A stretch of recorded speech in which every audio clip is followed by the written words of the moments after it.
Okay. I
think we should just get a fucking server.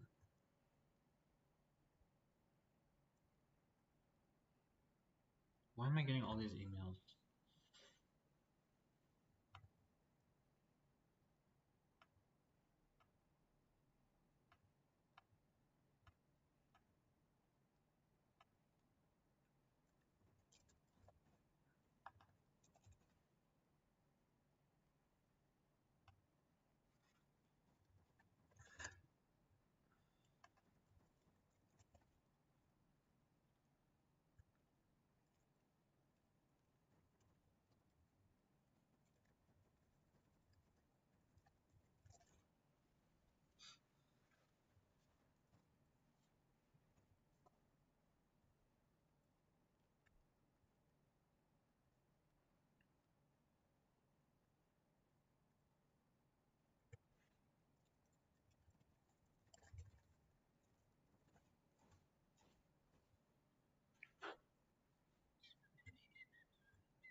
Old, old, old.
Over the past 3 years of running this channel, many PCs that look like graphics cards, heck, even motherboards with PlayStation 5 CPUs. But somehow I've never used just a plain old laptop, which looking back might have been a huge mistake, because, well, this might come as a shock, but machines built for long battery life are, well, kind of efficient. So today I'm making up for lost time. I'm turning not 1, but 3 old laptops into home servers in an attempt to essentially rebuild my entire home lab with nothing but laptops. This should be fun. Recently, laptops already is getting cheaper anytime soon. If you're looking to put together a home server on a tight budget, a laptop might actually be a very cost-effective solution. If you want to get really hacky, you might be able to find a laptop with a busted screen for a great solution. If you want to get really hacky, you might be able to find a laptop with a busted screen for a great deal. Or more practically, you might just have an old laptop laying around. I just so happen to have 3 available of self-hosted to get my extremely useful through emails. And while I don't love just sort emails to see exactly what you want to see when you want to see it. Oh, and they also make use of really quick ways that you can send with just love having AI write big important emails for me. It's perfect for make use of. It's SOC 2 Type 1 certified, GDPR, CCPA, and HIPAA compliant, and your data isn't used for training. Currently, or by scanning the QR code on screen. Now, before we try to set any of these up as servers or anything, let's take a look at what we're working with. Now, I don't want you to click away, so I'll skip those MacBooks for now. So first up, I have this Dell Latitude 7390. I actually picked this up when doing a different Facebook Marketplace purchase for just $40 because the seller told me that the battery wouldn't charge. I ended up just buying a cheap replacement battery for $30. The plan for this is to actually give it away to addition to this project. The 7390 features an Intel i7 8650Hz for an SSD, as well as an E-key slot. It would be limited to a single lane though, and also would prevent me from putting the bottom of the case back on without cutting out a hole or anything. And since I'm giving this away to someone after this video, I don't really plan on doing that.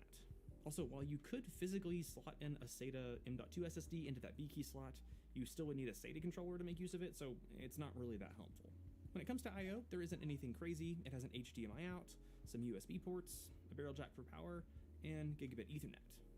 Next up is a 2012 13-inch MacBook Pro, which I bought for my freshman year of college. And I know that for some reason people are still going to get annoyed that I'm using a Mac, even though I bought this way back in college to do music stuff, and that honestly made the most sense back then.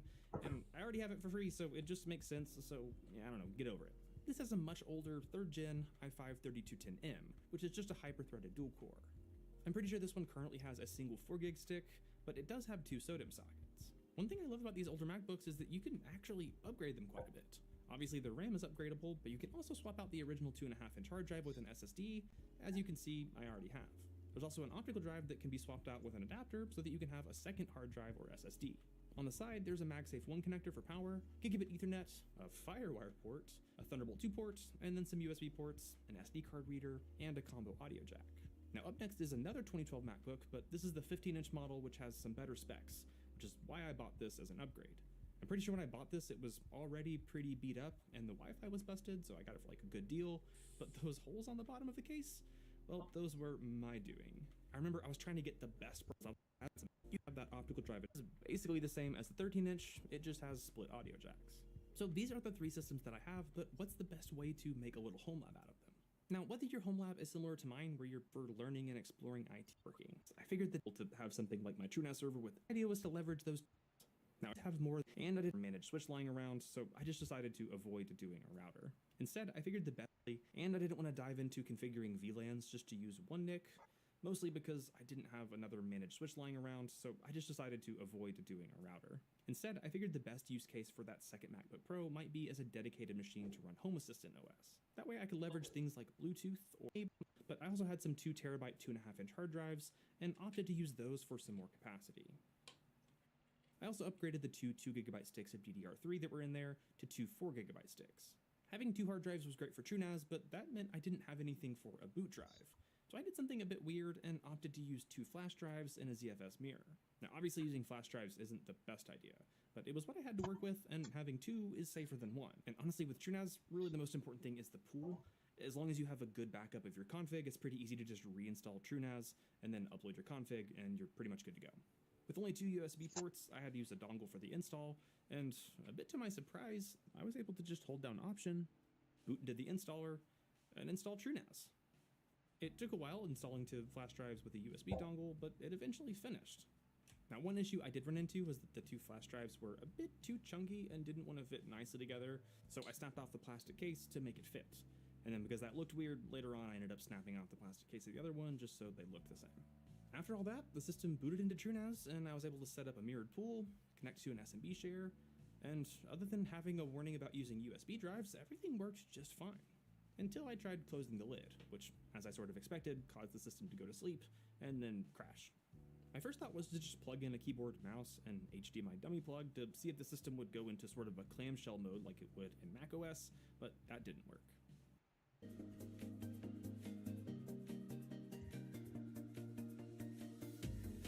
So I poked around online a bit and ended up finding a solution to keep the system from going to sleep when the lid closed. Now I'll post some links probably down in the description, but essentially you just make some tweaks to this lognd.conf file to ignore the lid switch.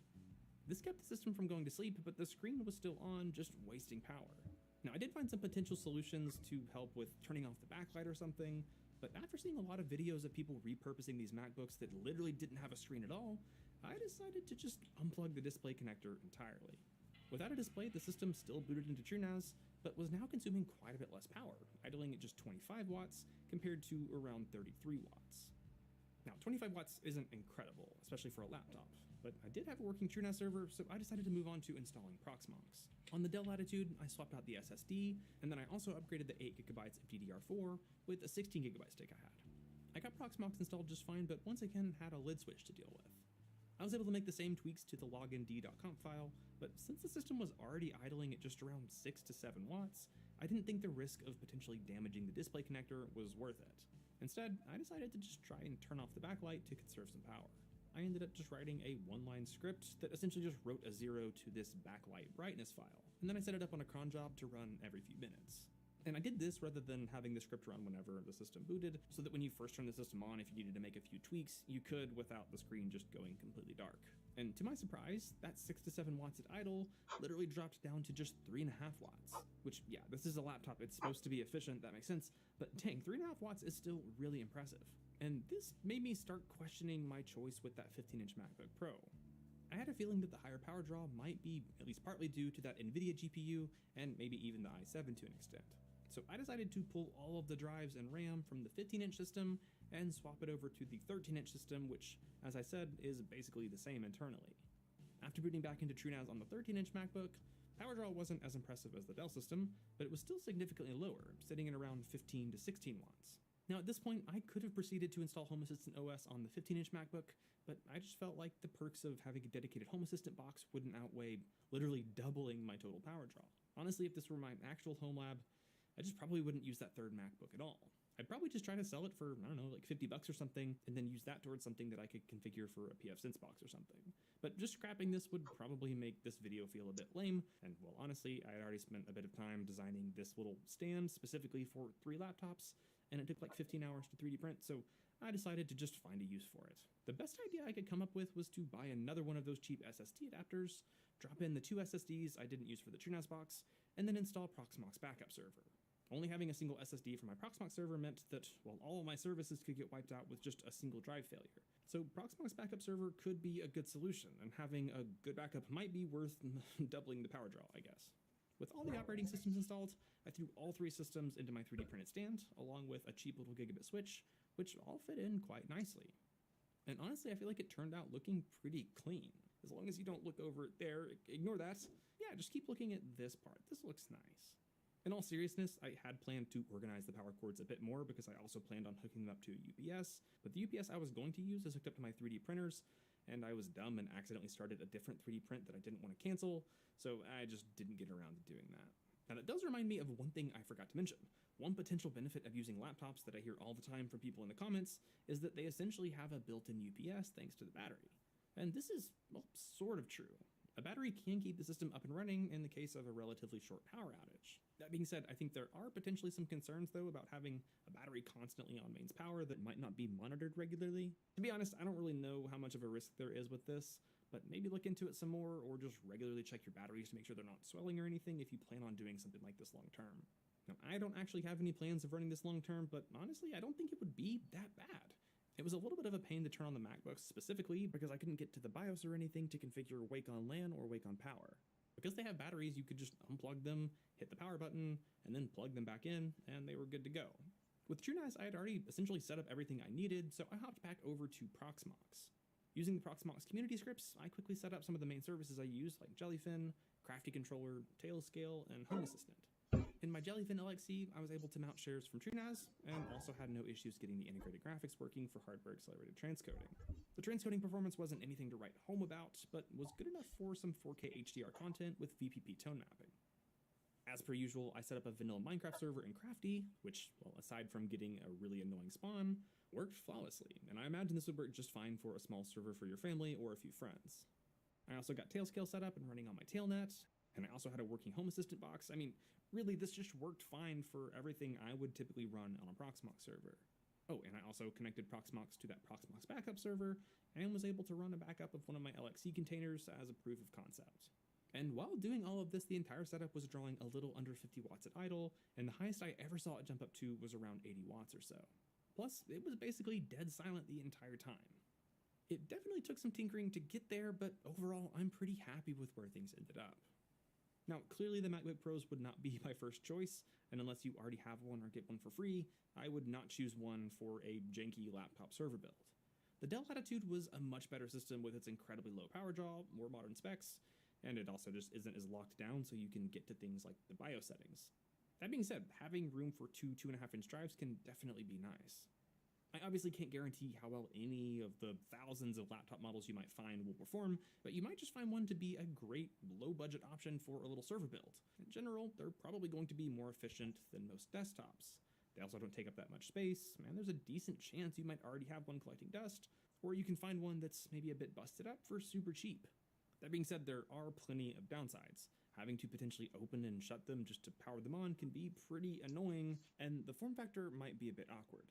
You also have to deal with the lid behavior and the display, and while mine were pretty easy to work on, depending on the model, maintenance might be pretty difficult. These three laptops definitely aren't going to replace my home lab anytime soon, but at the same time, I don't think running a laptop as a system for Home Assistant or to run some Docker containers or something is crazy. If you're on a tight budget or live somewhere where power costs are insane, something like that Dell Latitude might make a ton of sense. What do you guys think, though? Do you think a laptop is a good idea, a terrible idea? Do you have any experience running laptop servers of your own? Let me know down in the comments. I'd love to hear from you guys. Also, I hope you enjoyed this video, and if you did, maybe consider giving a like. That's not the right word. Maybe consider giving me a like, maybe consider subscribing, or becoming a raid member for as little as $1 a month. With that, you can get ad-free access to all of my videos. I think that's a pretty good deal. That's about it for this one, so as always, thank you guys so much for watching. Stay curious, and I really can't wait to see you in the next one.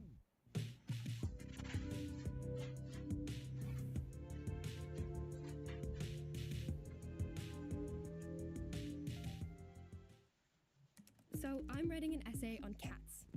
Cats in art history. I'm an art history major, and this final is due on Friday. Same day, I'm going on a road trip with my best friend Gabby. Luckily, I write with Grammarly. What once took me hours now takes minutes. So I can focus on what matters most, my voice. We begin in ancient Egypt, and then the Renaissance. I'm tired. Ugh.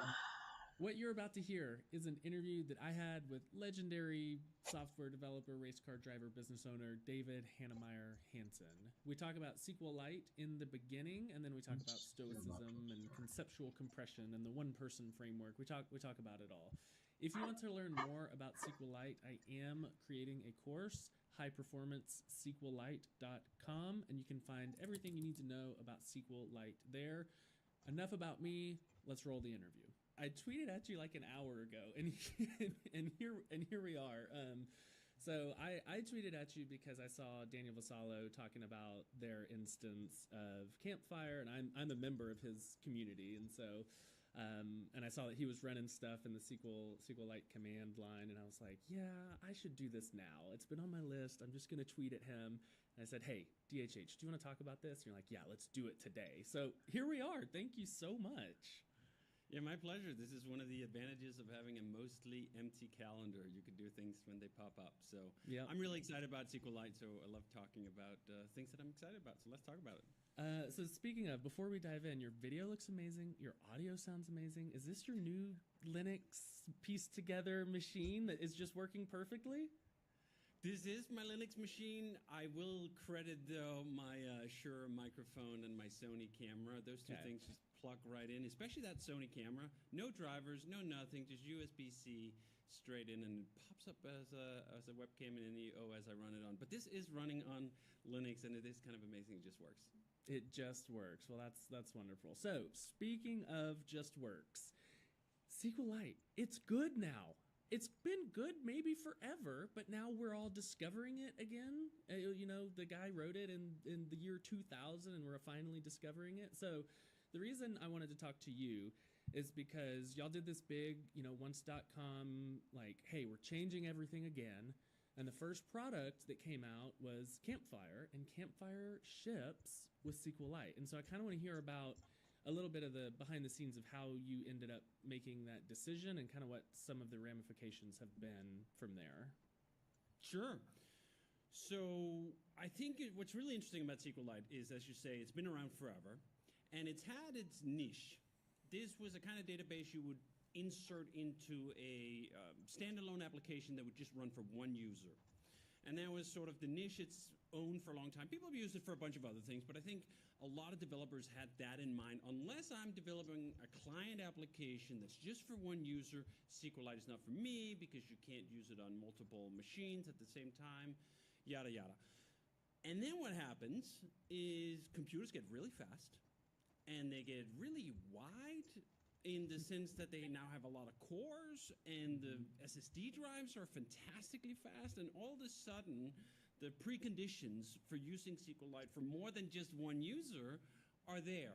Again, I'm sure people were able to do this in the past, but now it feels more accessible in a way that just kind of intersected exactly at the right moment for us with Once. So Once is run SaaS, essentially, run web software, but on your own machine. And that sets it up in an environment where it's not single user, it's multi-user. That's the whole point here. You're not going to chat with yourself. You're going to chat with other people. But it's single tenant.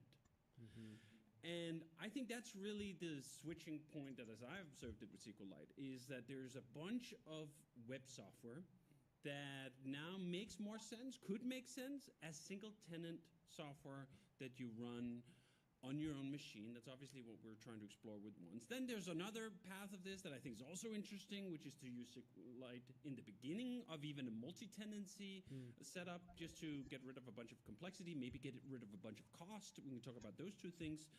But when we set out to do Once, we had a bunch of things that were unknowns. First of all, how are we going to get this on people's machines? My God, do they need a special machine? And then we dug into Docker and we're like, oh, actually, this fits really nicely if we just build a bit of tooling around it. If we build an auto updater, that's sort of like if you're auto updating your operating system or a single user application on your machine. Okay, that kind of works, but what do we do about the database? Oh, shit, do we have to now run a second Docker image that then runs MySQL or Postgres? What if it gets wedged? There's just a bunch more moving parts. And what we were really trying hard to do with Once was to make this so simple that it kind of couldn't break. Because if it was going to break, people were going to write us in, and the business model of Once just wasn't designed to support that. We sell Campfire for $399, one-time cost. There's not a lot of room in that. Yeah. Exactly, for someone to go like, can you help me debug my Postgres instance? No, I can't help you with that. So I was really gung-ho about the idea that we were going to just take out moving parts. How can we take out more moving parts, more moving parts? How can we simplify this so much that it's a single Docker image?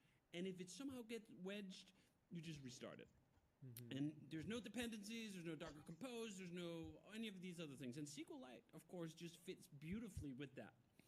So we started exploring it early on, and we almost abandoned it. Really? Because we dug in, and especially at the time, I think we weren't versed in SQLite. There's some defaults in the SQLite database that are suited for its historical purpose that isn't so well suited for web applications. One of its great strengths is its great weakness. It's extremely backwards compatible, and the defaults are kind of bad now. So yeah. Yes. At least they're not suited for multi-user web software. That wall is not turned on by default, and there's a handful of other things you got to turn on by default. So first we had to find what those things were, and that's what's so interesting about what's going on in SQLite. The general awareness of what's required to use that database for the kind of stuff we're using it for is just spreading like wildfire. Like literally 1 year ago, I was trying to figure things out. Like, how do we do this? There wasn't that much information about that specific use case, and now This there's sucks. so much more information, and it's expanding, and we're trying to change, and not just trying, we That's have pretty good changed for the fucking Rails 20 already bucks. That's pretty to good. make it such that the SQLite you get out of the box is configured in the right way, in the way that works very well for website up. So anyway, we had to go through that, and then we ran a bunch of performance tests on it, and we found that there were a handful of things that we had to tweak. These were things around long-running transactions. A few other things were the standard, to be honest, inefficient way of doing things sometimes in Rails, bit in a way with SQLite that wouldn't have bit with MySQL. Because especially on the transaction thing, you really don't want to do, you really never should, but you don't want to do a lot of computation inside of your transactions. You don't want to do a lot of callbacks. You don't want to do anything that really takes a lot of time, because as soon as someone goes like, I want to have a transaction and it's for write, there's contention, right? There's one file, and we got to do all this stuff. That's where SQLite's limitations come in, but they really aren't that big of limitations if you just flip your thinking a little bit. And to give you a specific example, in Rails, we have something called callbacks, where when a new model is being saved, it can call back, and then it can do a bunch of work, and that callback happens inside the transaction you're being creating in. So if you go back and you do a bunch of stuff in that transaction where you're pulling things from the database, and maybe you're working on it a little bit, and then you go back, that's a long-running transaction in the SQLite sense of it. It doesn't usually matter with MySQL or Postgres. You don't notice those things. But we switched a handful of invocations that were written in that naive style to use insert all, which is a not new, but relatively recently, certainly recently refined API for doing bulk I can consider subscribing to this channel. Where everything just happens in one execution, right? Like we're not fetching a bunch of objects, and we're not asking them to fetch data and then write the data. It's just very efficient.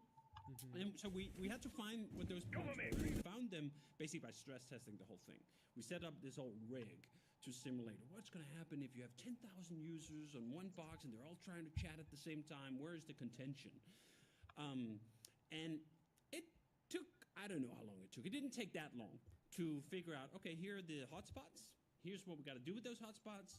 Now that we know what those hotspots are and we've identified them, SQLite is no longer actually the bottleneck. It ended up being other things that were the bottleneck, like WebSocket connections, stampedes, those kind of things. But we ended up in a situation which was kind of the dream situation, where we could imagine a very active chat instance with 10,000 users on single box.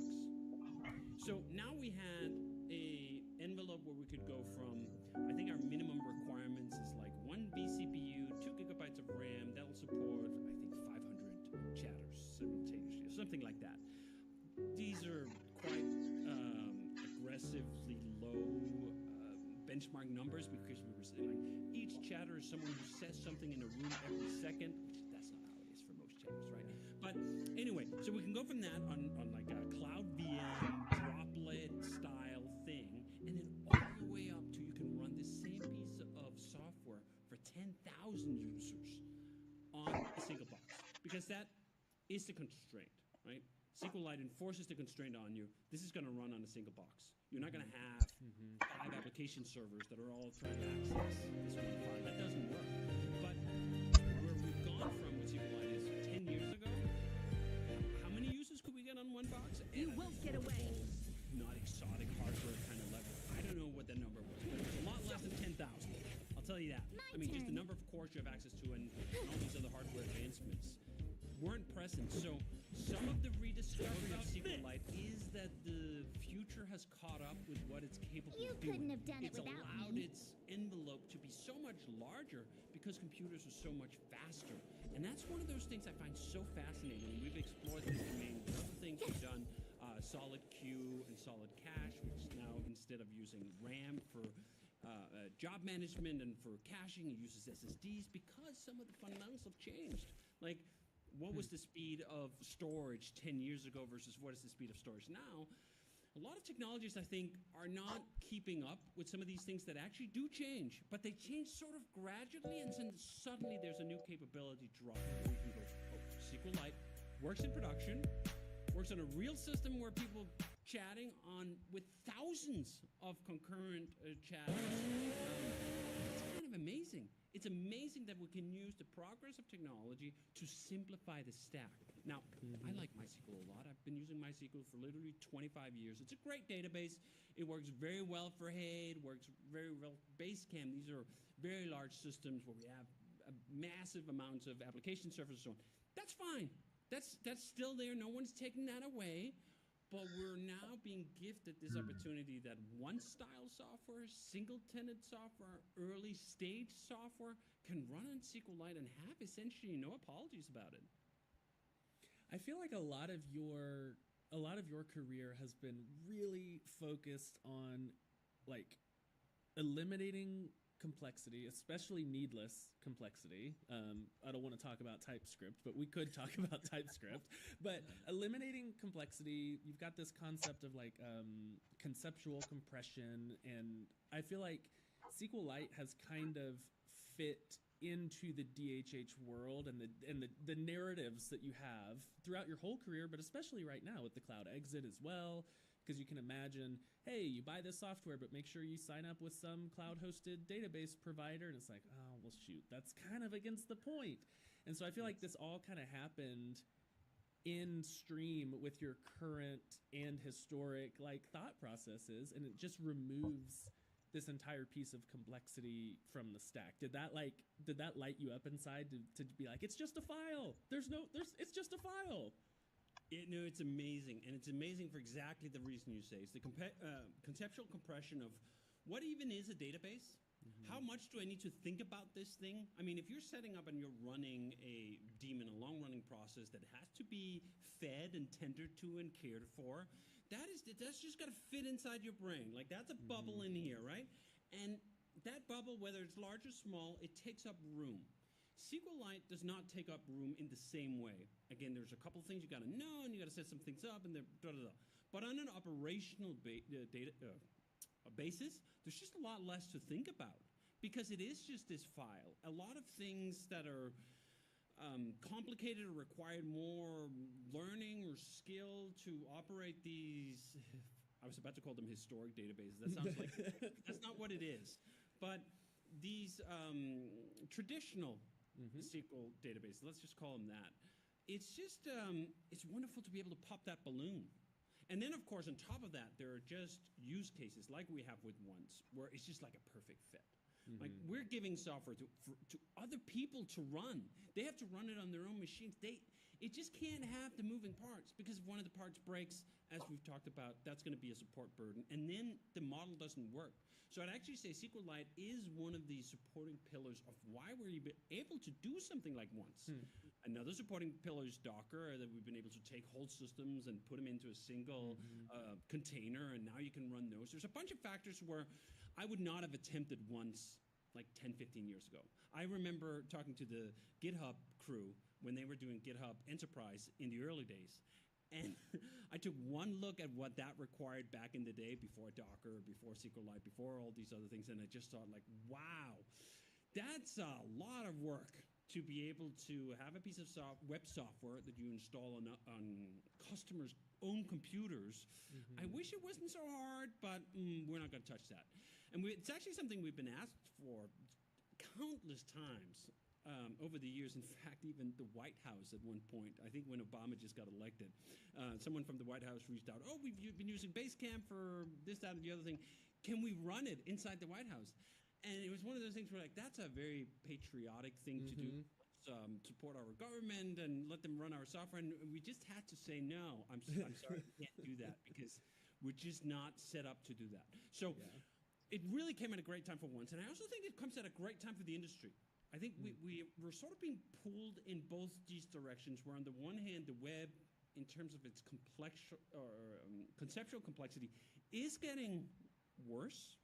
Like, it's getting more complicated. There are ever more things you could know about, dive into, become an expert at. It's daunting. Yet at the same time, we also have these fundamental improvements in the underlying technology where you have to know nothing to reap the benefits.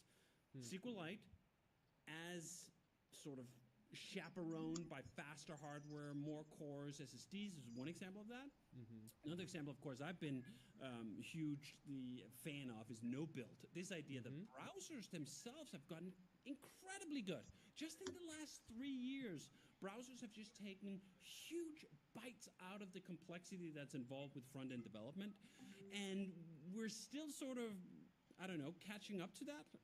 Some faster than others, or some more willingly than others, perhaps you would say. I'm very willing to let, for example, a browser engine eat some of the complexity that I've been used to dealing with on the front end. And I'm very happy to see that faster SSDs and more cores is eating up the complexity that's involved running a database. And all of these things are coming together at the same time, and they must.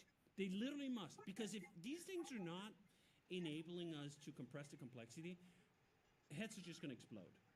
Or building for the web will no longer be feasible for the individual developer. And that, to me, is, I will stand on that barricade until the last straw, the last fight, the last boss battle of complexity here. We cannot give up on the internet being something that individual developers can build for and be competitive on. I've built literally the entire business we have at 37 Signals from Basecamp forward on that premise that I, as a single developer, could know enough about enough things to be competitive with the biggest companies in the world. And I think that is more than ever just crucial, that we don't hand over the internet to a handful of super conglomerates who can have these supersized teams and can have these very thinly sliced specialties where, like, oh, I am a front-end framework engineer, something, and I will be one of 19 other slices to create this one product inside a big company.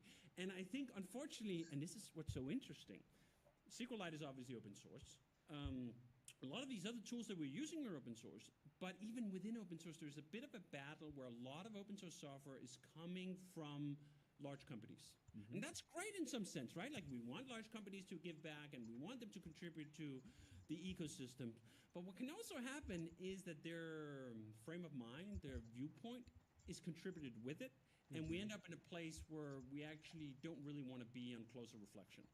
And that's what I love about SQLite 2. I think the team behind it is something like 3 or 4 people, and they don't even take outside contribution. And they've been working on it for like 20 years. And I'm like, amazing that something like that not only is feasible, but to me is sort of a high watermark bar for like one kind of development. I mean, Rails is, of course, is not that. I mean, we have 6,000 contributors or 7,000 maybe at this point. It's a very different kind of things, but I love the fact that something like SQLite can be so good, so universally recognized, and it's literally the work of like 3 or 4 people. Hey, I hope you're enjoying this. Just as a reminder, you can learn more about SQLite at highperformancesqlite.com. I'll get out of your way. Back to the interview. It is wild, and if you read through the documentation, the docs are written by, I assume, the one guy, D. Richard Hebb. He goes by initials as well, so you'll have that in common. You also have in common that he writes his docs with like a point of view. Like, they're funny and they're conversational and they're engaging, and especially when you get to the section about types and how SQLite is just like, nah, whatever you want to put in here, we'll take. We'll take anything you want to put in here. And at the very bottom, he's like, we have introduced strict tables. Basically, like, if you're into that kind of thing, it's kind of like the tone that he puts in there. And so I do really appreciate. I think it is 3 guys, so I appreciate their like dedication to it. It's the archival format of the Library of Congress, for goodness sakes. So and they're like, they have committed to supporting it through 2050, and I imagine they'll reach 2050 and be like, well, we're not actually going to give up. We just thought that was far away, so we said that. What's so amazing about that story to me is it's such a beautiful counterpoint to this hysteria that open source is in a great crisis and that the whole internet rests on like 3 dudes and that's somehow terrible. No, it's amazing. We should be so lucky to have such dedication that literally 3 guys can form the basis of something that's used by billions of devices around the world. Like, that's not a flaw. That is a celebration of human creativity, ingenuity, carrying the meaningful burden, all of these other things. And I love that, at least in my head, as the counterpoint to this hysteria. They're like, oh, open source is in such a crisis. What open source needs is just like more and more money, bigger teams. No, they don't. We need less. We need less. And SQLite is, to me, sort of on the pedestal of that example of like, would SQLite be better if somehow Microsoft gave them 20 developers to add to that team, to add a bunch more features and do it? No, it wouldn't. It would be worse. It would be worse. And not because of Microsoft, but just because of the dynamics of that.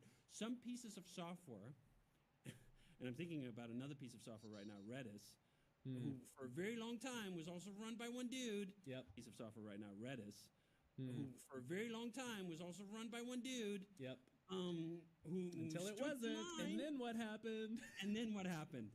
He stood the line, and then he went off the barricades, and other folks took over, and then that went in some other direction that I'm not particularly fond of, right?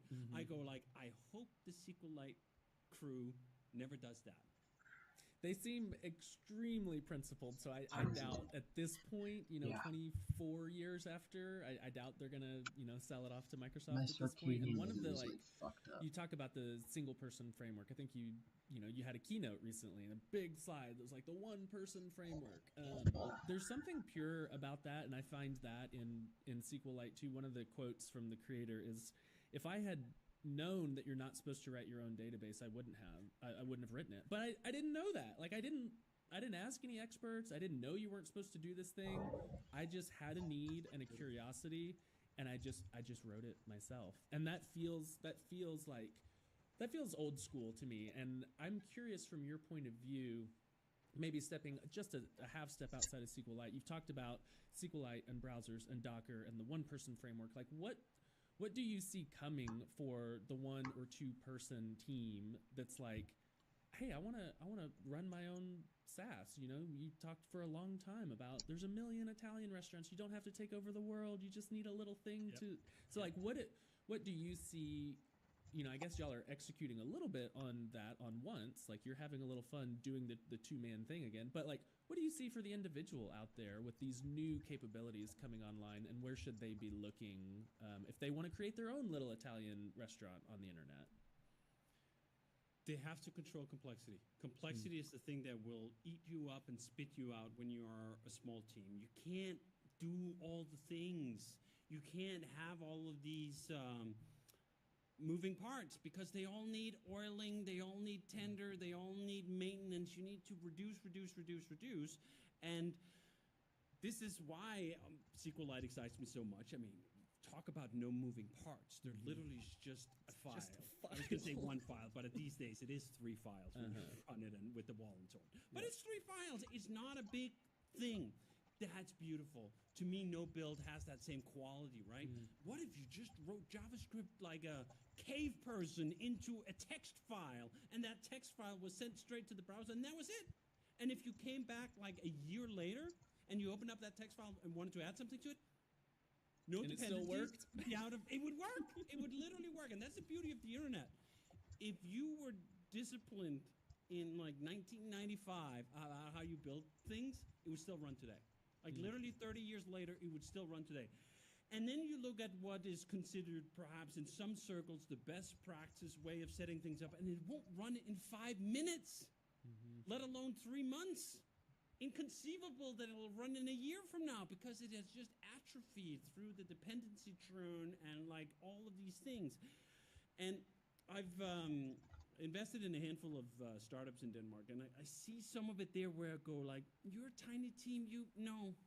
That's not the thing you should be running. That's not the thing you should be spending your time on. You should be spending your time on as a single or tiny team of developers, uh, creating value." Which really, I actually hate that word. You should be spending your time programming features that your customers will care about. Yes. Right? Like that is the thing that's going to set you apart. You're going to have a very different velocity than some big honking corporation, even than 37 Signals. Like we move substantially slower now than we did at 4 people. We can do more things at a different scale and with more users and so on. But if a dedicated team comes in and picks very simple tools and they operate in a box of 3, 4 people and they commit to the simplicity of that, they're going to run circles around almost anyone. Again, not on all the parameters. This is the whole blue ocean strategy thing where you pick the things you're going to be better at, but if you pick the things of we're going to double down on simplicity, we're going to double down on some tools that don't constantly churn over, it's incredible what you're capable of doing. And this is the great sort of two-way split, which way Western man, where on the one hand, you have the path that says it's never been better. Browsers have never been more capable. The basic tools have never been more amazing. Ruby, to take just one example I care about, has never run faster. The language itself has just gotten 3 times faster since Ruby 2 is running on computers that are literally orders of magnitude faster than when I did it on a single box in 2004 and was able to build Basecamp off that, right? So the capacity and the capabilities that you have today are just mind-boggling. But then the second road goes like, oh, what if we took all those spoils and just squandered it on casinos and pokers and blackjack and nonsense? And you end up in this way where you're like, no, you took all the spoils and you feathered them away. There was nothing left in the end that most users care about. And this is one of those great, I mean, I get into, I was going to say fights, but let's just use the polite word, debates on Twitter and the internet often. And sometimes it'll be about these topics of simplicity, and some folks will point out, like, oh, you're running no build on your front end. That means you have 100 files. Like, this is going to be terrible, and it's going to be slow. And I'm just like, no. If it's fast for the user, that means you factor in all the things, and the download, and the this, and the that, and so on. They're not going to care. You're going to care. I'm going to care, because simplicity for me is the enabling factor that allows me to do all the other things I care about, like running feature teams with 2 people. That's the kind of stuff that I care about. If the output of that is so good that the majority of folks don't notice the difference, or if they notice the difference, they don't value it in a way where they're going to pick one thing or the other. I'm not talking about, like, let's go back to the Stone Age and we're going to build everything like Craigslist, although Craigslist, I will actually say, is an example of the amazing resilience of literally not changing something since 1995, right? Like, it looks identical almost. And for the kind of people I've met who use Craigslist, I've never heard someone say, like, I wish it had a purple gradient. Like or a loading skeleton. Or a loading skeleton, or any of these other things, right? So I think a lot of this anguish and existential dread certain quarters of the web development in particular feel, it's all self-inflicted. That doesn't mean it's easy to route around, but it is. It does mean at some fundamental level it is optional. Now, contrast that to developing mobile applications for iOS, for example. There's just a tool chain and a setup and machinery and framework that you hand it to you, and I mean, you can question it. Good luck with that. You're going to take what you're given, and you're going to have to build something with that, and you don't have a lot of choice in the matter.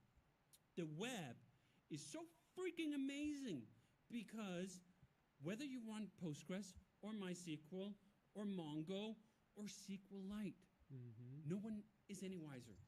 It all gets compiled down to a piece of HTML that's sent off to the user, and if that piece of HTML is fast enough, well-designed, solves an interesting problem, they will clap in their little hands and pull out their credit card from their wallet and slap it down on your form.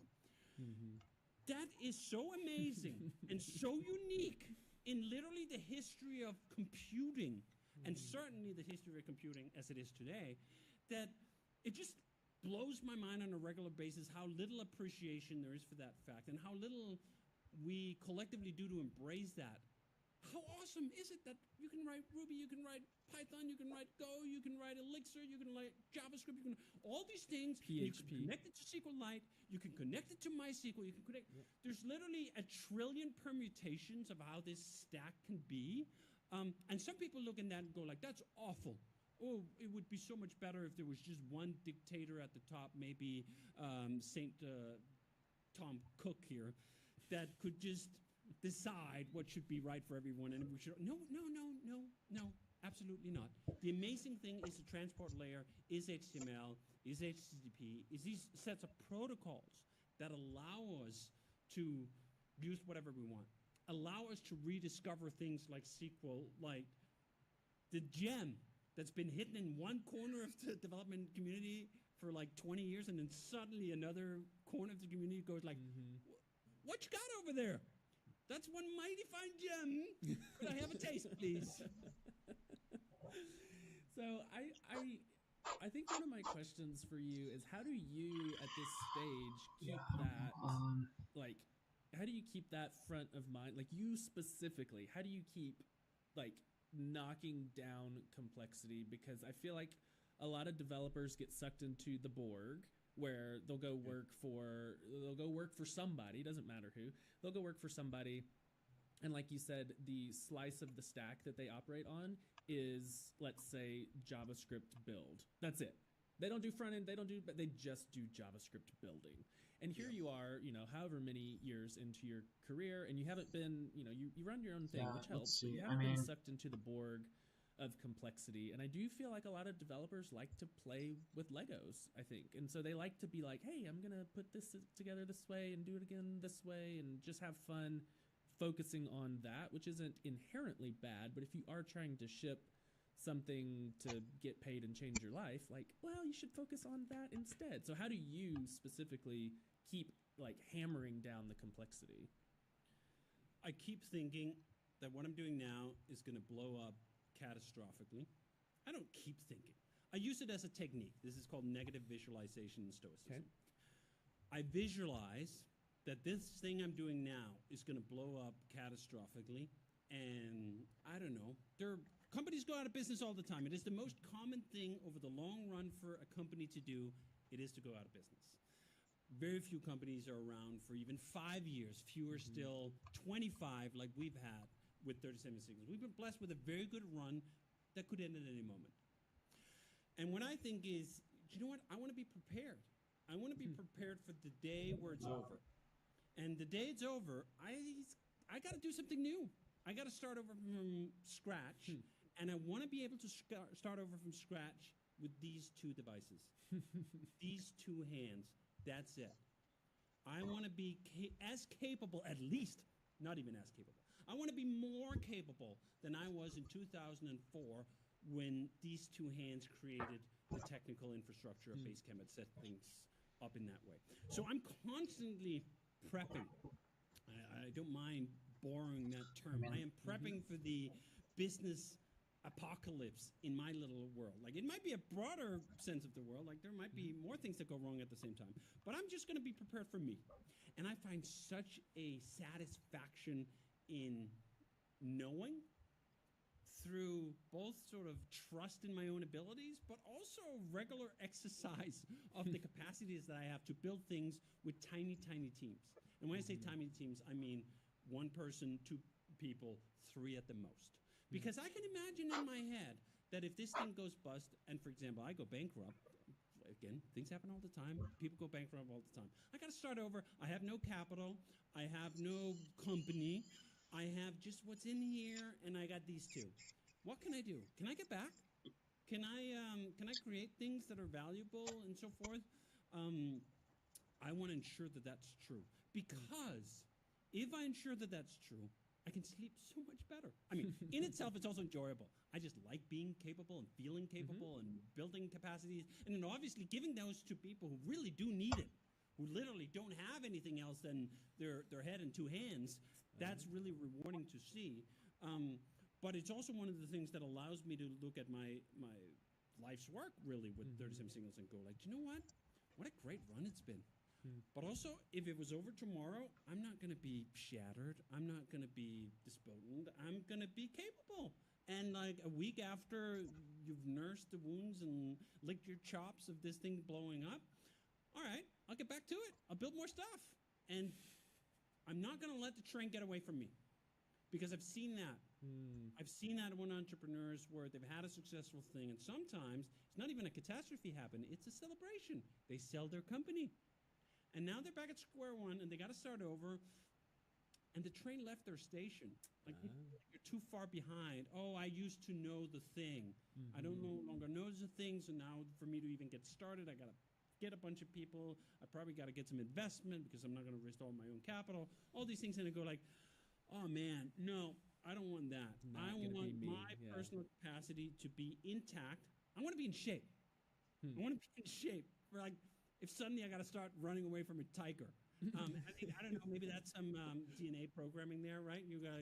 Do you know what? I could just get fat and lazy intellectually, and then suddenly, if a saber tooth shows up, I'm going to be screwed. Yeah, I'll be honest, that is not where I expected you to go, but I love it. That is amazing.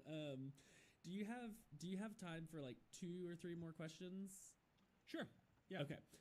So you talked about you'll have to forgive me because I'm not a Rails developer. I'm a Laravel developer, so spiritually we're cousins, but I don't know the specifics. So you talked about solid queue, solid cache, and then you brought up Redis with their most recent whatever they're doing.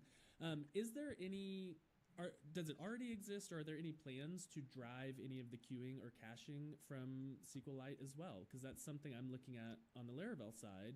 We have queue drivers that talk to the database, and I'm thinking that would be great for a separate SQLite database, so it's not contentious, a separate one. And even like for caching, we could do something like that. So where are your thoughts on even further eliminating outside stuff? That's basically what we've done.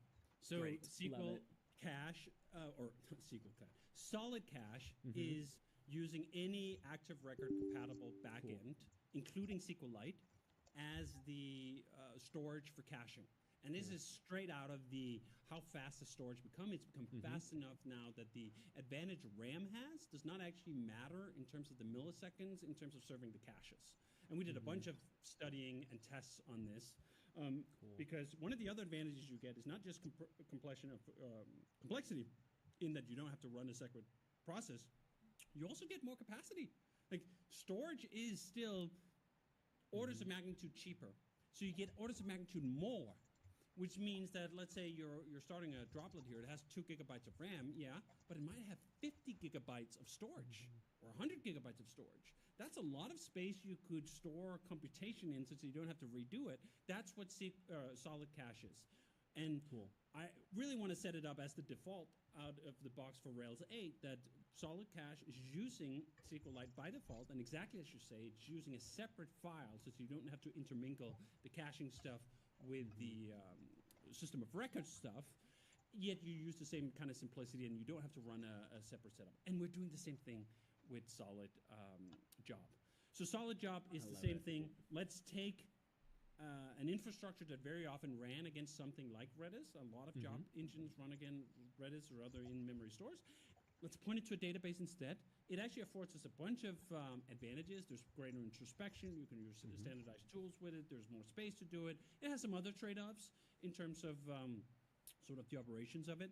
And there, SQLite is perhaps a little bit behind. There's been some advantages or advances in Postgres and MySQL 8 forward that allowed some of the query structures you need for a job engine to be a little more efficient, but at the low end, it also doesn't matter.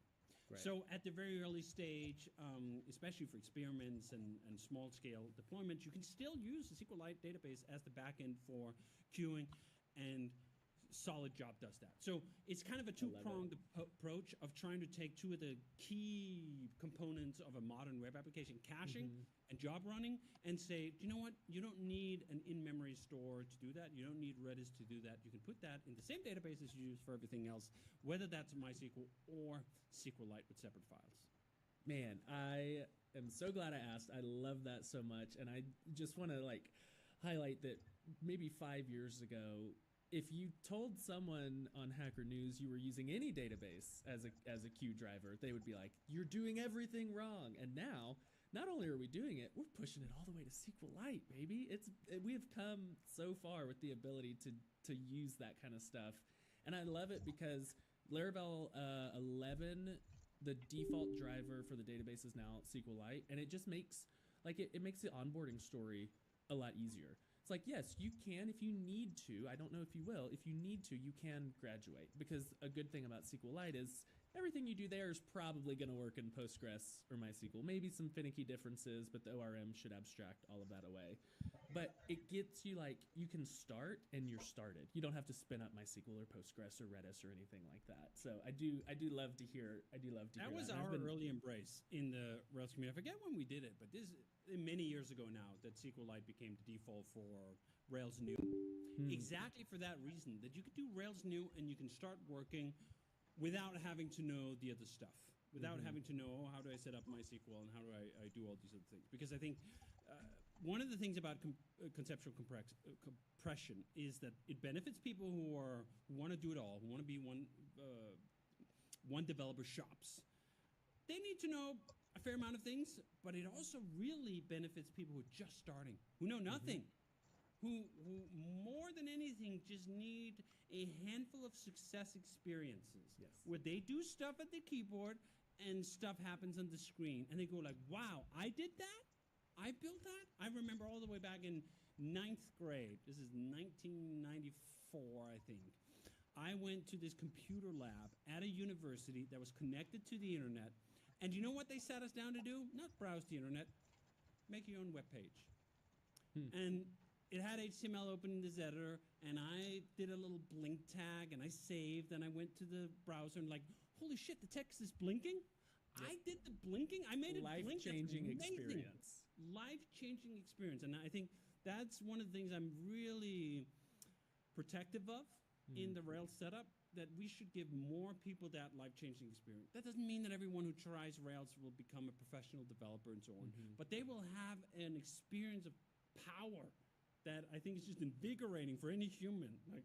I did a thing happened. That is really a gift to give to someone else, and SQLite is a huge help in that regard. Yeah, not everyone that sits down to do Rails News is going to be a professional developer, but it's not going to be because they couldn't get MySQL working or they couldn't get Postgres working. It might be for some other reason, which is great, but it's not going to be because of that. Okay, last thing before I let you go.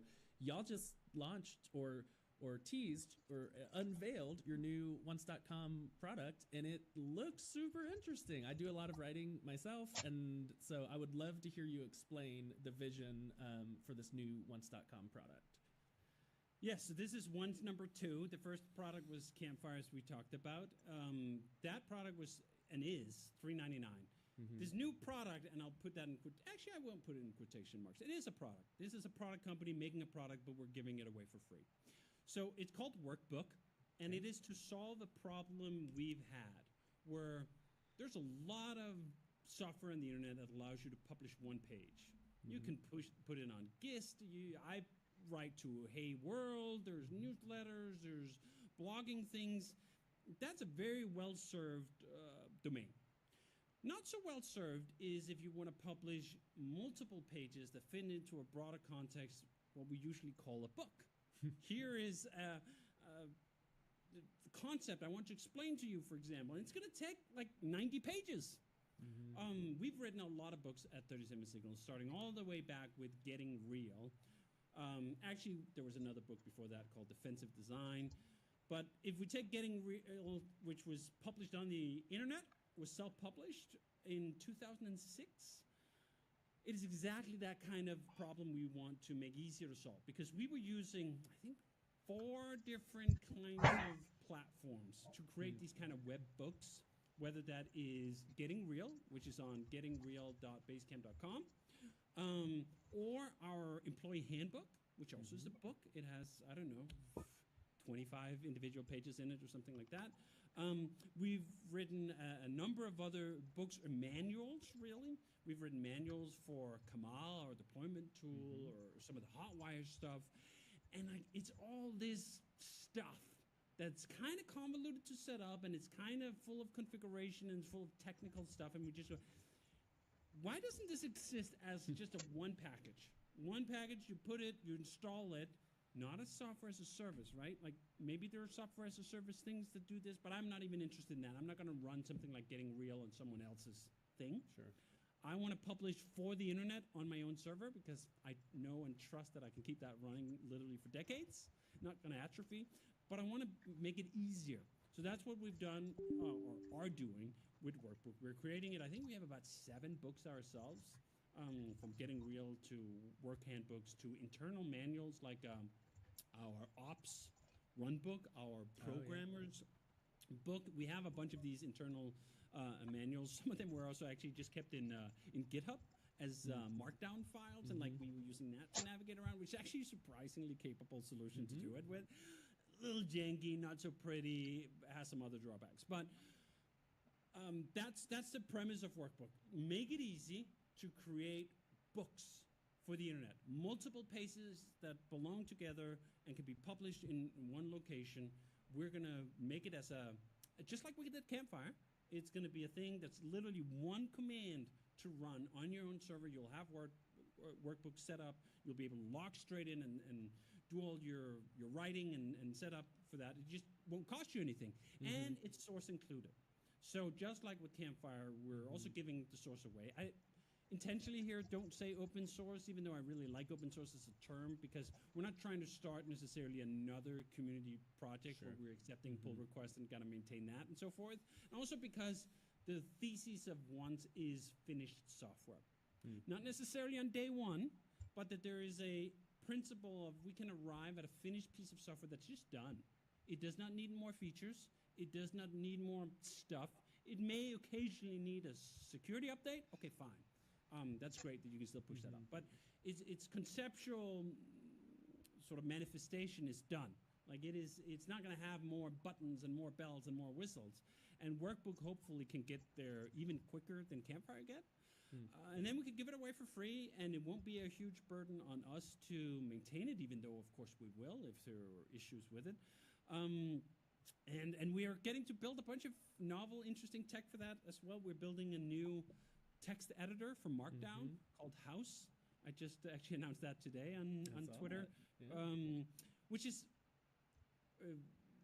something else than what we normally use in our products. We use a WYSIWYG editor called Tricks that we also build ourselves, and that's built into Rails through something called Action Text, so you can really easily get WYSIWYG editor set up with drag and drop and file upload and all these other stuff. But there's a bunch of, especially technically minded people who don't like WYSIWYG.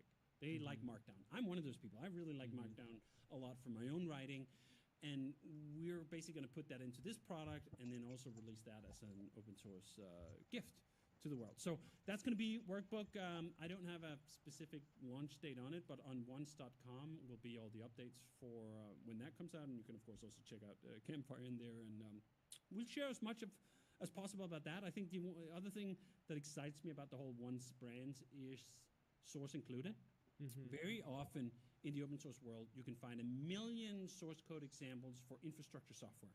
Oh, you want to learn about how an object relational mapper is built? Great. Here's about 12 different repositories you can dive in. You want to learn how a commercially resilient product is built? Oh, no, sorry. The vast majority of that is closed source. It is proprietary. I mean, the same with us. Hey and Basecamp, they're not open source. We don't have any plans to make those open source. Those are This is annoying. sort of commercial trade secrets.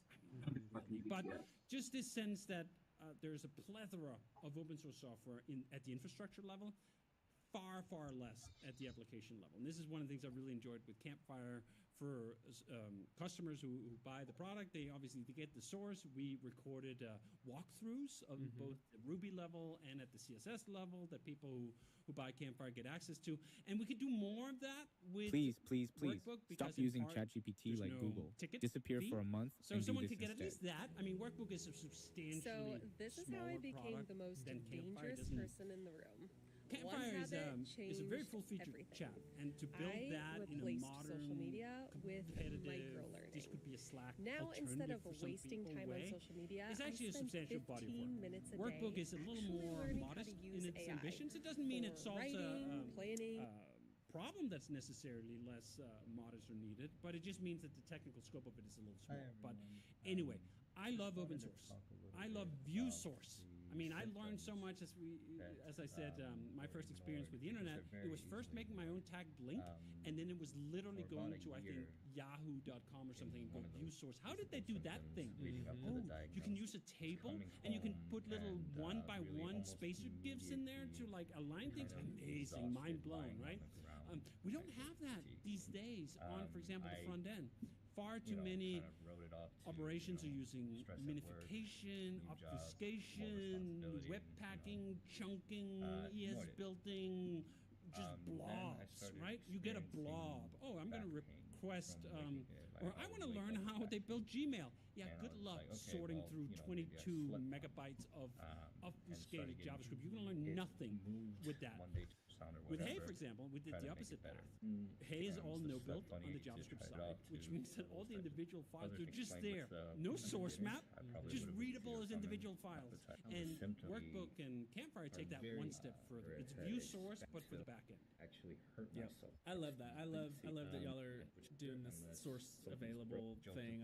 I think a lot of people bought Campfire just so they could look at how DHH codes a Rails app. I mean, it's a great learning experience, and I would buy if Taylor released something like that, Taylor Otwell, I would buy it in a heartbeat and just look at it and be like, oh, so that's how he does that kind of thing. And I think it's a great way to teach. It's wonderful. Same. I mean, there's all sorts of commercial software where So I'd feeling I'd a love to know bit how they tired build that. today, I wish I could do view and a source little on bit a bunch guilty, of more stuff. 'cause, So hopefully this can start at least on the each front morning end. I kind of feel when like we get it Silas doesn't ready need for much school, tipping there. This is the other reasons why I'm excited about node builder. Let's we get away can from all this take him to transpiler, school. compiler, bunko jungo, because we can get back to view source. And at least that part of learning how the web works, you can learn how the web works by looking at successful major mainstream things and realize, oh, it's actually not that complicated. The way they did that thing, oh, okay, yeah, I could do that too. Well, from SQLite to Stoicism to no build to losing everything in bankruptcy, this has been a delight, and I can't express how grateful I am that you were like, yeah, let's do it right now. So My pleasure. Thank you so much. And if people want to follow you, if they're somehow not following you already, I imagine Twitter/DHH is probably the place to go. That's a great place. I took a bit of a break a few years back from Twitter, but now again, I don't know how I feel about that. But now I'm back on Twitter, and I do tweet a lot. But otherwise, I have dhh.dk has links to both the Twitter and the LinkedIn and all the other stuff in the books and whatnot and the products. Perfect. Well, thanks again, and we'll see you online. All right, thanks.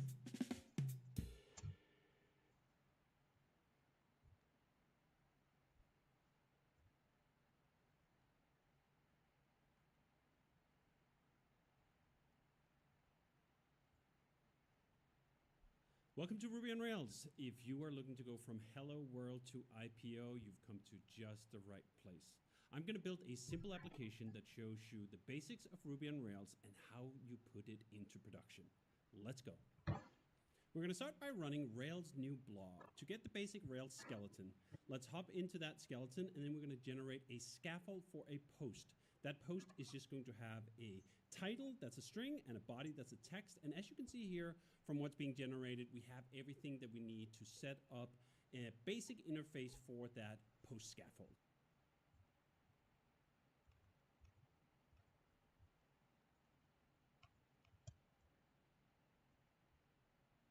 In the main schema file, and now we're ready to. This looks slightly nicer than the very basic layout that you get. It also added a couple of gems, so we need.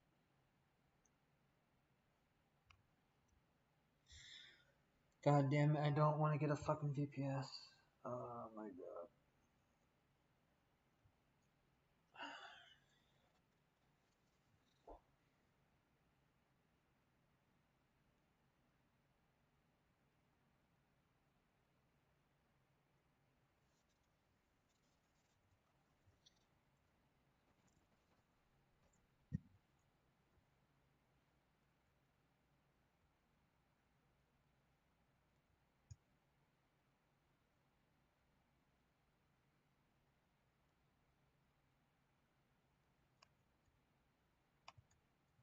Eat this burger, and then I'll shut up. Chris. Hey, where were you, buddy? Sure.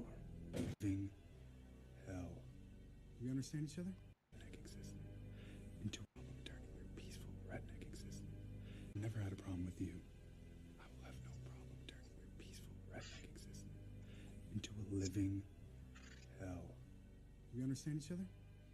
Sure.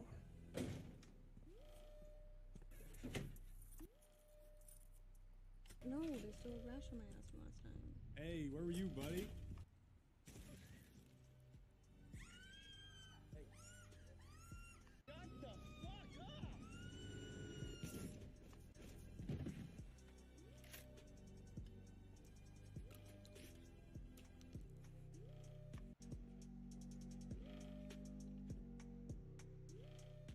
Eat this burger, and then I'll shut up.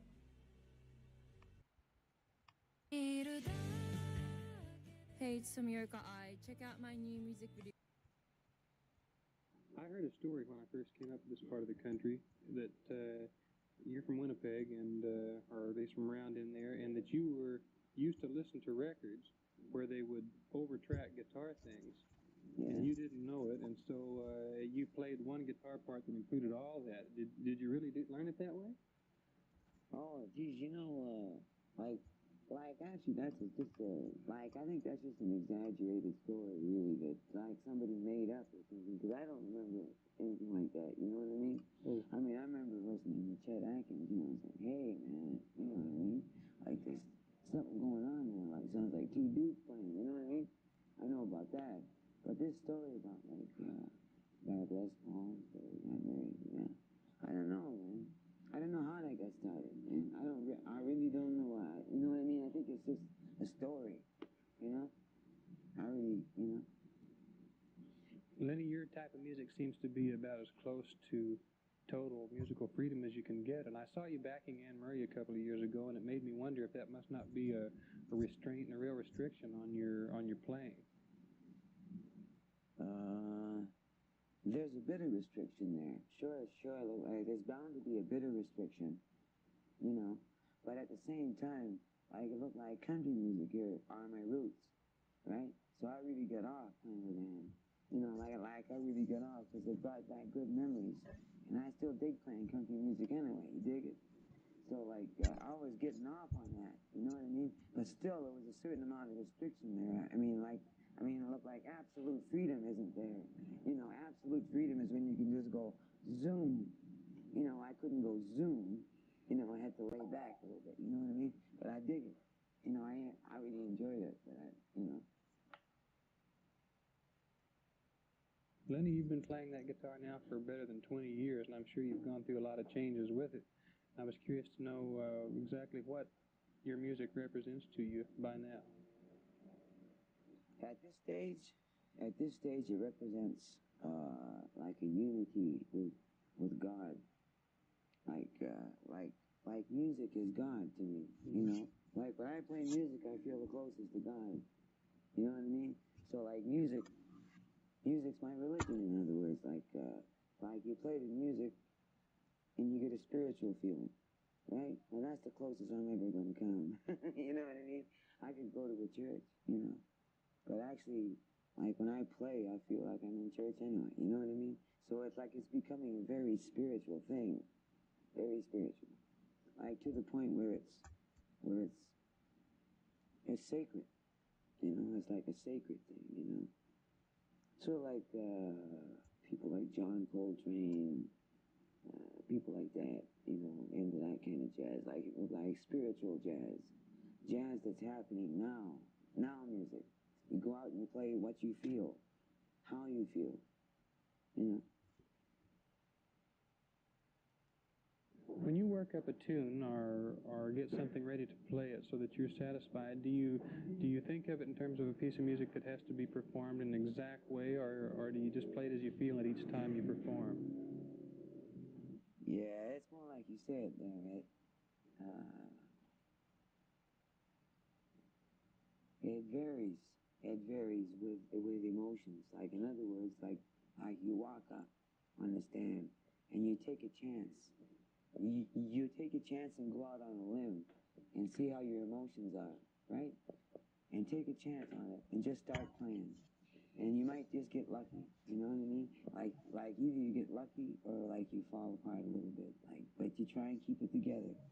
Try and be as honest as you can about it. And sometimes something will happen that'll never happen again. That kind of music is spiritual music. In that sense, that's the music that just happens by itself. Now, a song like, say, like a ballad or something, a great ballad. Take something like, People Who Need People or something like that. I would play it straight because it's a beautiful song, you know? I would play it straight, and then I would probably stretch out on it a little bit, and then go back and play it straight again because it's such a beautiful song. But at other times, I just rather make up the song as I go along. You know what I mean? Yeah. In the case where you say you're going to try out your emotions on a tune and you don't know what you're going to play, it must put you in a very vulnerable position because you're going to be playing along and all your whole being has to click to make that song do what you want it to do. Do you ever get out on a limb and can't get back with it if you're uptight or something? That has happened. That has happened. Sometimes you get out on a limb and you fall off. You fall right out into, hey man, I don't know if I'm going to make it. I don't know if I'm going to make it back. But usually what happens, the other musicians help you out. You know, they'll, like if I fall down someplace, I say, hey man, help, where am I? The drummer will give me a cue or something, or give me a beat to get me back on the track again. Or if somebody else gets lost, I give him a cue. So it's like, it's like the band has to become one. So instead of four cats, it's like one person. So all the minds join in together, sort of thing, you know? And like if we fall down a little bit, pick ourselves up right away and keep going. You know what I mean? Yeah. Fjord. Fjorden. Hi, I'm Victor, a photographer, Was that scientist, Flight and Simulator? founder of Fjorden.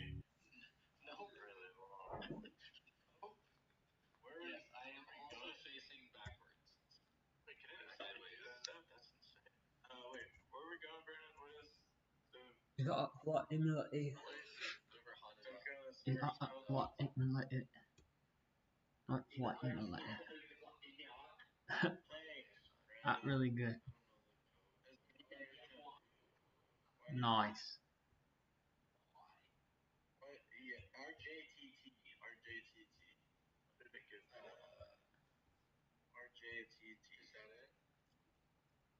Don't hit the tower.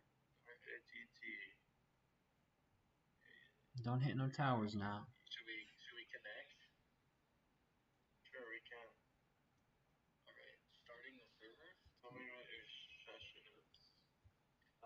Don't be hitting no towers.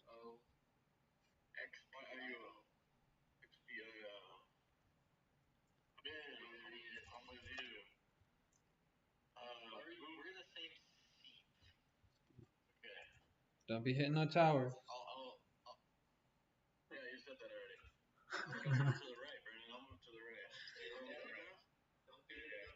Don't hit no towers.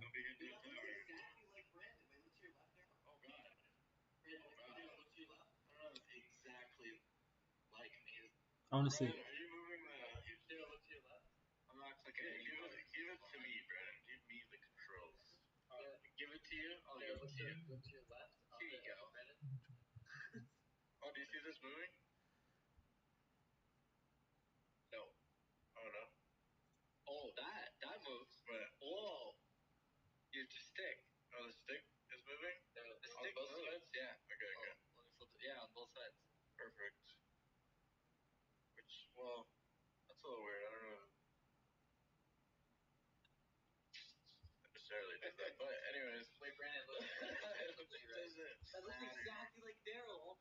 I want to see. That looks like Daryl. What the hell?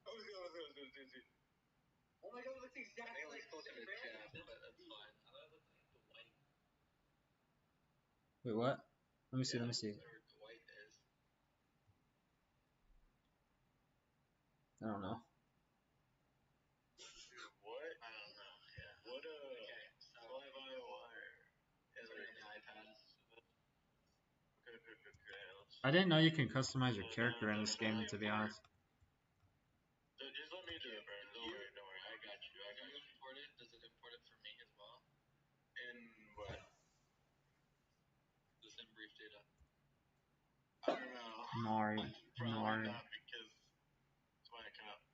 Wait, what does it say on your flight? Do you have a flight? I have a flight. No, I don't have anything. Okay.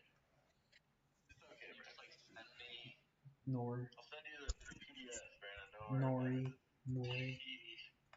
Well, okay. Is that? Wait. Where are we?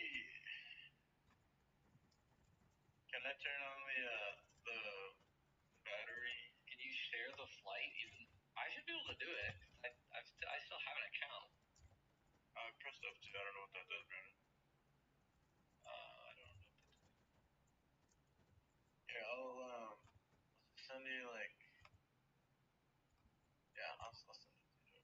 We'll just do whatever it tells me. I don't care what's actually happening. Wow, that's a weird. Why are we going like that way? Oh well. I don't know why it's like this. No pushback needed. Where? My sim brief account or my Navigraph account. Google? Probably Google.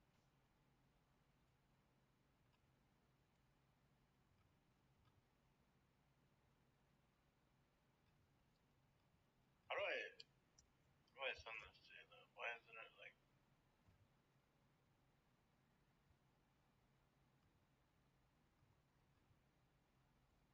Navigraph Unlimited is €9 a month.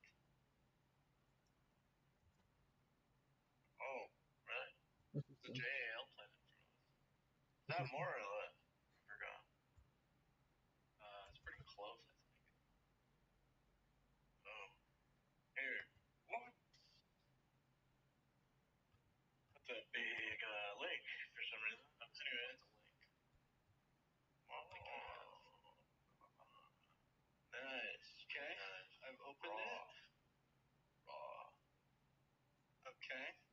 That's a round and a half. Well, where are we going? Do I generate that, I guess? I'm assuming this is all right. Yeah, let me see. I hit generate already. Sure. Okay. I just did auto passengers, auto everything, honestly. I don't care. Port sim brief data, no username. Okay, I gotta log in. Hold on. How do I do that? Where's the battery on this thing, Brandon? Did I crash? That sucks.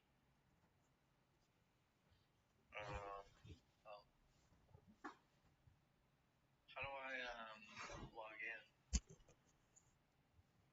Go to the settings. And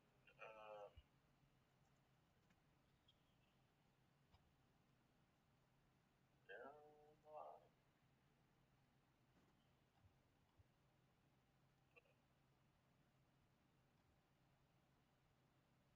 Third party option. Oh, there it is.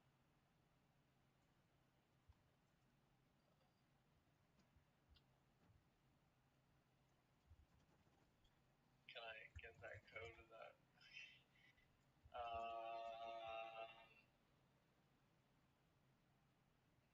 How do I get that code?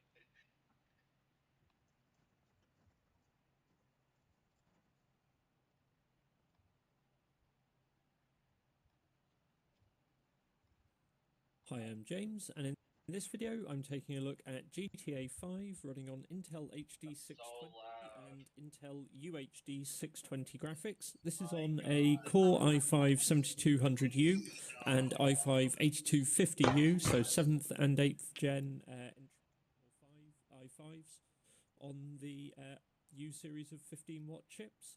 And what we can see here is through these tests we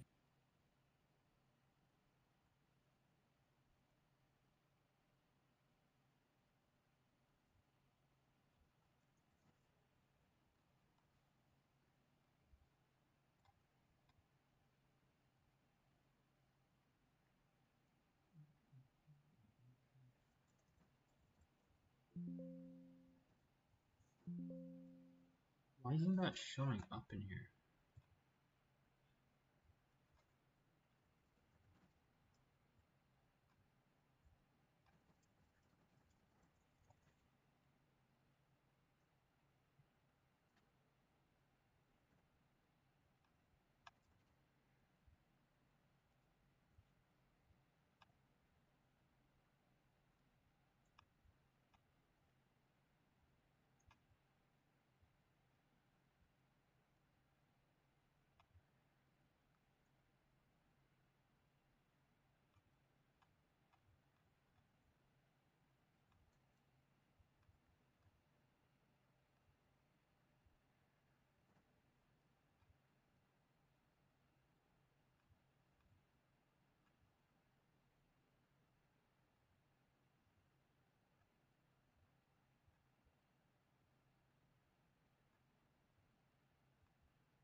お疲れ。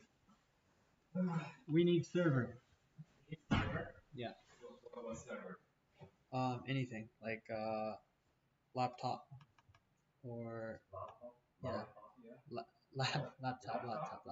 What is that? We need some hardware. Yeah. Okay. So if for Nokoribi, I mean we don't need, but we should because it'll be cheaper than.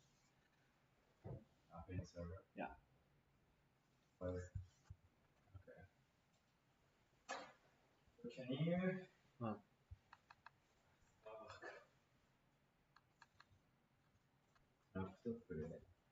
Hmm. 全然でうちのあれじゃダメなの？デスクトップじゃダメ？デスクトップもいいけど、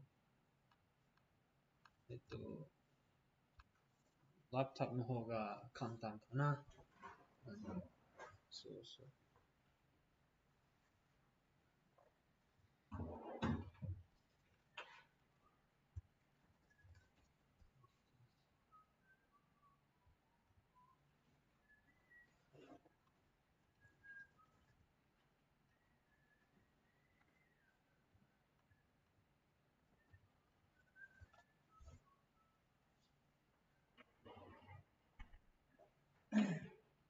まあ一回普通に別のサーバーでやってみようよ。うん。サーバーを一旦。はい。ラップトップとかじゃなくて。わかりました。早く使ってみたい。うんうん。早くタスクをマネージしないと始まらないからさ。うん。確かに。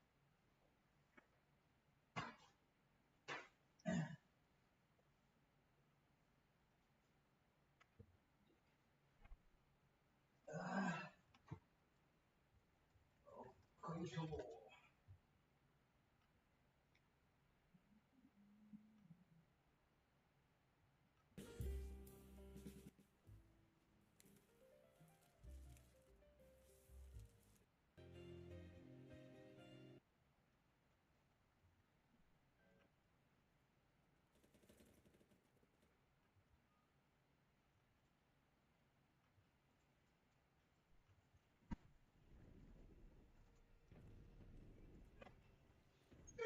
Hello, boys. I'm chatting a little bit. Hi. I was talking to some people. I bought snacks. I was really hungry, so I bought some food for myself, but we can, of course, share it. This was 20% off. This one was Oishiso. Yeah. This one was Omoshiroso. Snack. Gumi. 前の好きなもの。あと、これ、半グミわかんない。ちょっと面白かったので。I bought this, I bought this, and I bought this. And then, so Lay left today, but he left a Christmas cake, German Christmas cake. Really? It's called Egel Marzipan Stollen. Stollen. It's for Christmas. Yeah. And you know, it's really Christmas, but I got Hershey's, some food, so you can just cut it, you know. So, yeah. Please enjoy it. And, you know, halfway through, actually, like, I was already on my way here, and I was like, oh, let me check my messages. And I looked at Discord, because Discord, you know, a lot of messages coming in, so. And then, while I was, like, near the campus, I sent you a message of, oh, buy this cigarette pack. And so I was like, oh, fuck. I gotta go back. これ、it says apple. No, リンゴ。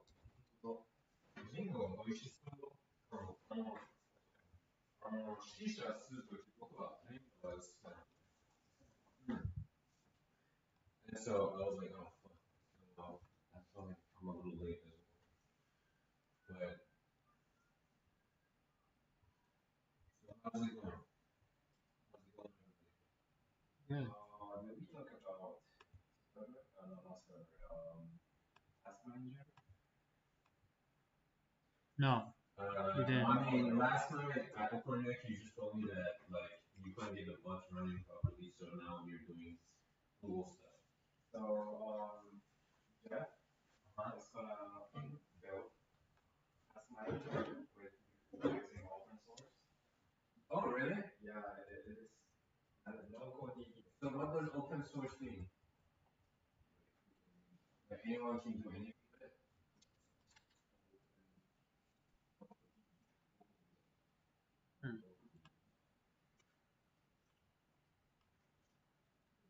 Open source. Okay, okay.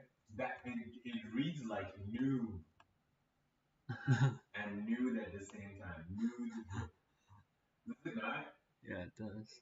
I don't know who designed their fucking logo, but it's funny as fuck. This one? Yeah. Yeah. これでよくない？マジ？これ払わなくていいから。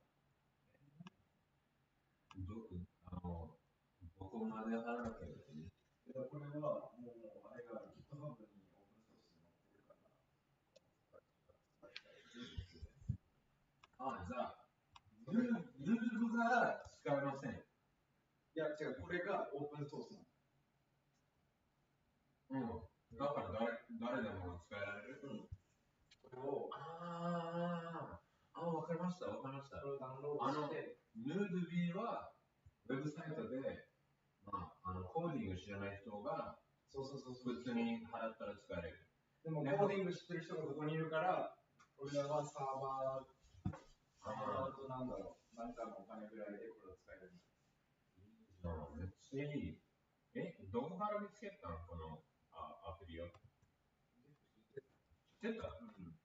なぜこんな早くに覚えなかった？この話してないの？昨日、何の話してて、最初エアテーブルっていう。Also, I managed to get the Hello Kitty. After you guys left. Bro, you guys left, and I swear to God, the fucking claw had the strongest grip I've ever seen. Yeah. You're just bad luck, that's why. And I was like, you're not taking that back. You're not taking responsibility for the bad luck. This one? This is your one? Oh, Jeff.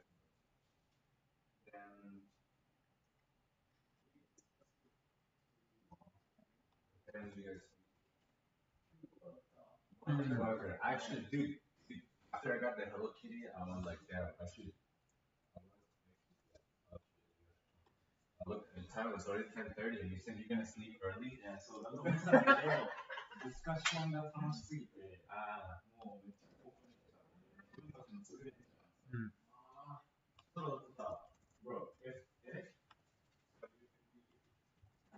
we cared about the notification clients, if editor change the status,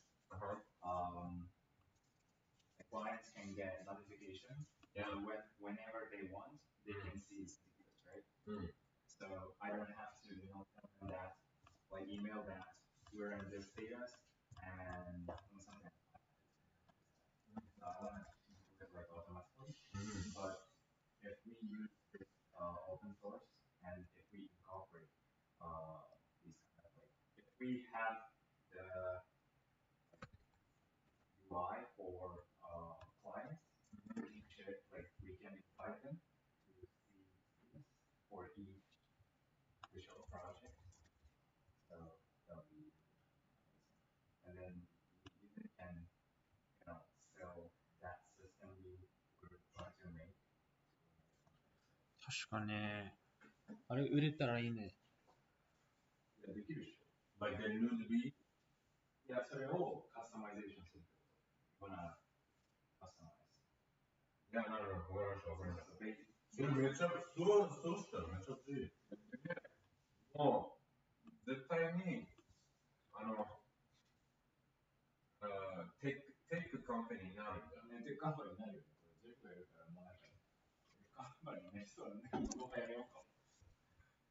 we wrote video creation business. I'm not gonna concentrate on it. You just doing okay. Video creation is really good for fundamental writing. Yeah, bro, it was a joke. We're not gonna give up the videos. No, I was joking as well. I know, but you sounded so sad. Fundamentals. No.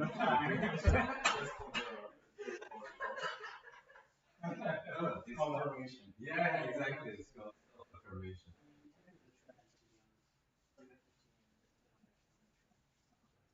I mean, right now it's peaking too. Yeah. I was watching like a video because like comparing to the .com era. Yeah, right. So there was a video talking about the differences and like like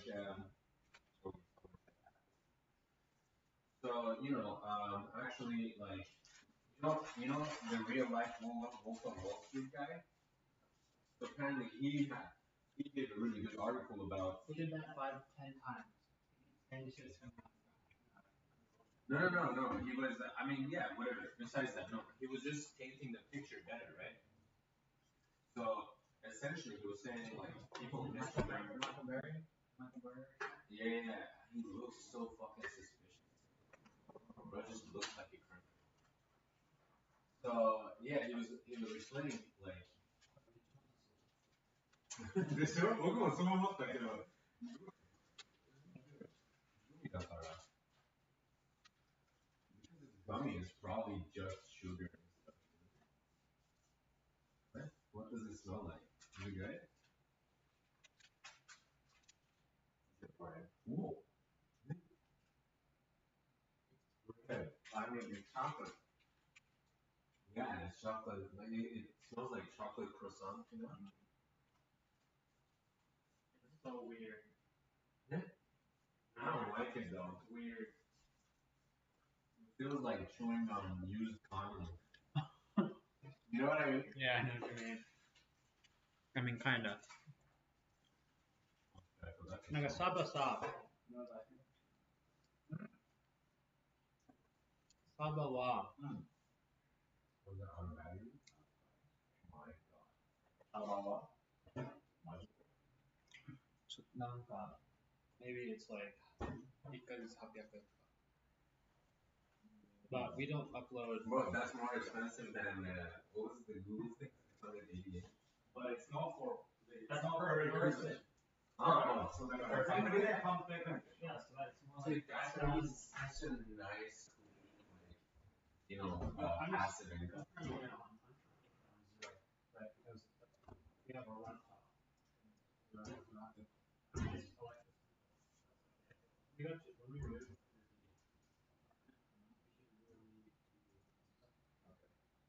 because for after we go. We can. Okay, then let's have for now, yeah.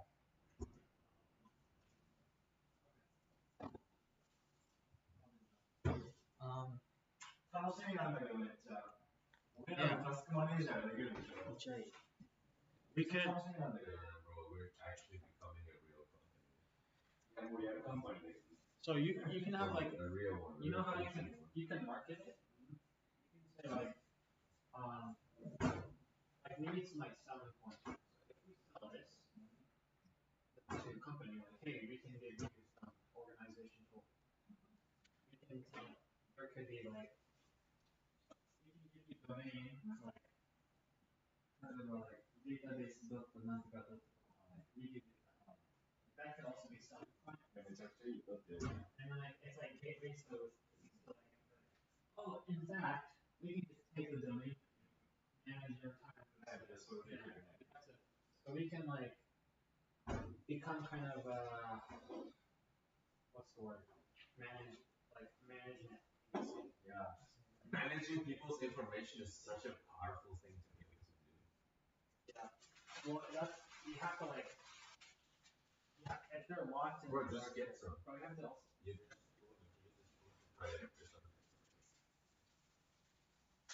I was thinking we can actually like start like getting them used to it. The is what I've learned. Is creating a company, you learn how to solving problems inside you and figure out what products to use. Like solving your own company problems. Yeah, exactly.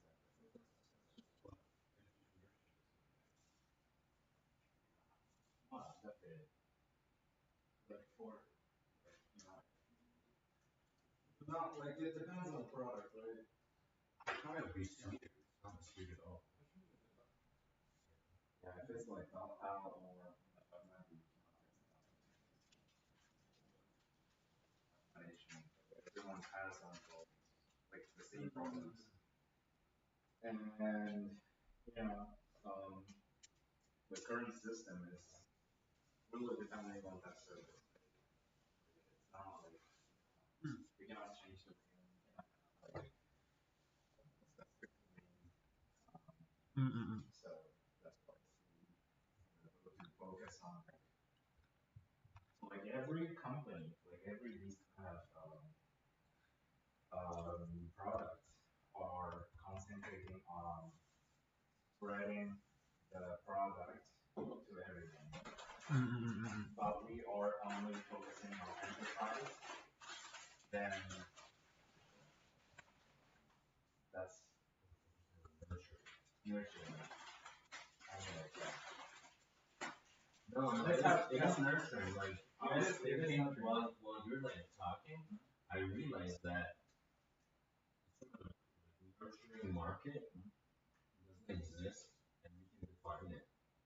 And so part of it could just be information organization. とりあえず、こ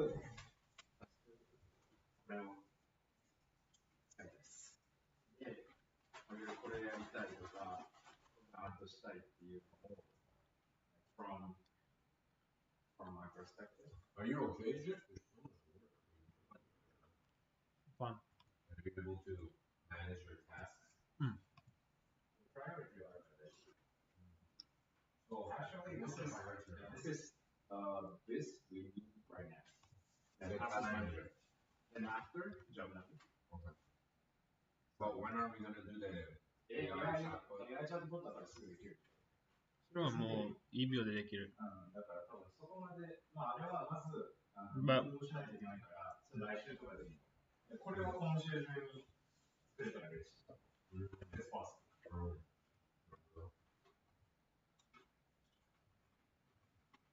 Oh well. That's good to hear. こういうさ、プライオリティとか、タスクマネージャーで、管理できるような、管理していくような。And we can see what project Jeff is going to do and what's the prioritize. Give Jeff.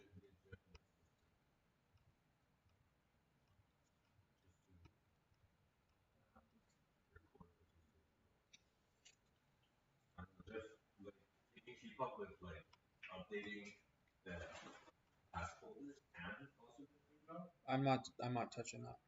No, I won't be. No, I mean like on the Discord and stuff. On the Discord and that one. I mean. Like do what? Like you need to put like updates on how you're doing on the task manager. Oh, on the task manager. Okay, so this is after remaining. Yeah. Oh, okay, my bad. And that's why we need like now. Okay. Last night yesterday I spoke to a bunch of co-workers. They they're cool kids. Oh, one of them is becoming Readme Club's like the leader. That's why he was like, I'm not fan. I was like, that's okay.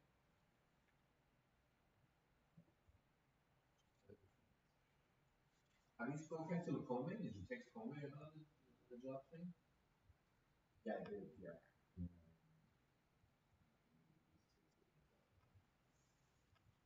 Well,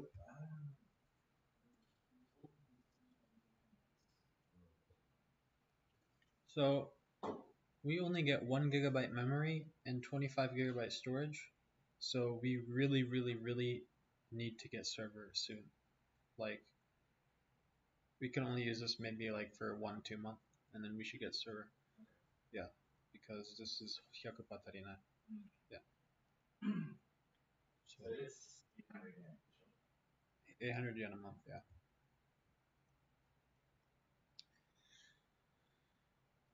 Okay. But I, yeah.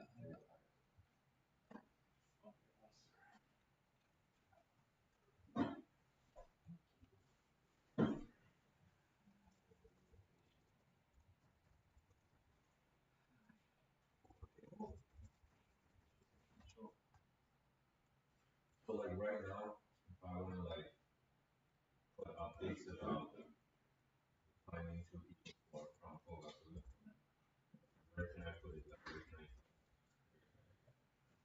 About what? about like me finding two? Server club? Mm.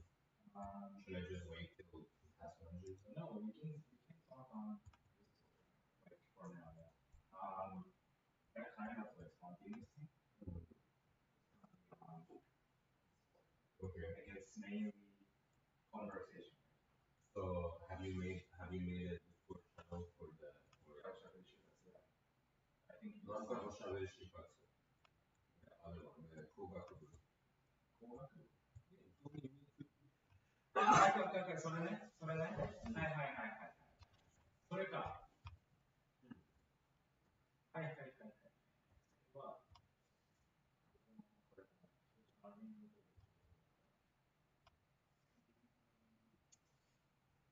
広島城がないけど。Yeah, you didn't really give me a lot of detail. Yeah, that's what you said. Everything you do right now is video. So, it's for our American company. And yeah.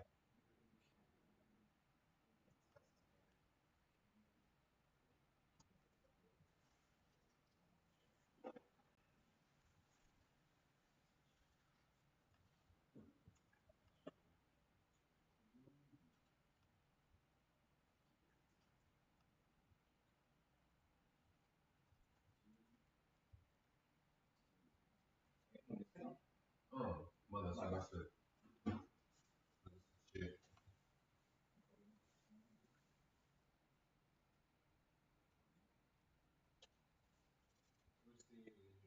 Manufacturer, engineering, second year,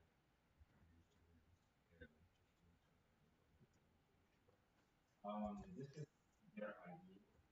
Alright, their company name as well.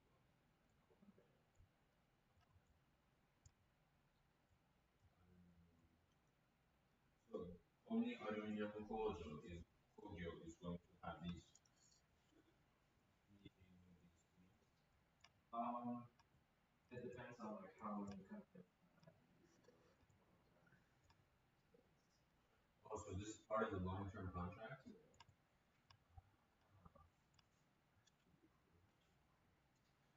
Definitely make it in the university and before you graduate.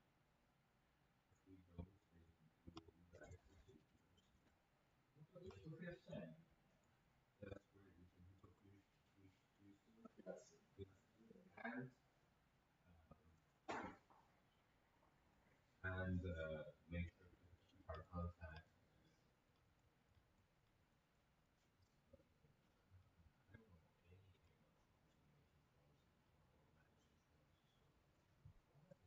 don't know anything about making cars or managing cars. First camera.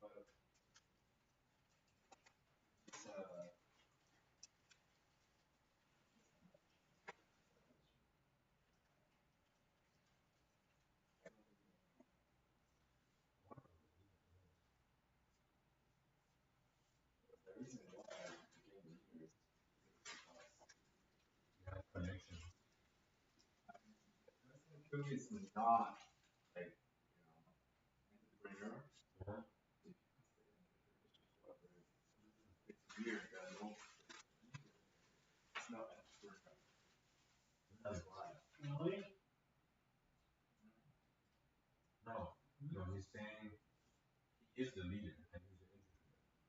He's saying if it wasn't him, well, I don't know. I thought everybody in that club was an entrepreneur. No? Hmm? Only me. Like, only I have company. Isn't it an entrepreneur club? Well, I mean, you know, they don't have to have companies, is it? But, you know, that's weird. That's fucking weird. But they want to be entrepreneur?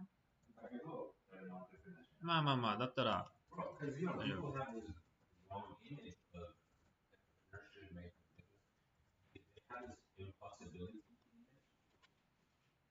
They have this image of really, right now, people think you either have to be born into it or have a lot of money to start a business, have a company.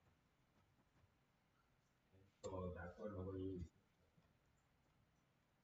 like that. But I was talking to this girl about other people, and they were like, "Oh, you know, this." I was like, "Oh,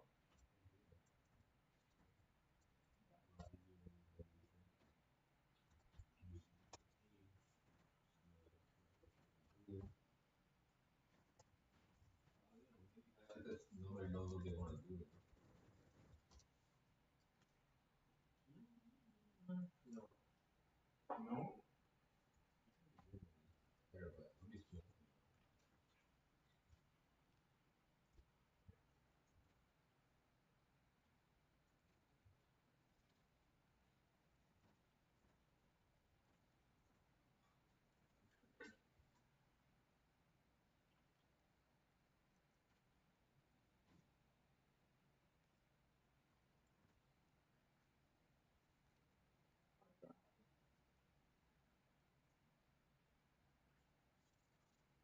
It's not bad though.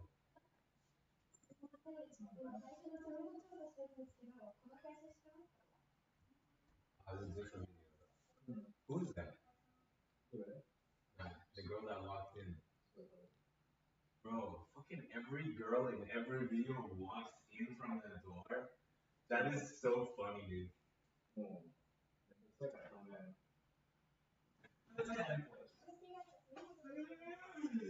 Alright. I can't say anything against it because, like, that's totally fine. I think we need a better set though, because this room looks fucking depressing. What? This room looks yeah, better set. Which one was Like the isete. I mean, the lighting is a bit. このルーム。そう。が悪い。これはね、もう仕方ない。仕方ない。これしかない。確か。このビルディングだから。確かに。No, Because if we move, you know, after we move, they're not responding. まだ外国人のと、で、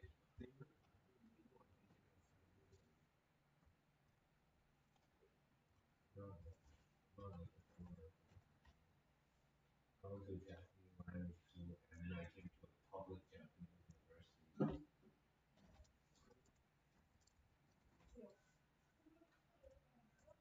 So I've been in Japan for yeah. no problems.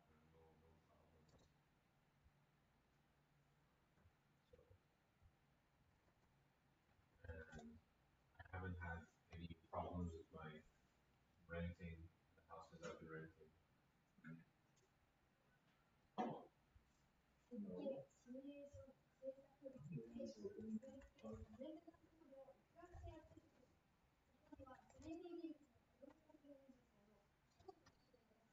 God fucking damn it.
Have any more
What the fuck?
One of my favorite types of content is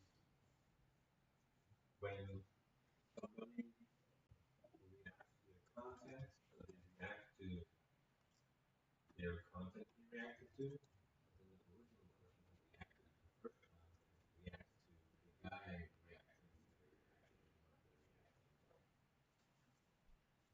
That's awesome. Yeah. That's a third. I think it's a slot square.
あ、お疲れ様。これね、今流れてる。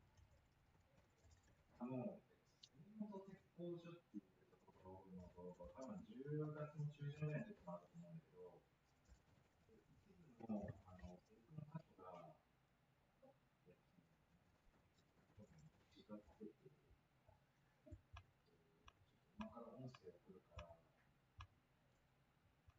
それをもとに同じような速度で、スマホで音声だけ撮ってほしいんだけど、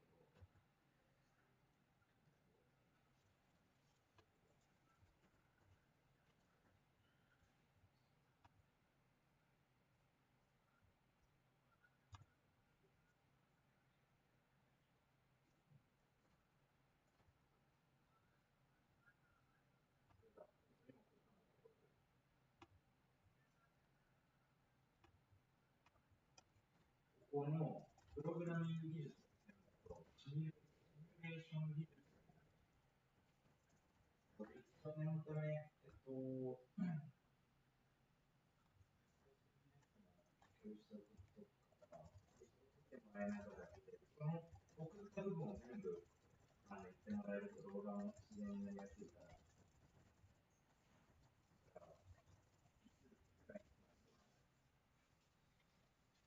ありがとうございます。はい、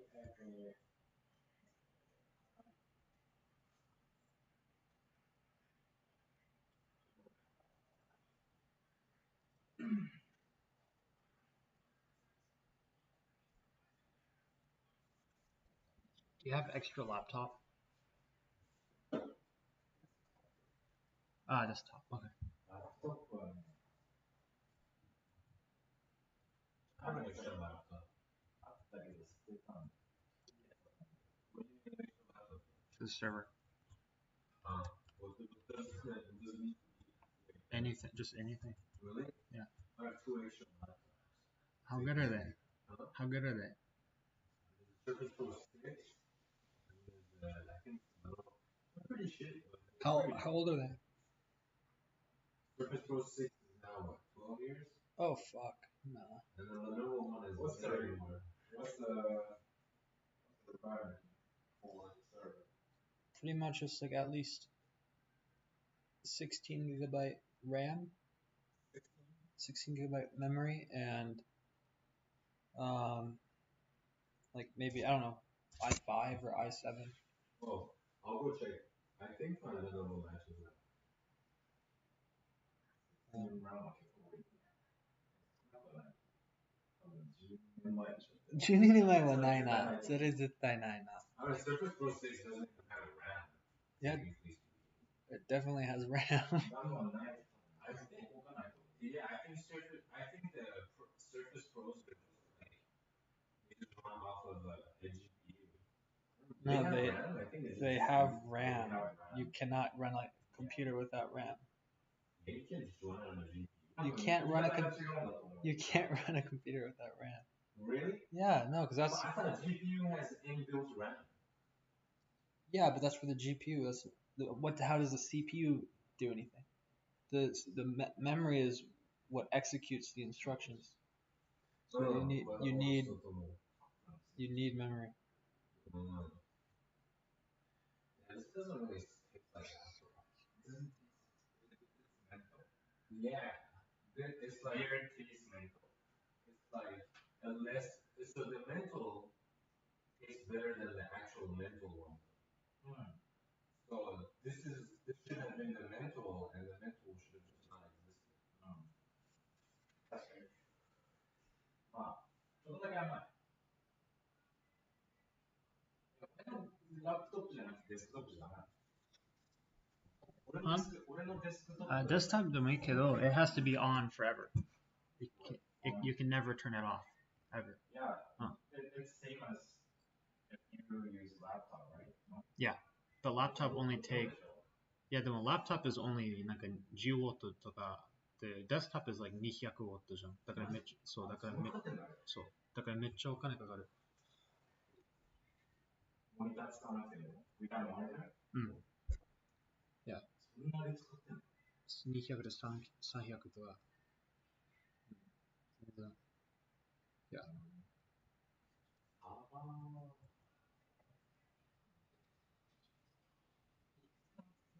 で作ったし、うん。800円のやつで。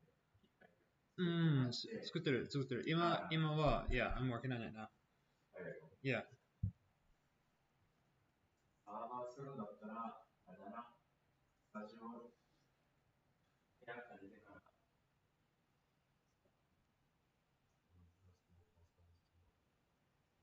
No, of course not. What day is it? It comes on Fridays, no? Oh no, it's not August actually. The card is looking. It's your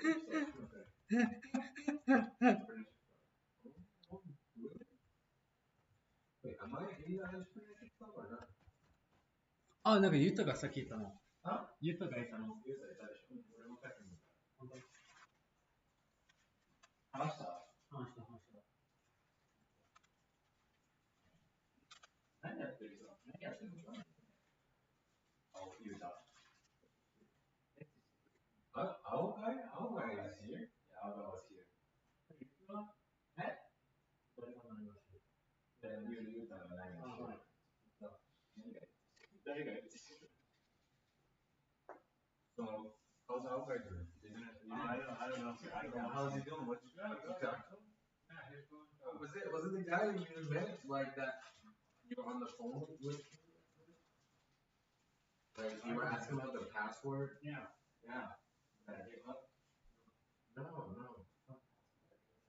the door, you call me or like, だから電話かかってきたのか。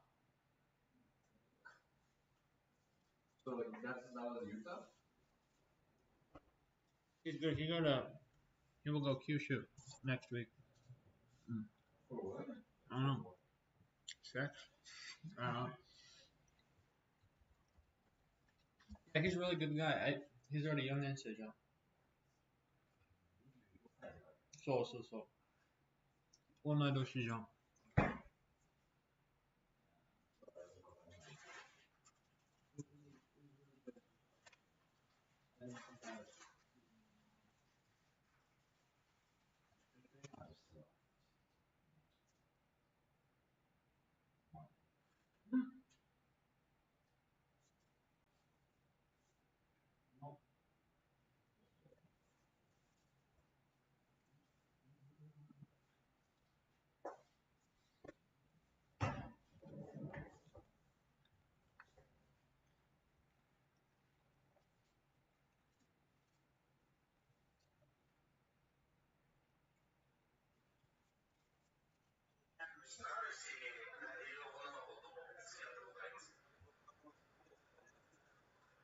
You're not?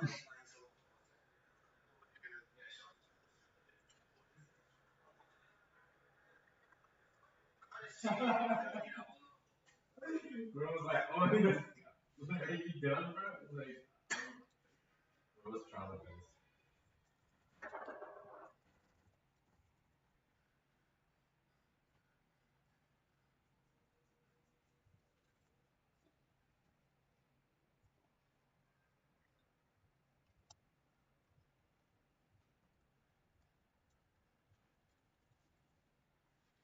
I'm annoyed right now. How do I fucking get fucking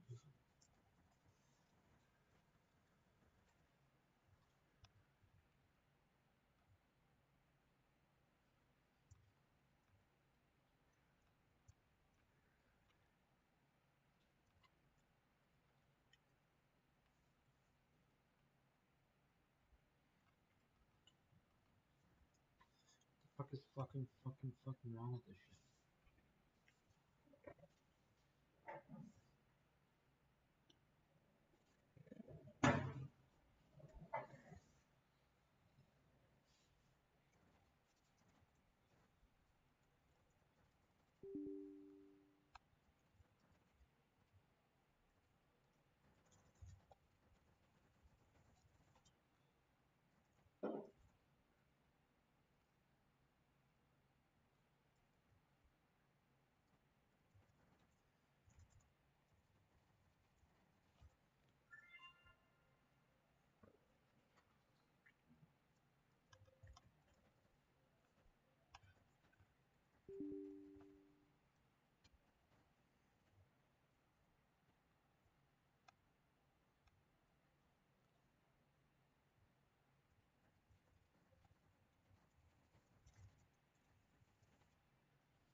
Okay, that fucking worked for some reason.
me about.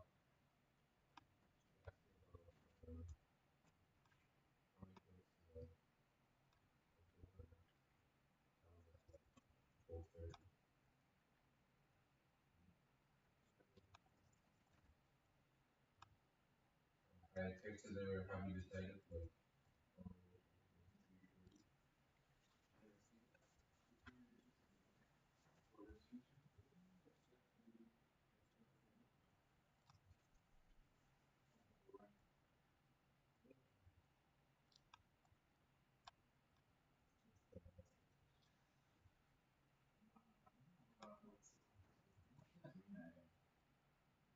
and I spoke to a bunch of people as well.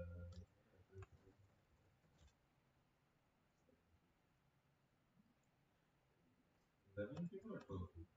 11.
This might be good.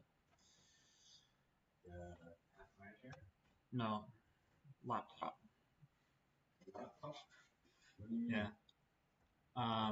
I sent you something that we should get it sometime. 今じゃなくていいけど、なんか、とか、これが一緒。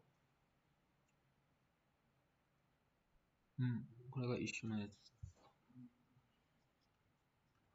まだはいらないけど、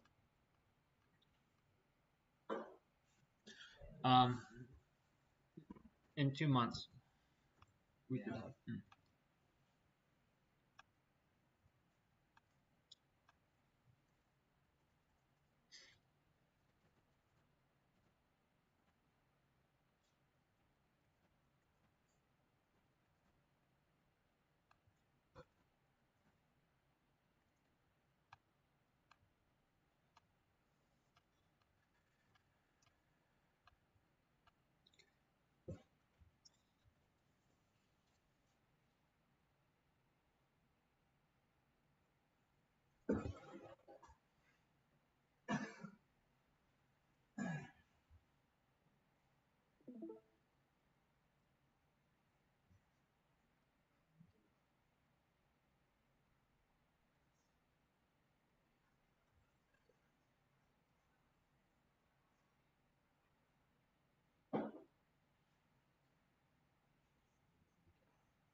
It's not.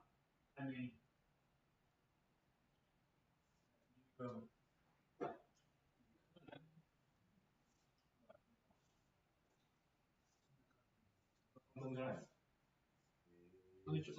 let me see. I don't think is no code DB white.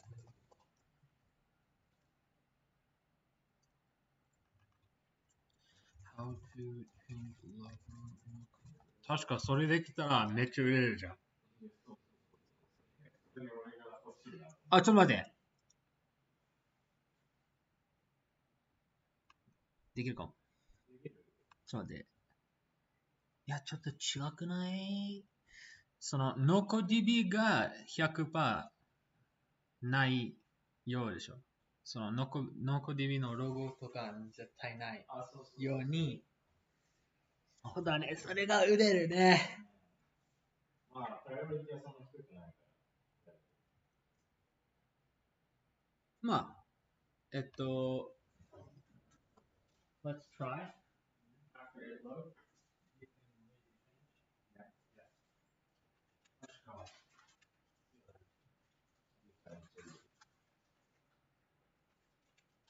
Mazda にもやろう。Mazda はいいっすよ。こ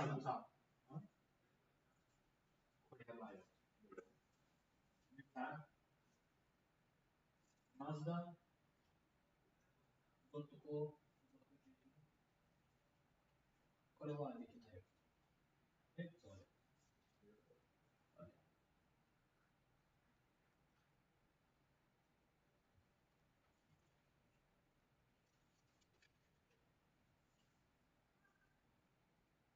そ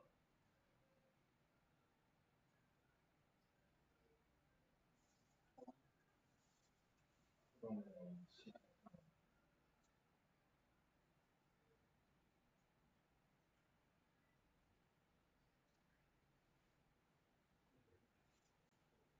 なんで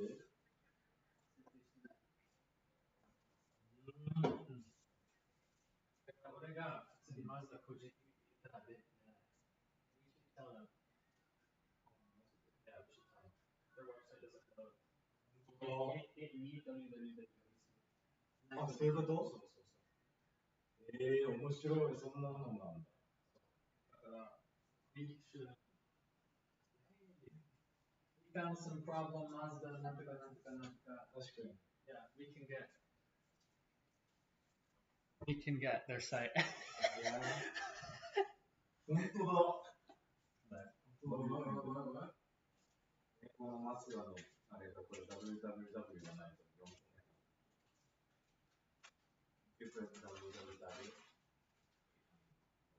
Fucking $1 billion company. They don't have fucking.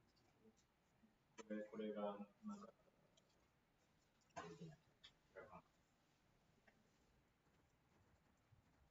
Why is that? Because they suck. Well, usually whatever you put in, automatically add the www. If they support it, but they don't. Yeah. Yeah. That's kind of, we have chance. Bro, next meeting you should tell the guys. By the way, the website doesn't work without www. Anyways. No, yeah, you can like that's a whole slide. You know, you can put it in a slide. Problems with your fucking website. Problems with your technology. Motherfucker, you're a global company, bro. So their .com, the American one has it, but not the Japanese. So it's just Mazda. I think Mazda hasn't updated anything in like 50 years.多分これあれでしょ。そのスクラッチで作ってんじゃないウェブサイト。Yeah, they don't use yeah. They use what? No code, right? No, 絶対no code じゃない。じゃない。その時点はノーコードだから逆にワーキングするんだよ。そこしっかりしてるんじゃん。プロダクトは。So actually, I think it's like the parking website. Before there was no www. Yeah,俺が入れてる。広島でもないわ。Yeah, it was by default. It was only www national site. It was only www. It was www national site. It's fine. It's fine. スタジオも WWW9.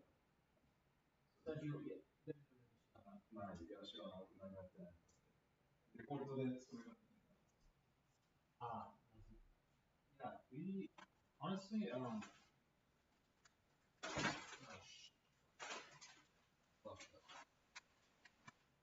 like we should be not IT company,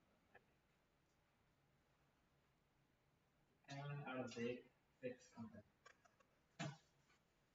But that's great. That's it. What are those signs up? That'll pretty much.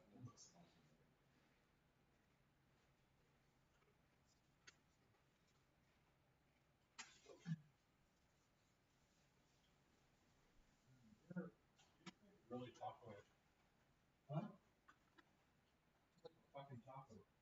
Yeah, crazy. It's got that chocolate seasoning. Kind of debating buying chewy.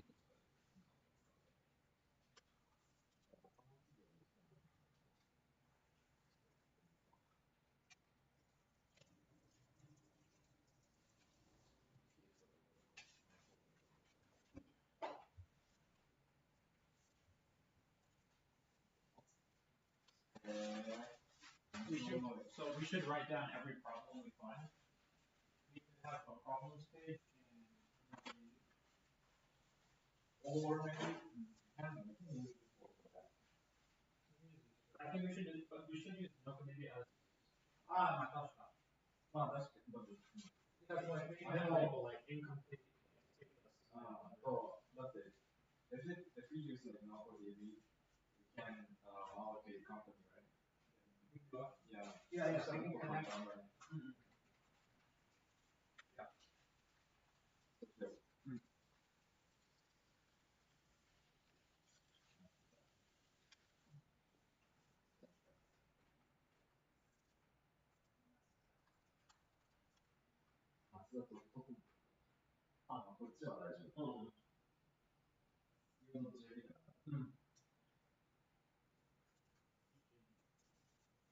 아니 많이 있잖아 이거 말해 많은 사람이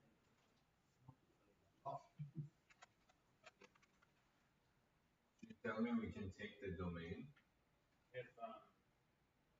if they if she opens up to the idea, if she takes her panties off, then yeah. We just need to. I mean, we have two options, okay? We just need her to give us. We take the domain. Don't tell them about the problem. Until they figure it out in the future. Like we don't have that jurisdiction. What's that? I know www. What's that?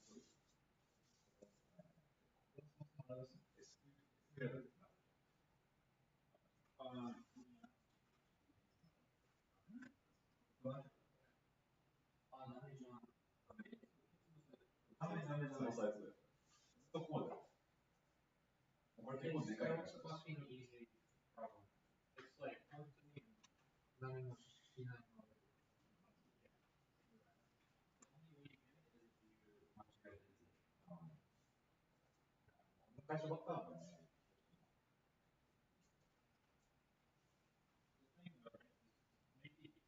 doesn't care about security things like that. Yeah, on the homepage, maybe. Homepage.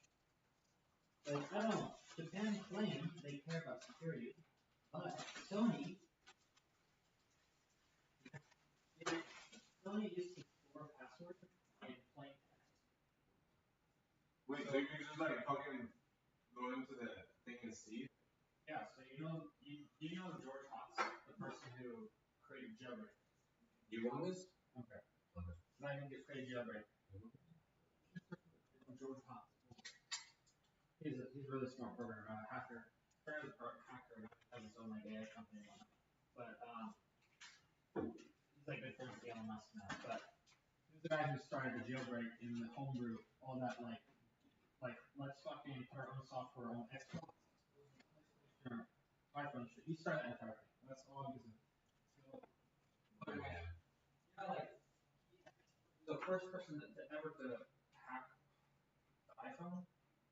PlayStation, like the like keep all of them, right? I know so many Android phones that turn into brick phones because it looks like So like he got sued by some anonymous retaliated by hacking Sony's databases. And they learned that everyone's password and credit card info wasn't encrypted. It was plain text. It was one file that contained every. It was like one file. Yeah, it's happened back in 2008 or 2009, I think. Like yeah, it was a big, and then Sony like apologized. Yeah, so I think that's why that might be why Japan cares about security because they're fucking.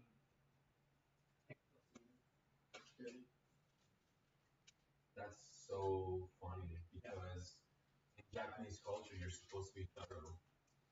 これ2011年プレイステーションネットワーキング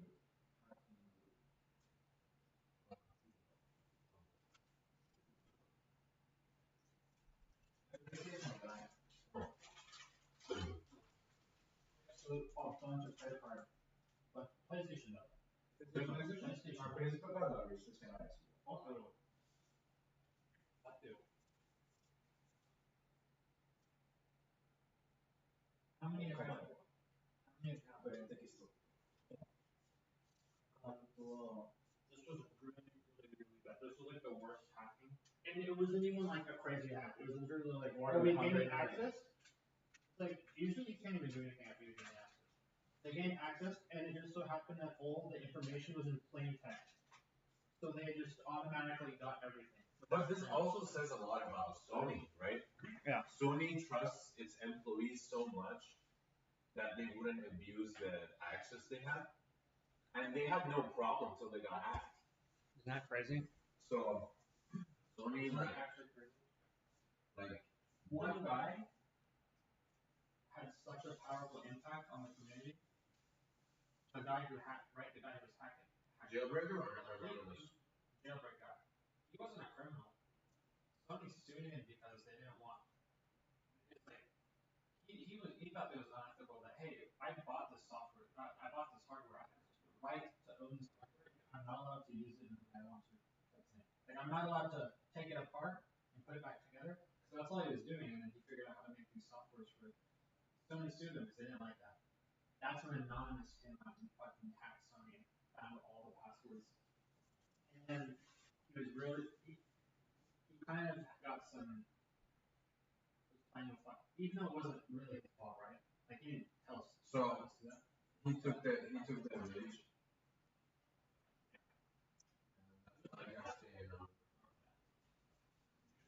He's very famous now. He's in your top list.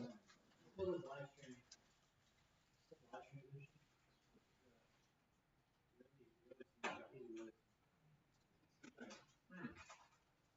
More than 100 million I did. Oh. More than 100 million accounts. Wait, I thought you meant he was sued for $100 million. No. Like $100 million accounts, that's all of the accounts. It was all of the accounts in a single file. No.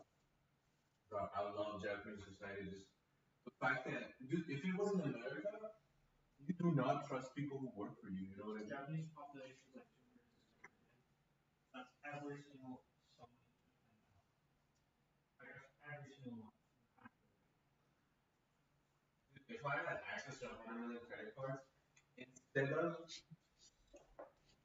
instead of like outing the fact that I know it, I'll just like deduct like 10 cents from all of the accounts. You should watch the video of George Cox like dancing after he got sued by Sony. He's like, fuck you, Sony, like I'm not paying you and do like a fucking dance. And then the mouse thing happened after that, and then he was like, oh shit. Oh, that's bad. You should see that, it's funny. George Cox dance. Yeah, he was a fucking legend back in the day. Imagine starting all the imagine being the person who started Homebrew and like Jailbreak. That's awesome. The Jailbreak app store is great. Yeah, I remember the modifications we could do to PS2. We could turn the PS2 into a working PC. God, it was so good. Like I had a friend, he straight up had a mouse and keyboard attached to his PS2. Right. Fucking working it, you know. Cause yeah, the PSG they had a Linux. They had,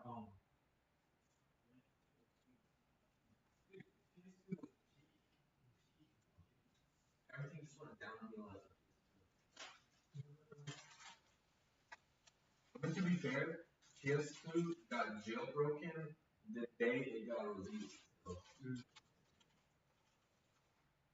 PS2 and PSP, oh my god. Oh shit, PSP. Yeah, that shit is solid. Like PSP was such a revolutionary piece of tech. It was. The fucking mini disc. Wow. That was crazy. Even like today's standard, I think it's impressive the amount of data they can. I know the fact that to this day people still buy and use PSPs. It's, yeah. I've seen people putting like fucking hacking programs on PSPs, like hack the Wi-Fi and shit. Have you seen those? No. They just straight up use the PSP like a little mini PC. Kali Linux, hacking Linux. Bro, and the PSP, like video definition, is really high. It is. I do remember that. Like I remember I downloaded it. Like I downloaded Taken 8.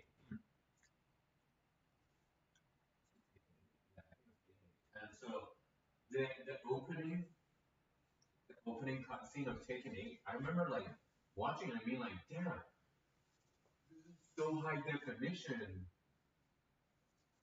And I was like, it's not, and then the game loaded up and the characters were like fucking very low def, Yeah.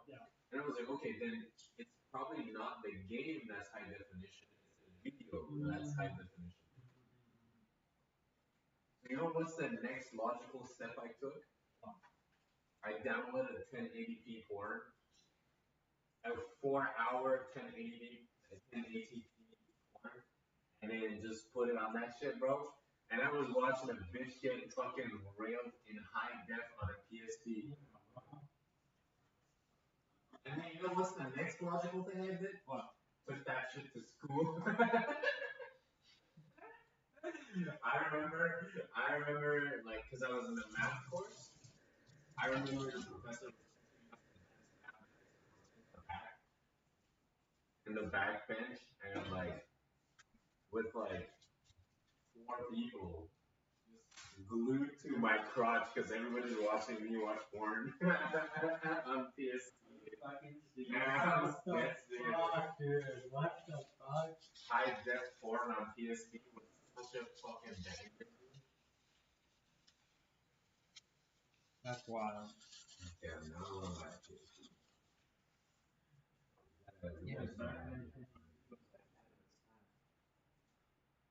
Yeah, and then they fucking released PS Vita. That shit crashed and burned fucking first month that was released.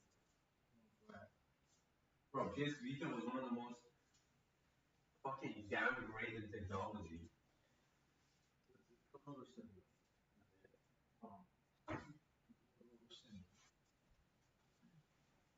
What are you loading? Filing. I don't know why it's taking so long to compile it. 最後の1が。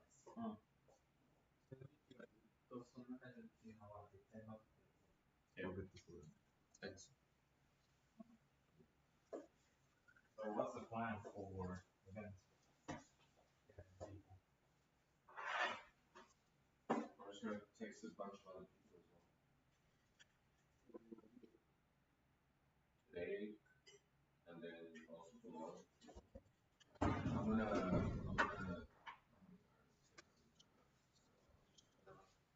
ignore her and look for other people because I was low key like not pushing too much because I thought she's gonna apply, but she hasn't applied yet, right? Yeah. She hasn't.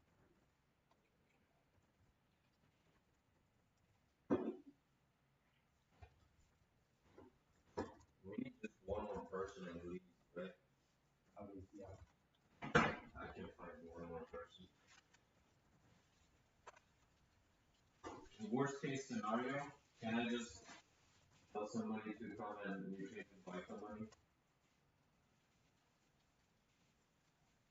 The worst case scenario. Like, unofficial.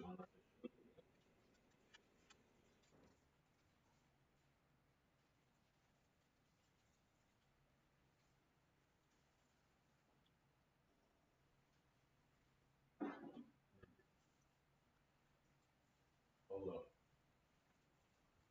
I'm gonna call and force somebody right now.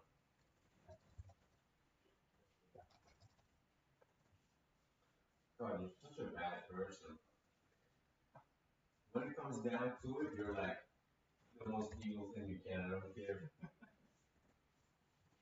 Harassment, do it. Bro was texting me 2 days ago. Taishi was texting me. You know, he wasn't saying it, but what he was asking me to do was basically harassing people on campus. Why? Huh? How so? To like get people to join the event. That's good. Bro, my boy, what are you doing on Saturday?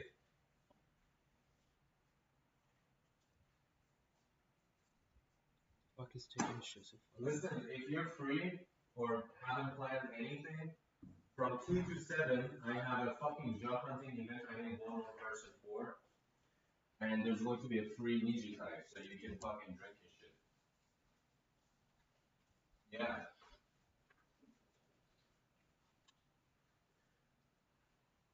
No. I need an answer.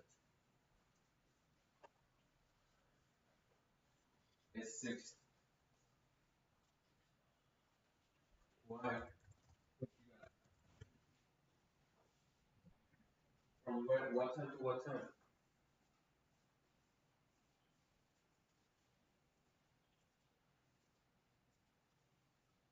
All day? Who's your friend? Daniel? Ah, the big Daniel. Big chunky's Daniel. I love that guy. Listen. I need your help, man. I mean, I'll drive you back. I'm driving there. I'll pick you up. We go there, do the thing. I'll drive you back immediately. You won't miss the birthday. You will miss the cooking, but you won't miss the birthday.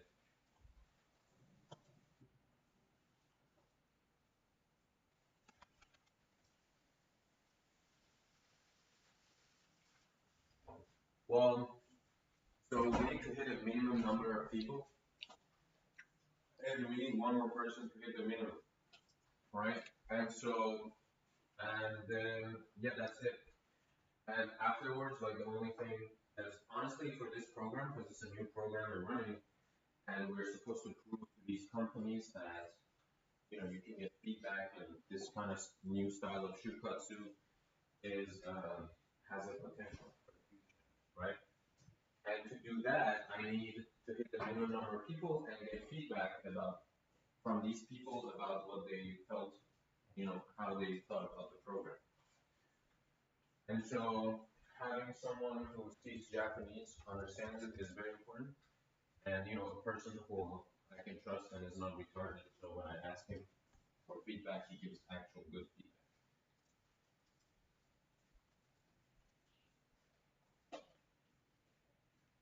Bro, listen, I'm seeing you, bro. You're good. You're great.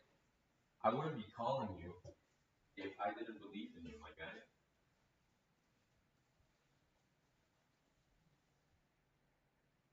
No. It's my business, bro. It's my business, and it's you don't need to worry too much about that stuff.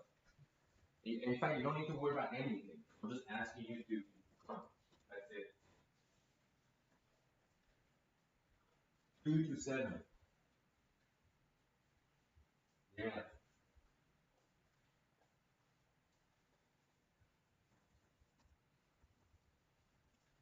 Listen. On the way back, I'll also help you pick out a birthday present for our boy. In fact, I will join you guys. We can buy some of these fancy cigars from smoke shop in the city. I know a spot.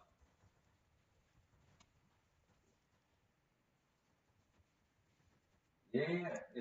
So the event, the companies that we spoke to and made this new Shukatsu lifestyle is the Mazda and a bunch of other Hiroshima companies. And the event is happening in Mazda headquarters, and they're going to like give us a whole like tour of like their cars and stuff.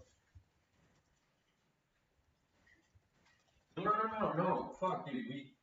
It's casual as fuck. We told them if you want to, because Shukatsu has a bad image, So we told them that we need to just tell them they can wear whatever they want, and then you gotta be chill. You guys gotta sit down and talk to these students, and then thirdly, we told them if you want to really get like understand their views and stuff better and talk to them like a normal person, it would be really nice if you guys pay for their Nijikai.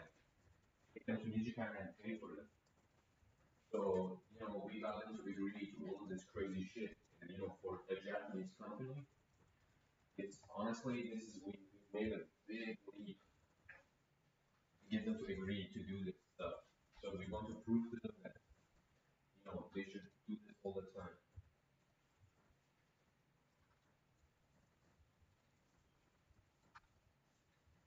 Alright. Perfect. I'll send you the form, fill it out. Big thanks, bro. Love you.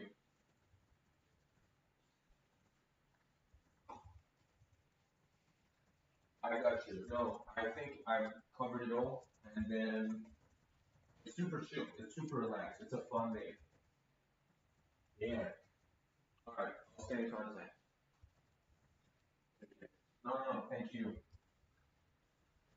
Bye. Okay, there you go. We got the fourth. We got the back. Bone. You know that? Oh, Bone? Bone's awesome. Yeah. Yeah, this guy.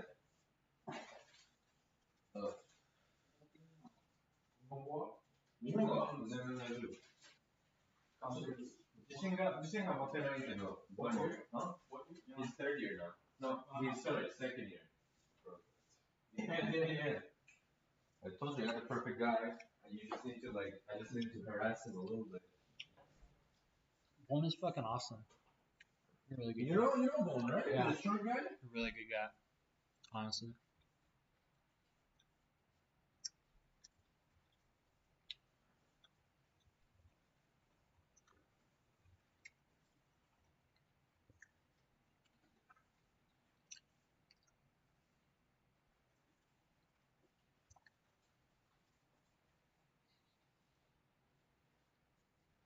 This is not working.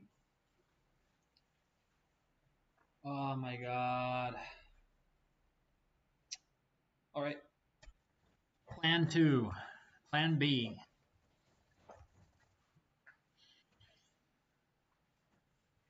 If this doesn't work, we're truly fucked.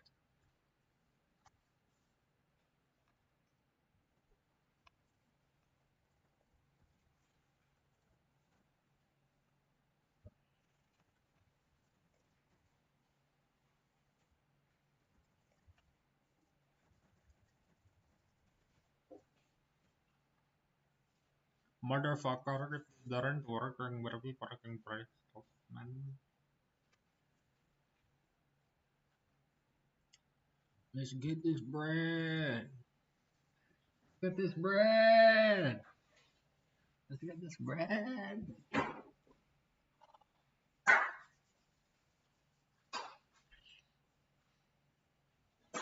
Okay. So now at least we know that we can hit the minimum for sure. But why are we always hitting minimums, eh? I mean, because it's a new program, What is this? Hirojira? Huh? Hirojira? Yeah, This is at Mazda? The same place we go? Yeah, literally the same place. How did they get there? You mean the Yeah, how do they get to Mazda? They don't have car. I'm gonna drive this guy. Big side. Oh.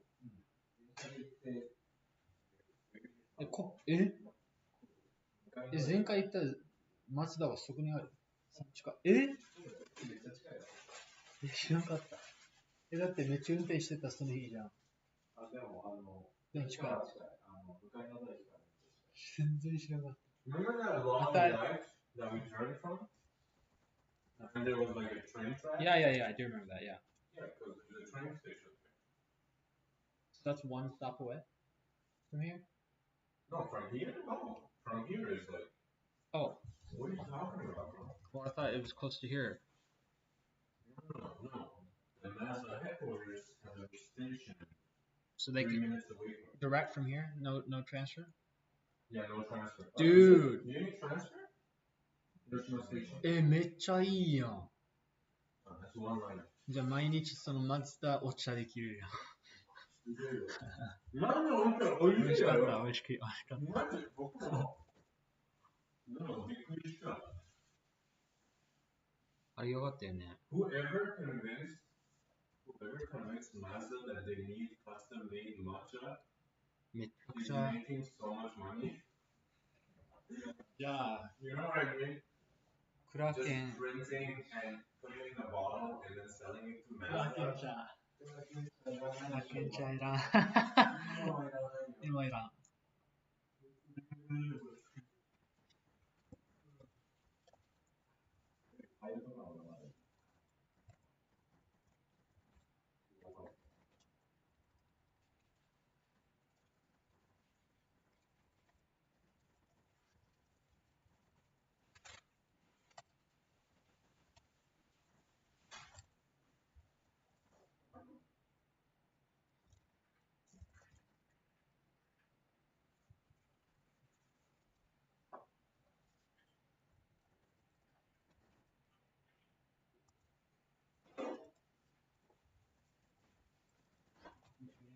CPU. Oh, you shake my man.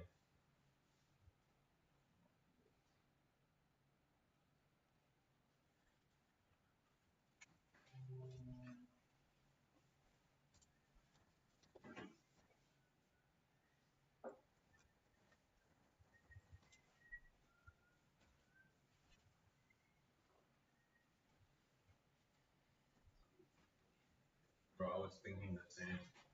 Which toilet do you go to? Oh.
そういうことですね。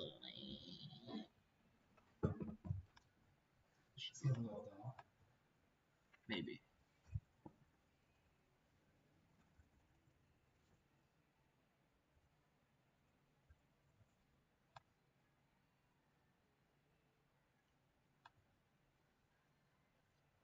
Ah.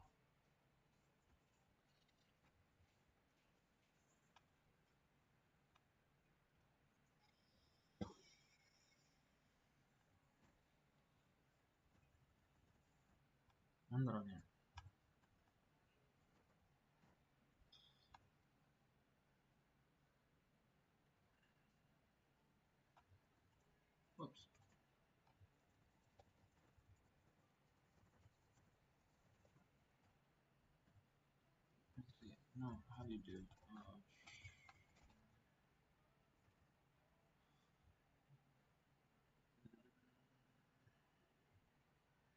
So. Mm.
Hmm.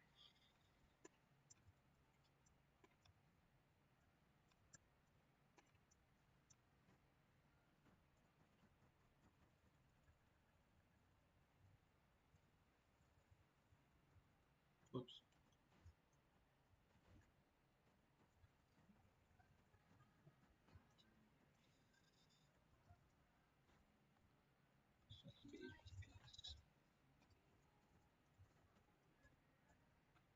Oops.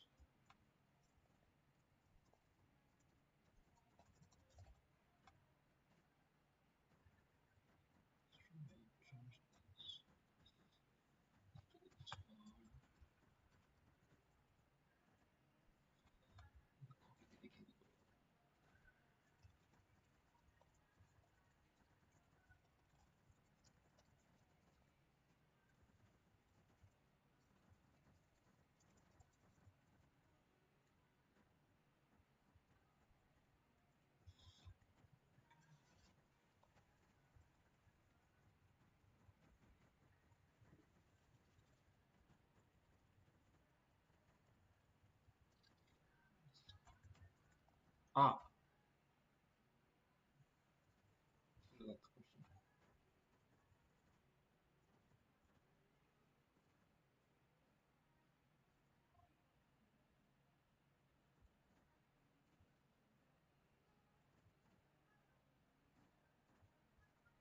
Hmm?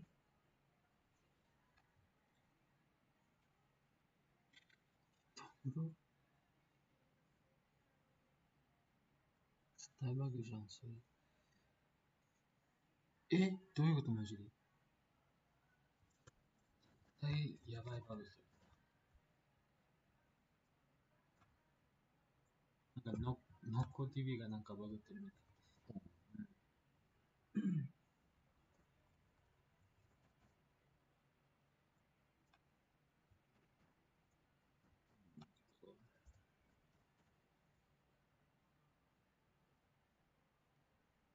うん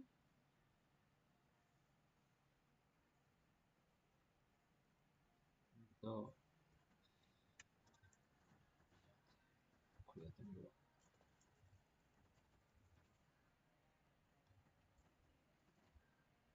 これできんかったらちょっとそう。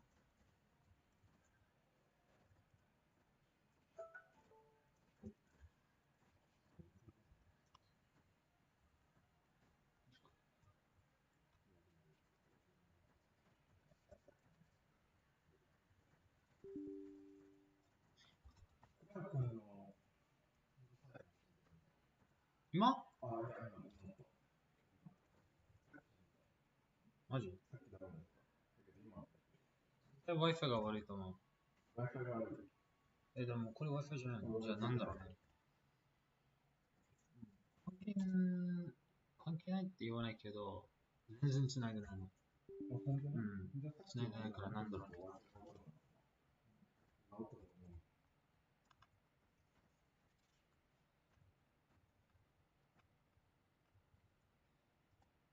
やば。どういうこと？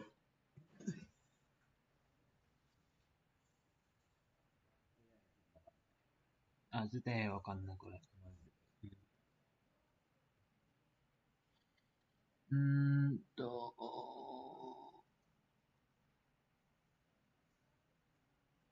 聞いてみるけど、大募集っていう。なんか Node.js がこれで。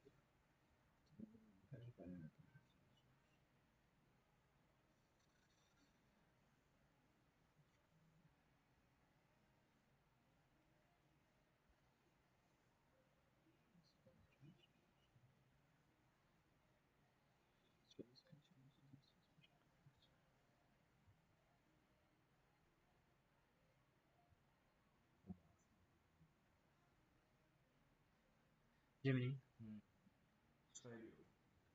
ありがとう。多分ね、これは、OK。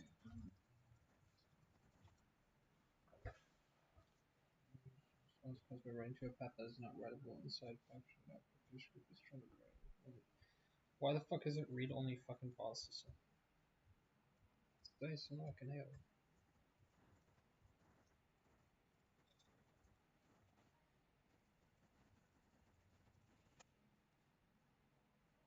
うん、違うね。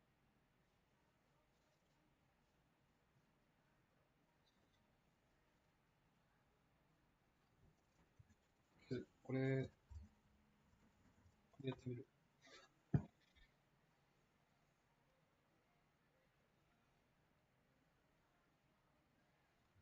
これは多分大丈夫。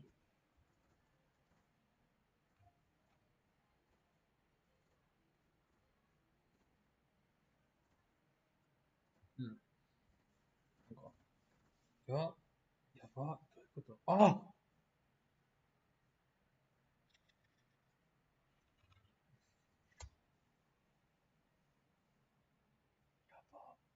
もう、25ギガも使っちゃった。そう。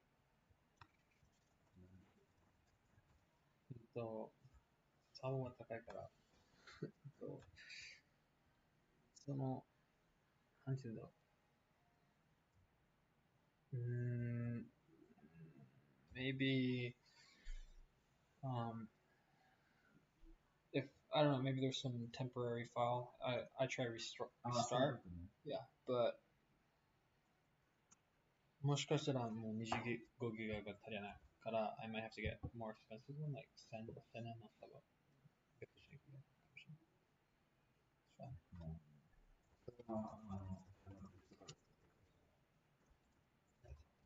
まあ、とりあえず多分大丈夫。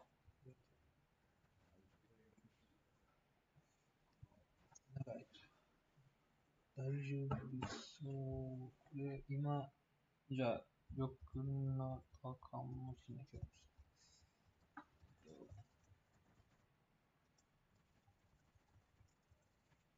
Okay, this should work, hopefully.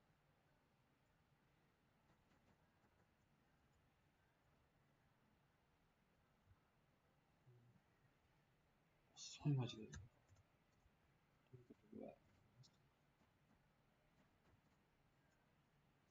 なんかわかる。はい。あった。平ら、メモリが足りなくて、まあ半分も使っちゃってるけど、どのメモリが出る？サーバーの。嘘でしょ？どういうこと？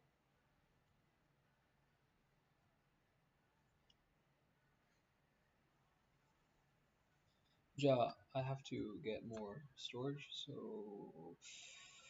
さっきのさ、GitHub のところにさ、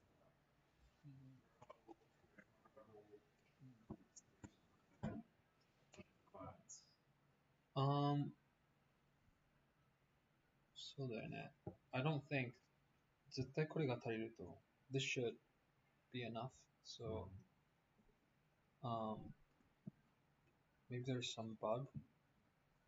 Let me see real quick. The fuck? Oh my god. What the fuck is fucking wrong with this? Hello, I'm back, having a big shit, and I called the car rental for a car, so like while taking a shit. See, other people, they go to the toilet on company time. I do work for the company in the toilet on my time. That's how dedicated I am. How about you? Are you that dedicated? 一番 dedicated. I think we should not use this, actually, because, the server, because it's fucking bullshit. It's fucking, yeah, the server is really not working well. Let me try, I'll try something different.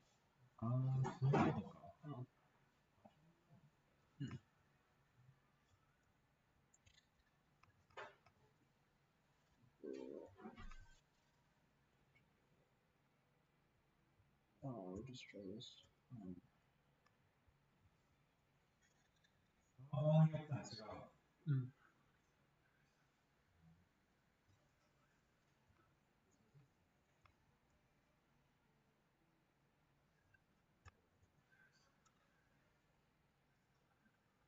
No, it's not hard. It's not hard. It's really easy. So, I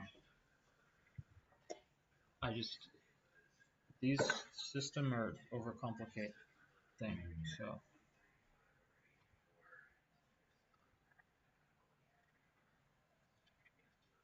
yeah.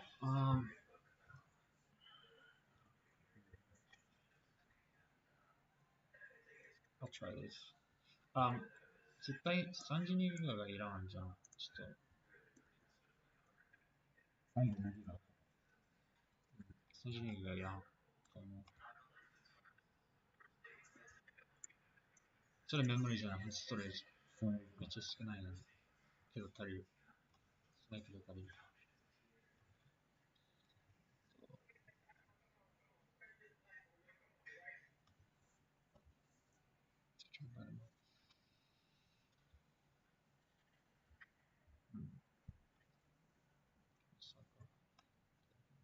Okay.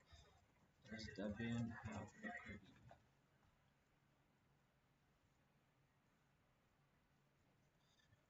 Okay. That's fine. We'll just put that.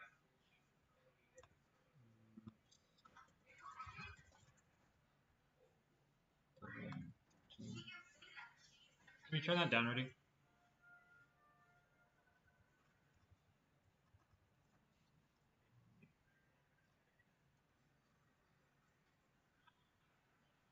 So we just I have to redo it from the beginning because I delete the old server.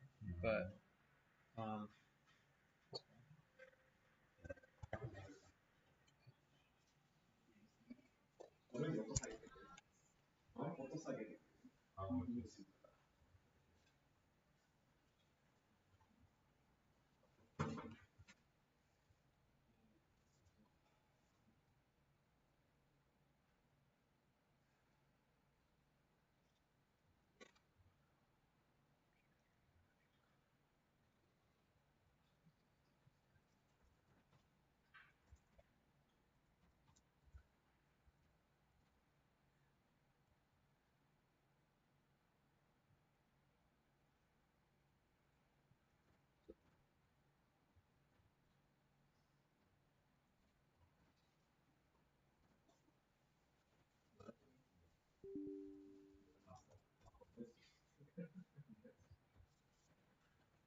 あ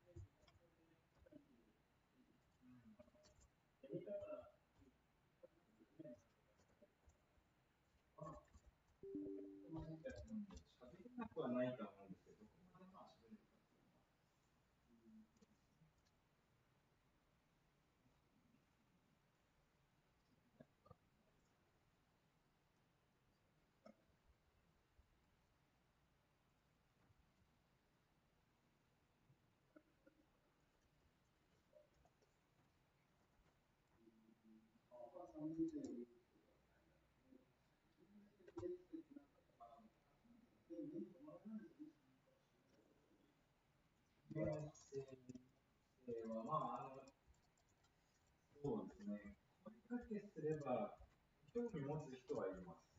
ただ、合わなかったりとかっていう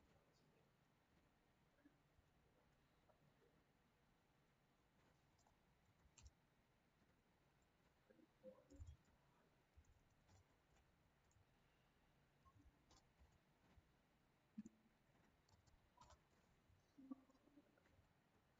違います。あの二人は、一応そのクラークのメンバーとして4人いるんですけど、そういうことです。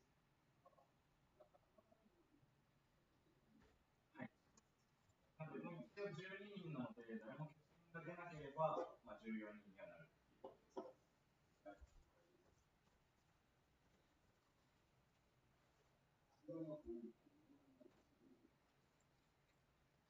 そうですね。多分同じセリからこんだけ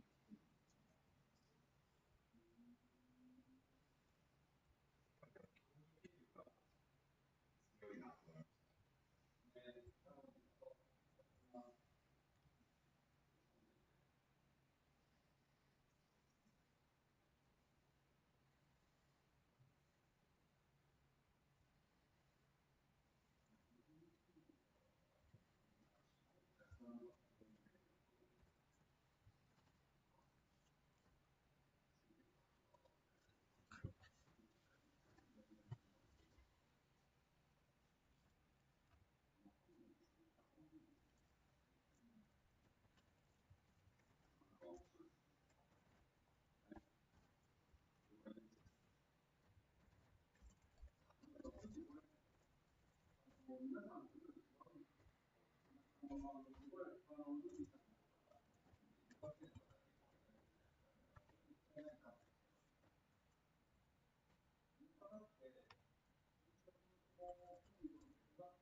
確か、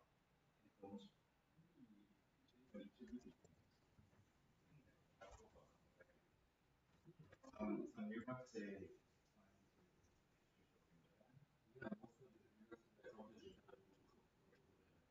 残りたい。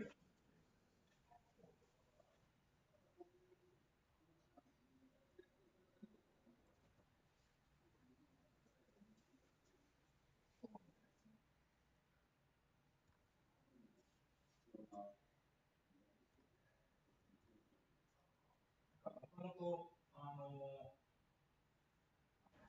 ジョン・シャロンさんっていうじゃないですか。割と9列目な。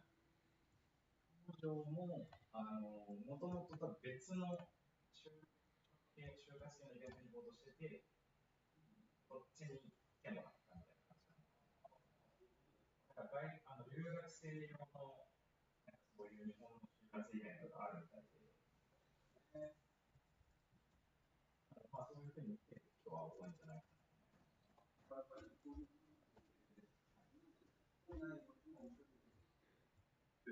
そうです、そうです。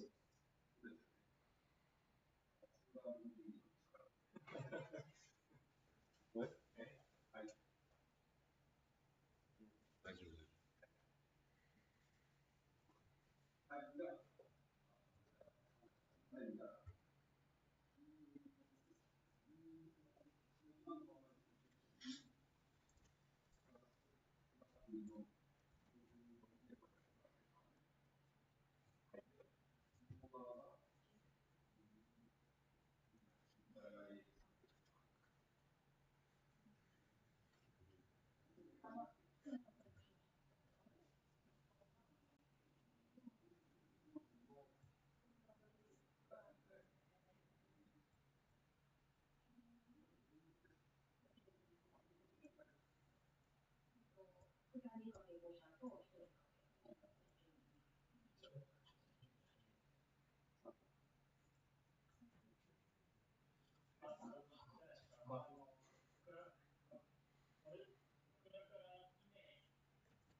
Bad.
最初に来てるのが、マーリンさん。8月20日。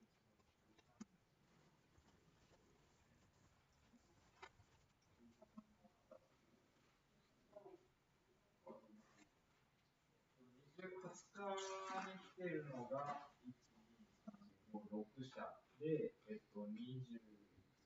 が2社で、20が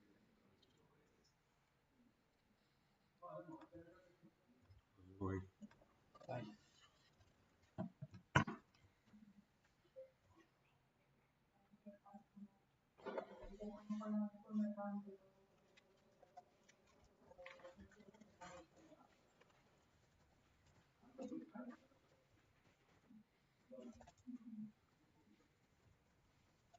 と思います。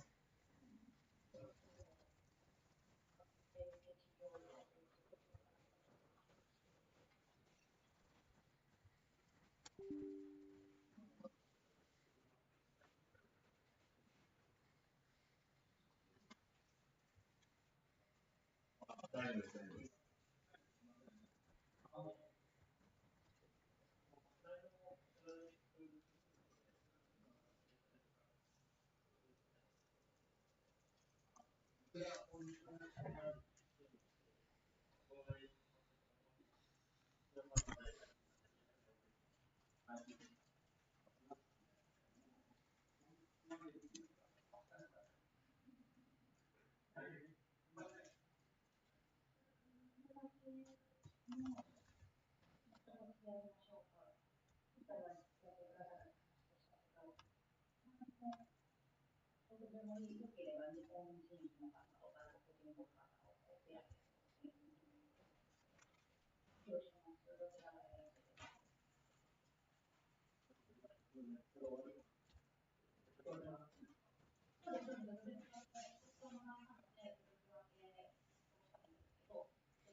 What was the Sasori Rudy about?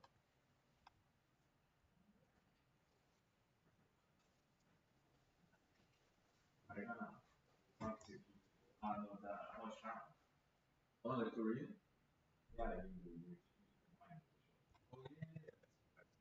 I went to the fucking, I don't remember.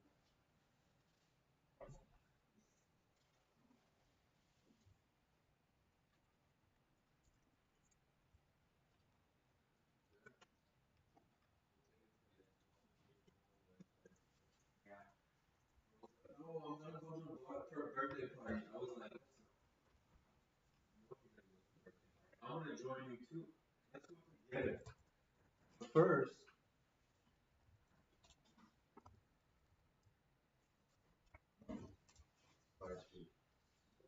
yeah. But,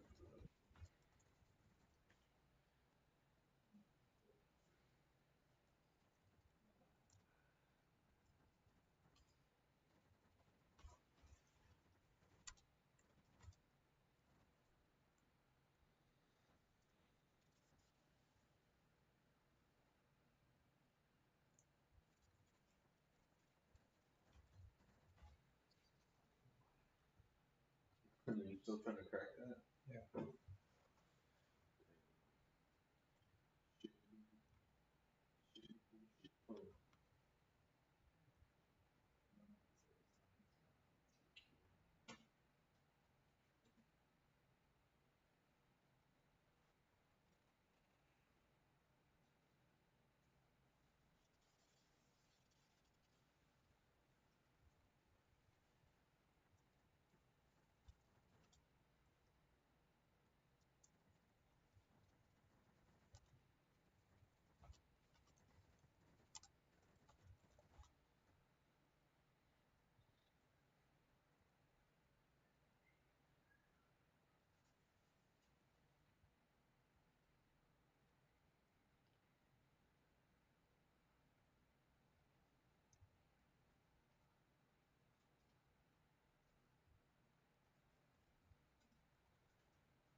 What is it? Um, I'm not gonna do server, but um, I'll just give you a link for now. You can edit. Yeah, but but it's not Clarkin. So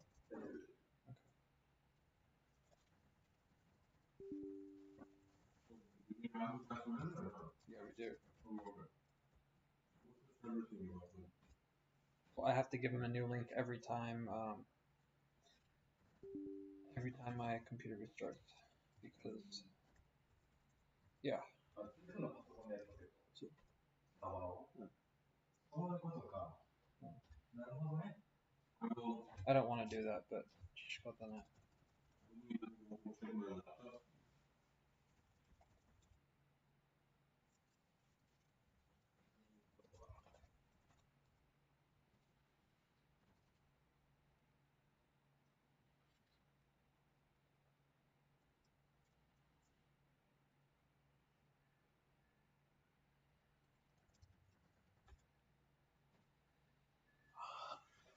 It sucks.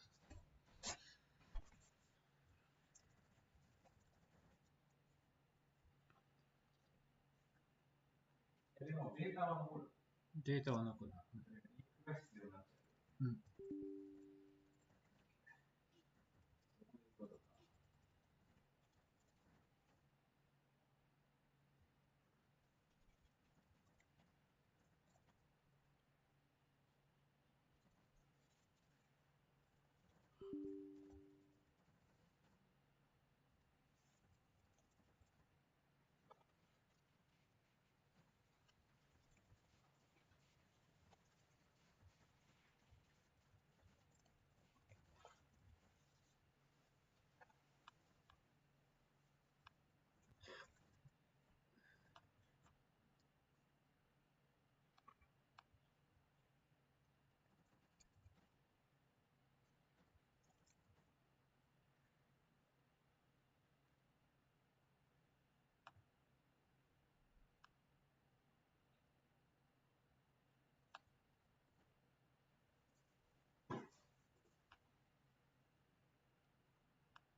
お疲れ様です。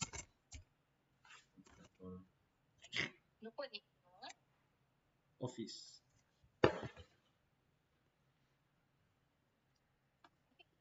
あ、何も見えないんですけど。はい。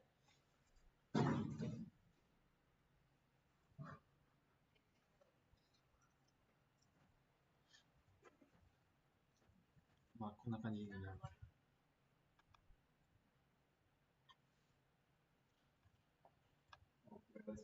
うん。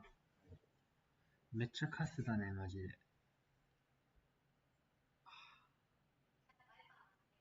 バイバイ。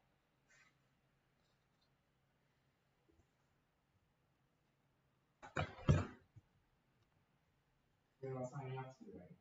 あ、そうそう。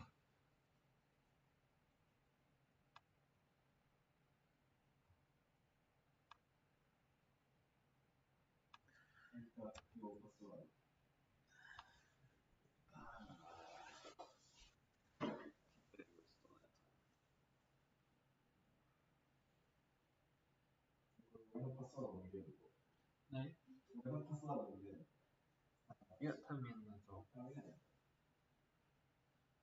Hey, what do you have for business?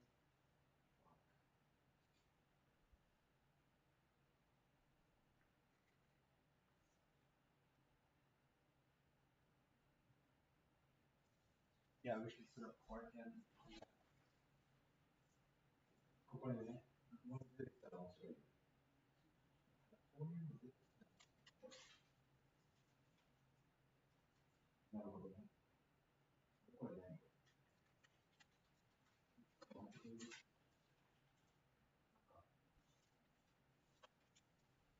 まあ、一発目に来ました。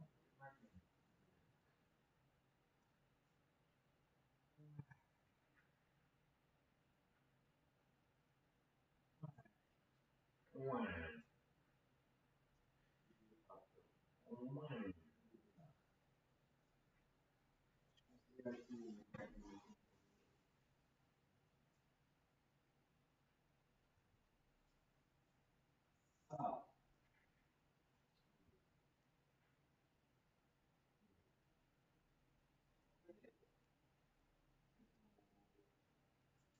同じこうテーブルを入れる。Maybe, I don't know, but only people can, maybe organization.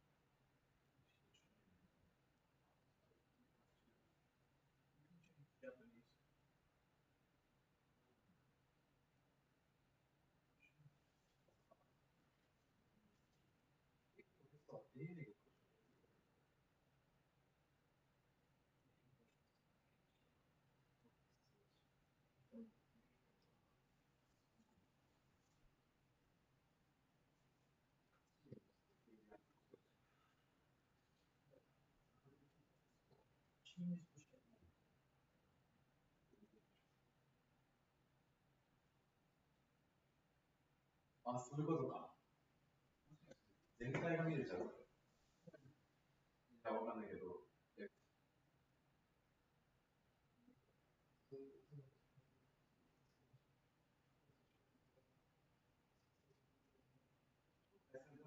アクセスできるか。そういうことか。はい。だから、まずプロジェクトを、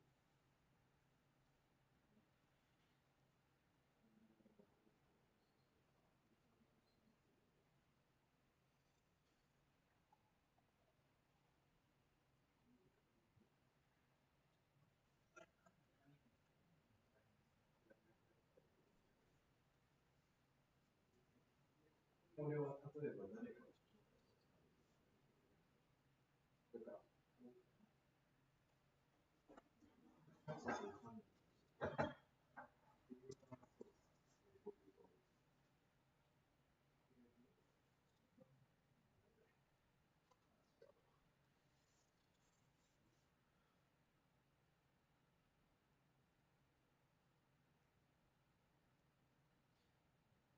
管理あとは、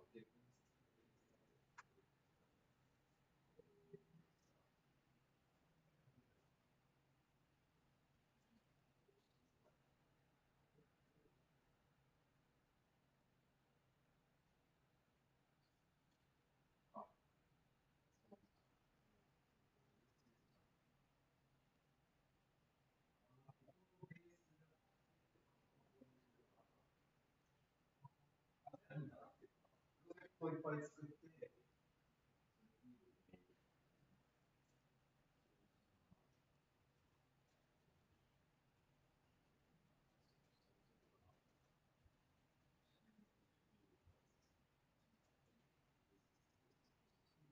で、ここにメン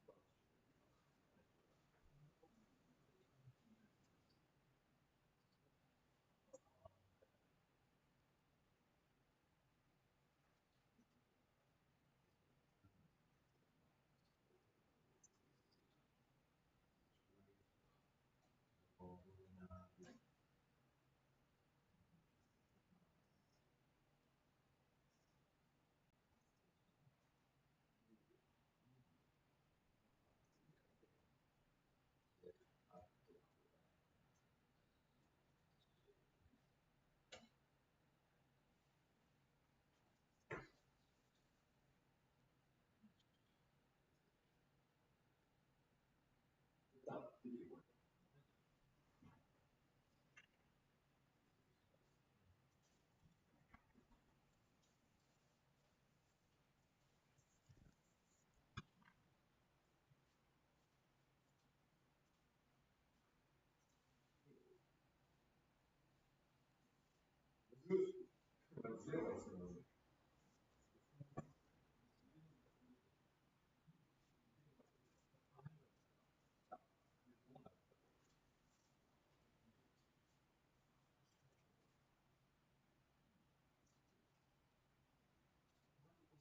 テーマでこの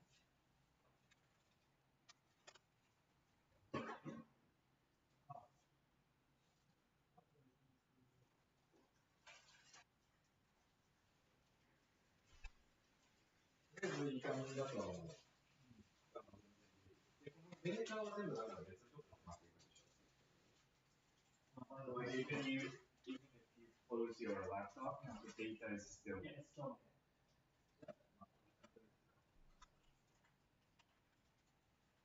そのケーブルは使えない。その時はね、クロスしてる時は使えない。どうしよう、どうするのか。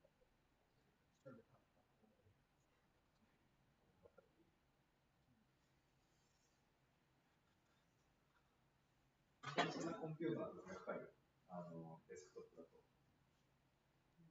あ、いけない、いけない。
お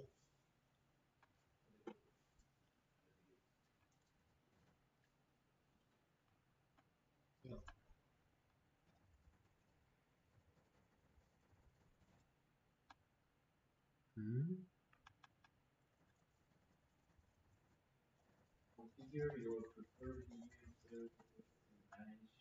あ、できたね、それ。あ、できた、できた。あ、削除、JEGY 削除してほしい。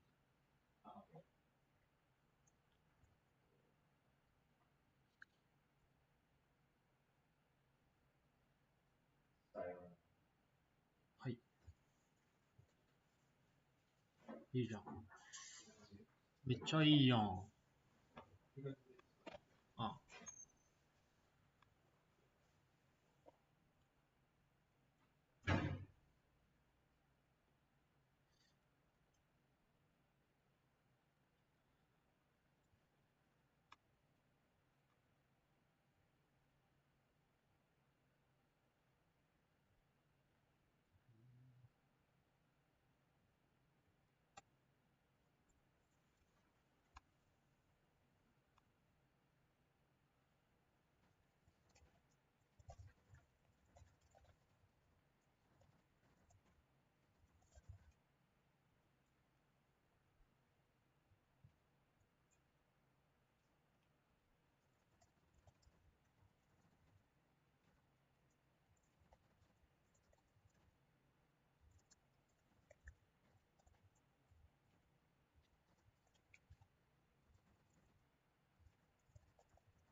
think you're really.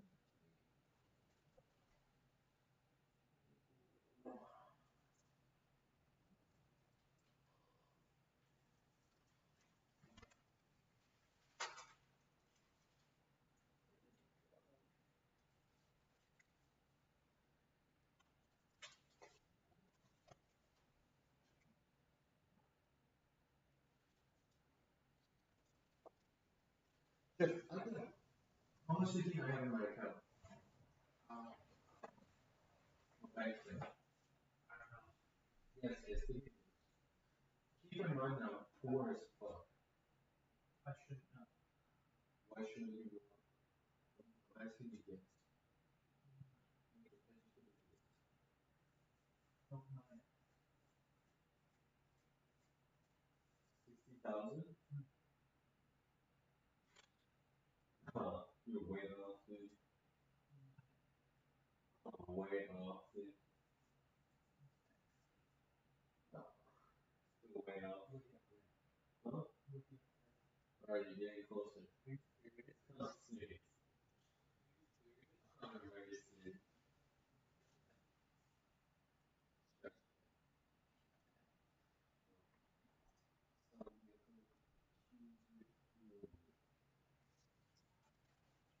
There's another month. I just finished paying my fucking rent. What they call living paycheck to paycheck. Really? Yeah, that's how I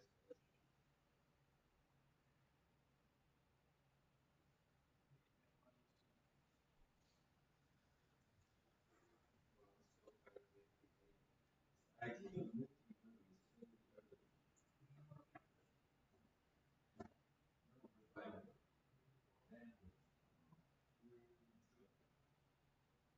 bandwidth, he needs like bandwidth, he needs like more sources of income. But that's really what we're building though right now, isn't it?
What do you have to? I forgot to undo.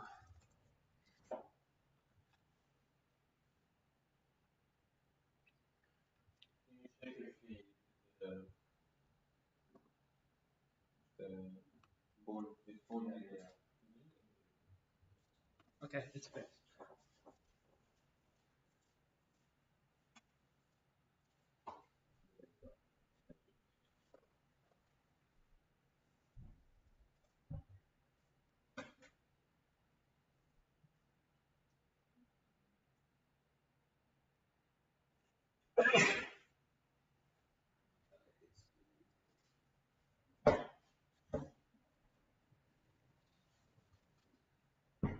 That's just because of the code.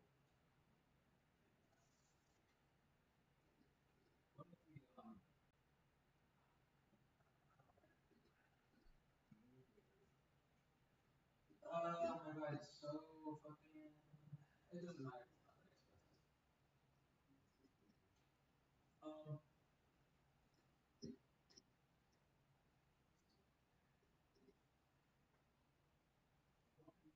now we can get other people on board.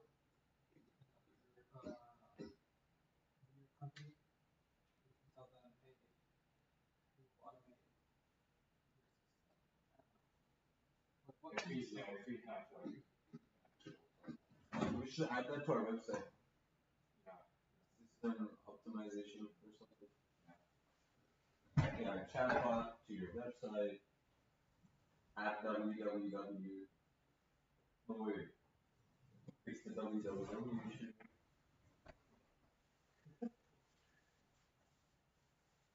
Because we should put it on the website because when I tell these people, I always just tell them, oh, check out our website.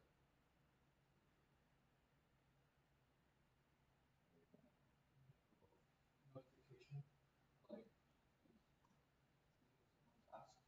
task, okay. Um, yeah. I don't think we should create a customer page.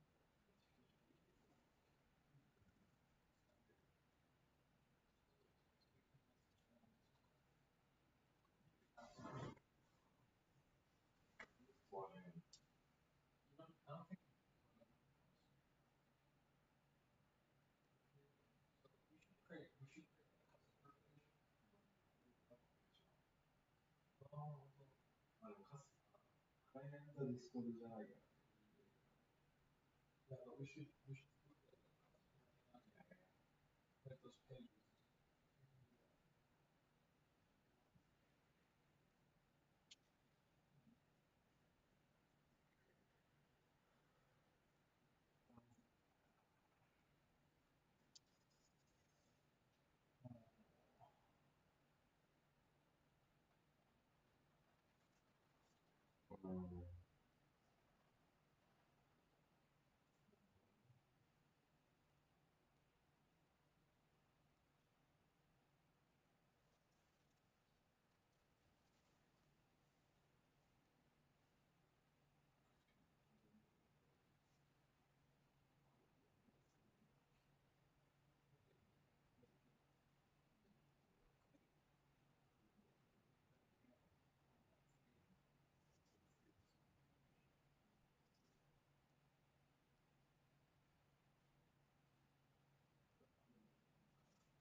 Whiny.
Bro is so pissed. I keep telling him, he keeps telling me. Oh, these are messages to you? These are voice messages, bro. Bro is so fucking pissed. It's, dude, I told him, like, so this motherfucker is, like this fucking 40-year-old dude. He sold everything he had and he wanted to move to Japan. No. And, you know, he's just, he was, you know, he's just unhappy with the regime and everything. And so the regime, you know, it's an Islamic republic, right?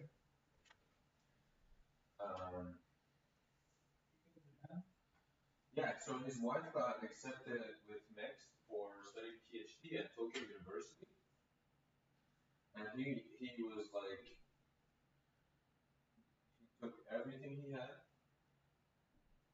he quit his job, he took everything he owned, literally everything he owned, fucking liquidified it, liquidated it, got cold hard cash, turned it into dollars, and alongside his wife, he moved to Japan. He went to study in the same language school as mine.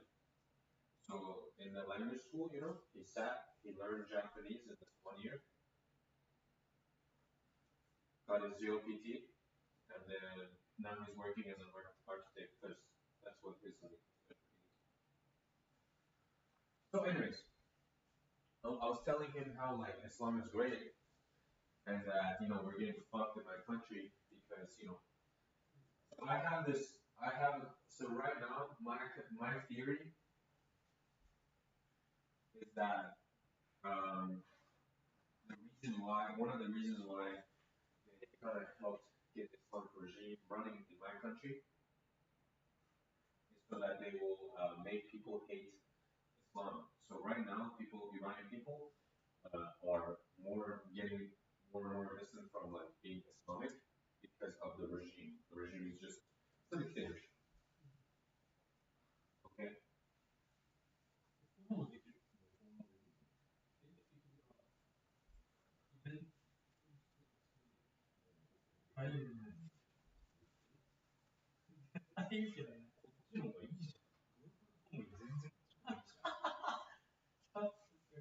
What Google Form is better than this? 俺さ、レコード作ったじゃん。参加に。Can I define this text as a company? Yeah, I think you can. Yeah. Company table. I want this to be. Yeah, it's only text, right? It's only text. English real quick? How? I'm still listening to you, Rick. Okay. So this dude, he's 40 years old, okay? 40 something years old, and he was born right after the revolution. Yeah, because he's part of the lost generation, Regime changes are never easy, especially when it's a dictatorship, and one that is so toxic. And this whole thing where Israel is attacking Iran is defending itself, this whole like play around World War III, it's all just theatrics, because in the end they're going to all merge and work together. And the reason why,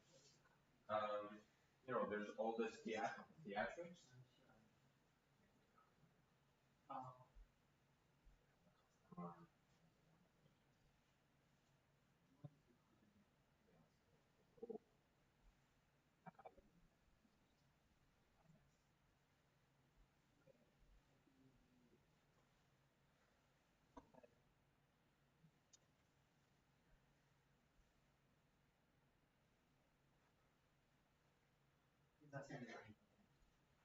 Well, yeah, right? So, right? It is.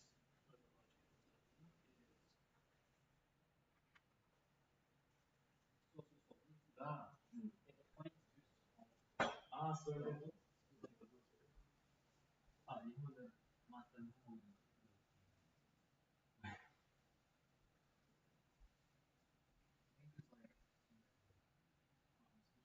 even the text is like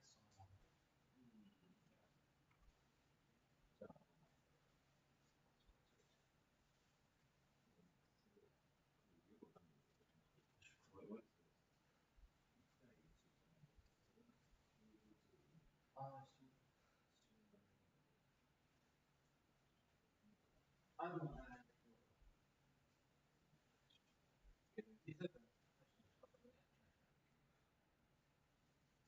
So yeah, it's all theatrics because all of the great Islamic countries have been overthrown. Iraq, Afghanistan.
Maybe there's a category.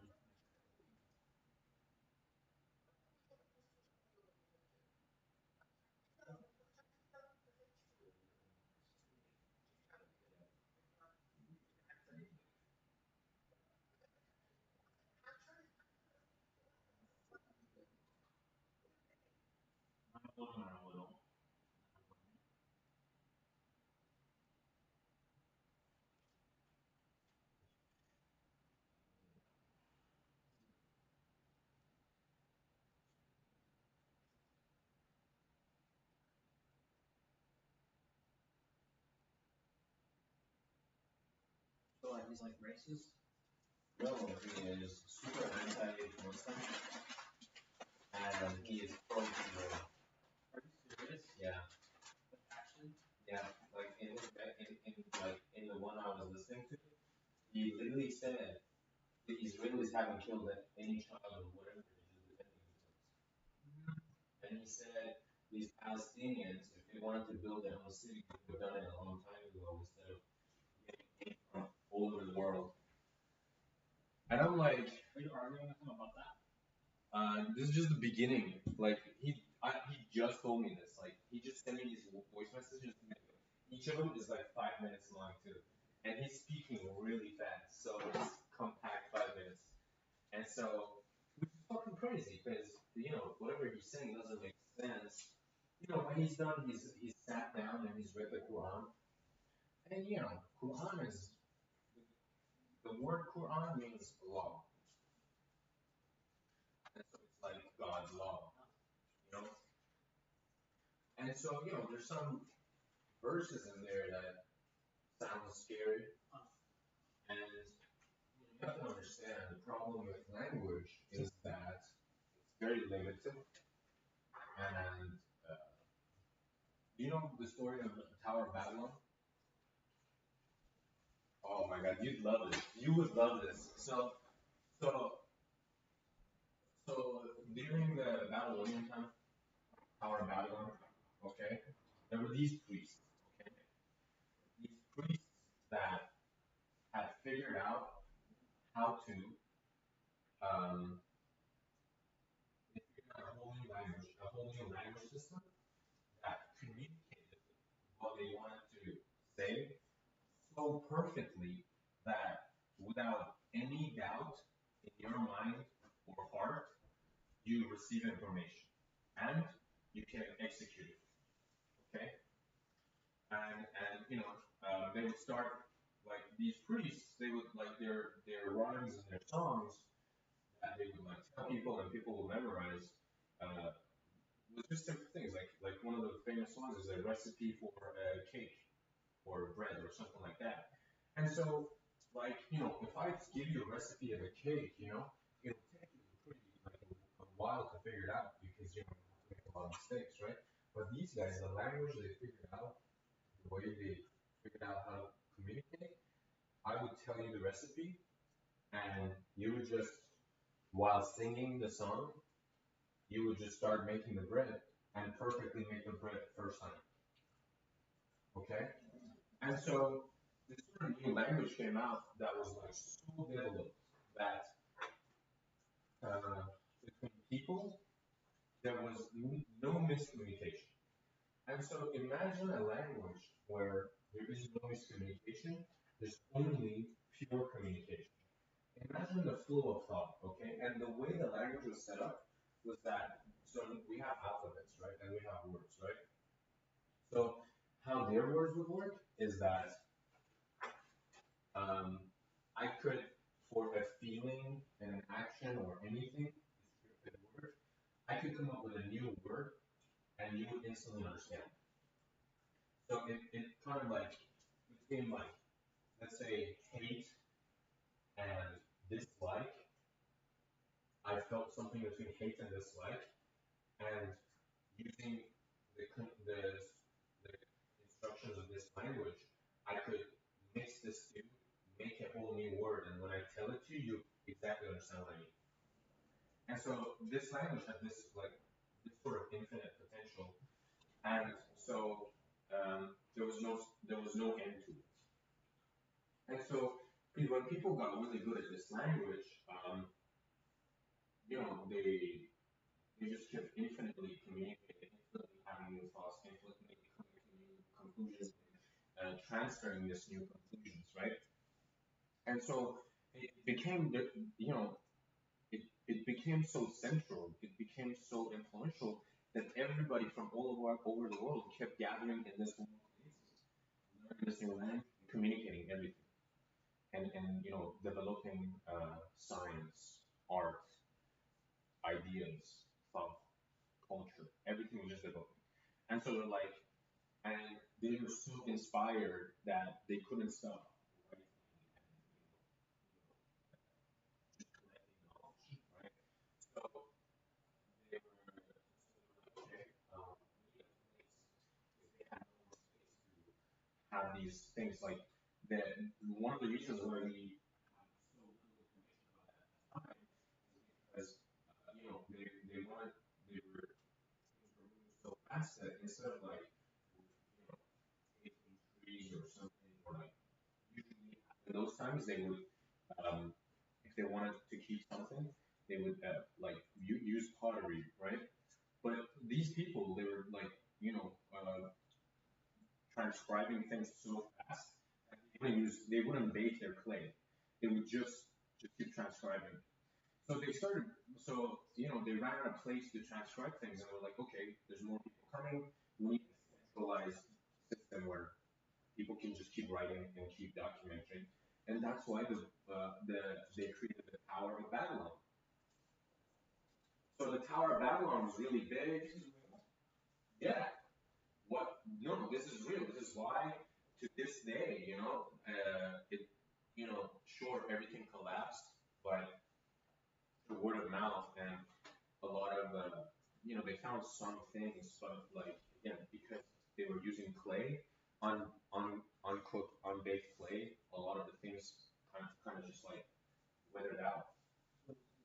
The like the remains of the like kind of Yeah, this is why we can't know what this language was. So imagine a programming language without, yeah. So it's literally so okay, and so to put it much more clearly, it was basically if our brains are a computer, because humans are a computer, so it's sort of like biological computer that has like limitless potential, right? Imagine they had cracked the language to this limitless biological computer. And so imagine, um, yeah, so, okay, so everything was centralized. They were making this fucking tower. This tower kept going higher, kept going higher, which is why it's described as reaching the heavens, right? Because what happens at the end of information? At the end of information is when you figure out the truth. Who is the truth? What is the truth? It's God Himself, right? It's the heavens. Okay, so, but here's the problem, right? When you have perfect, ever evolving program, um, it does not have any defensive systems, right?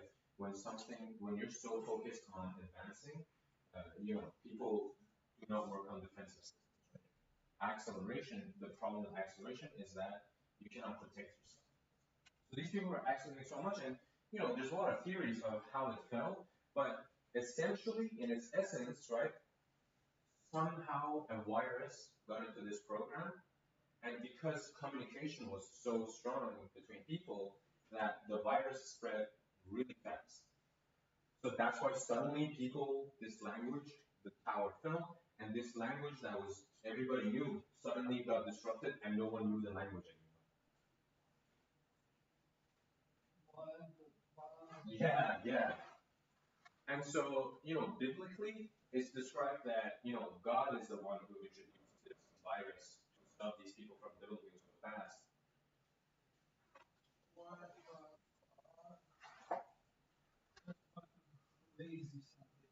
Yeah.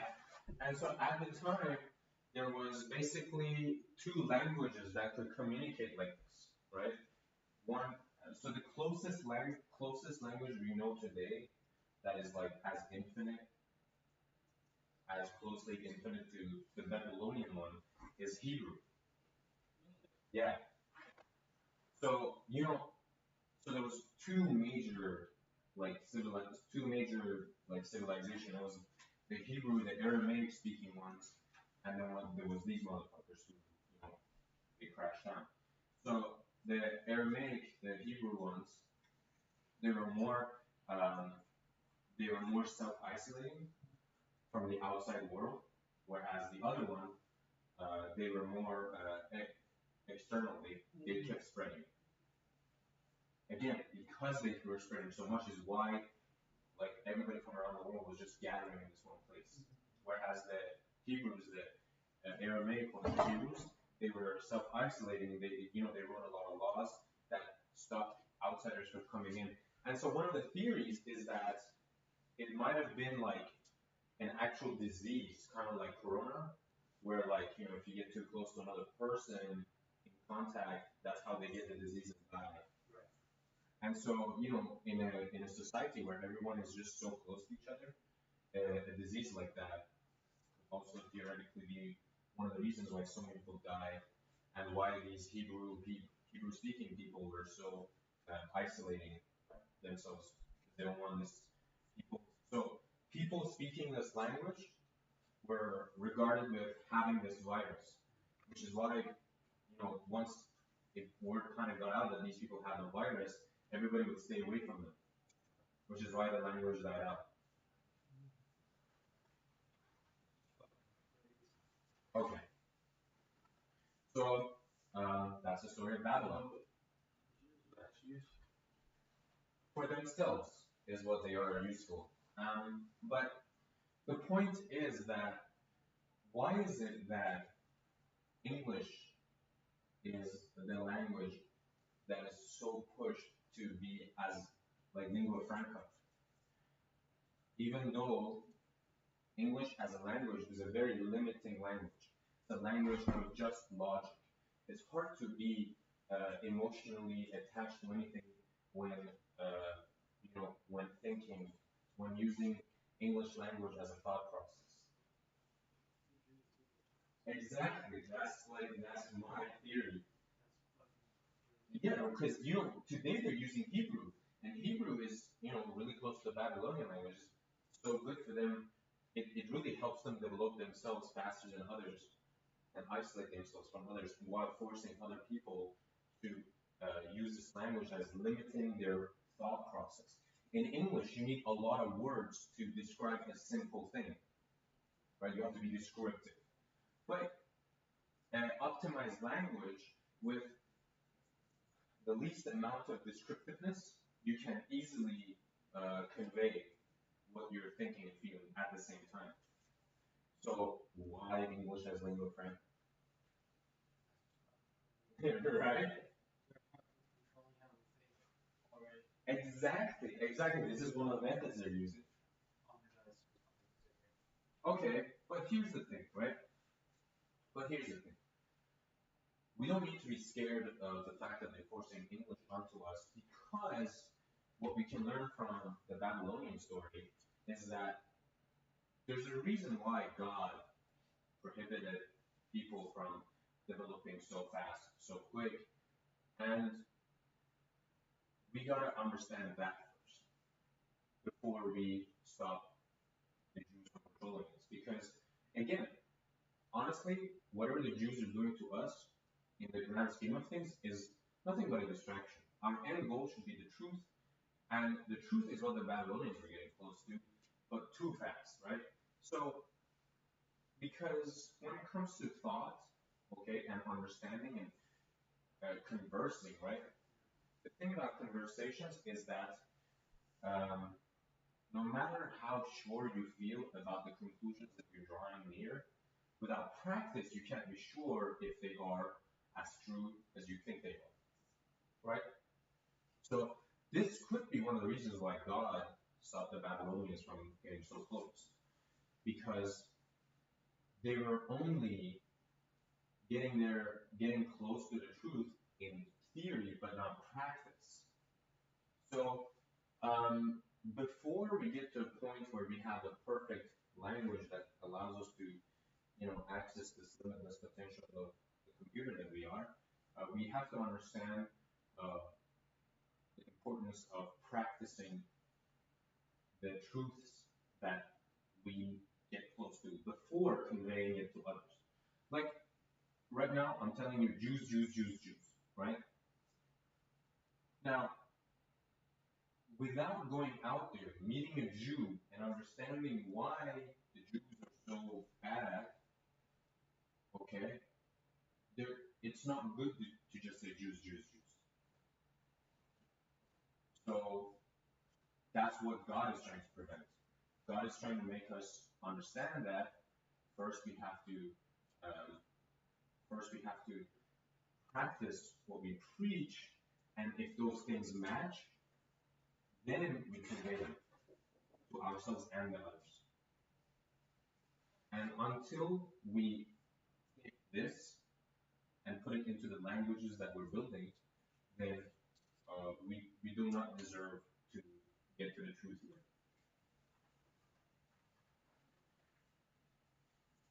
But the Babylon story is crazy, isn't it? Bro, this is what I mean. Like, if the people in that time were able to figure it out, then us today we can also figure it out 100%. That's not a worry of us anymore. A lot of people today, they one of their biggest worries in life is whether we can make it or not. And the truth is, we've already done it. So we don't need to worry about that. We need to worry about other stuff.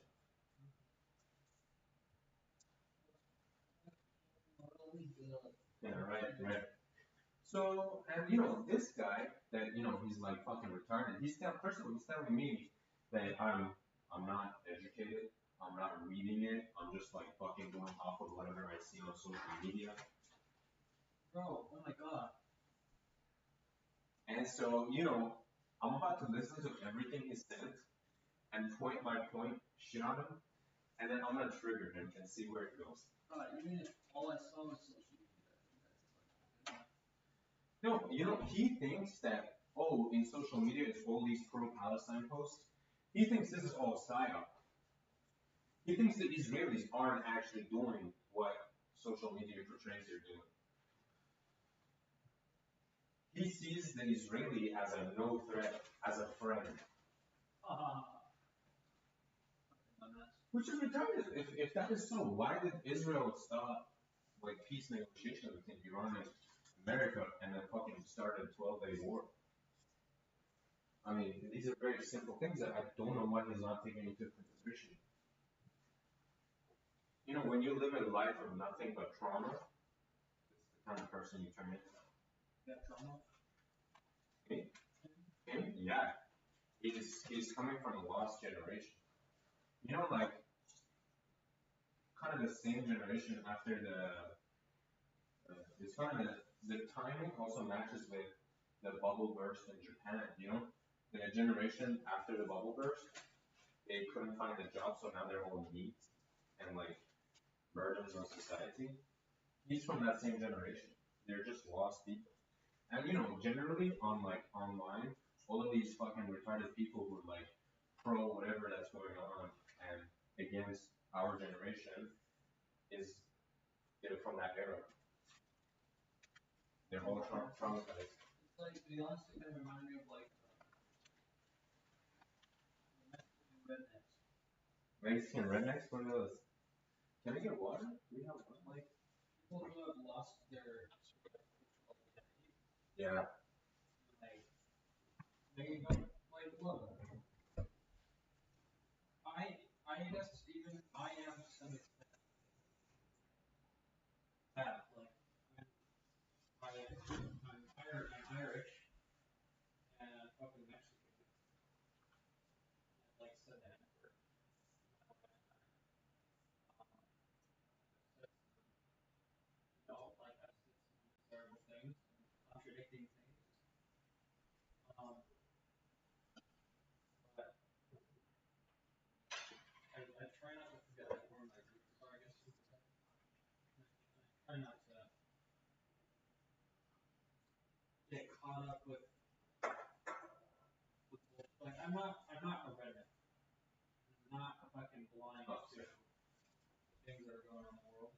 but there are people outside like in my really high networks and like they're sure that like Mexican way more red than I am. Like crazy red.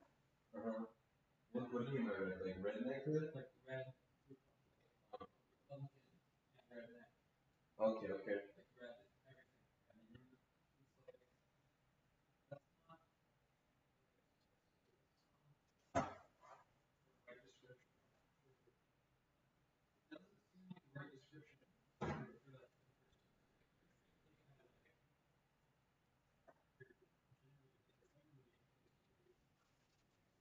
generally any like position yourself in there now in the United States, and now you're supporting the very thing that doesn't allow that wouldn't have allowed you to be in a country in the first place. You're like supporting it. And it's like contradiction. It's like whose side are you on type of thing.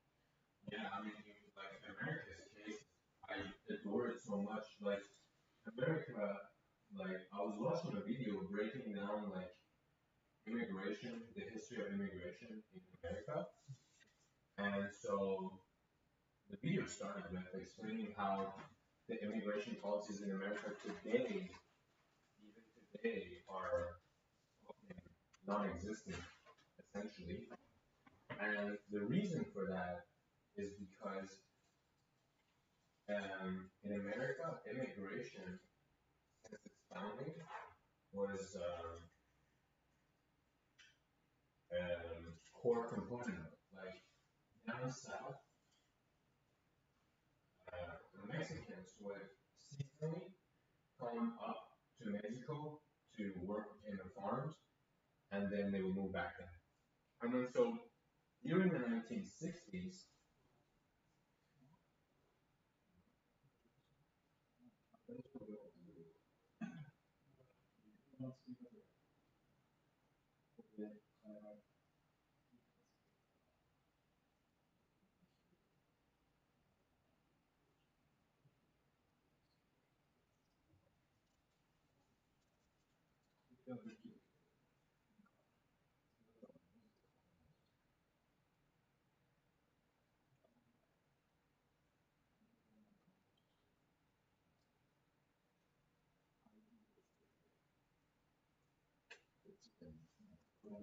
There is another one. Okay. There's another one called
there's one more.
Have you ever met a Japanese Karen?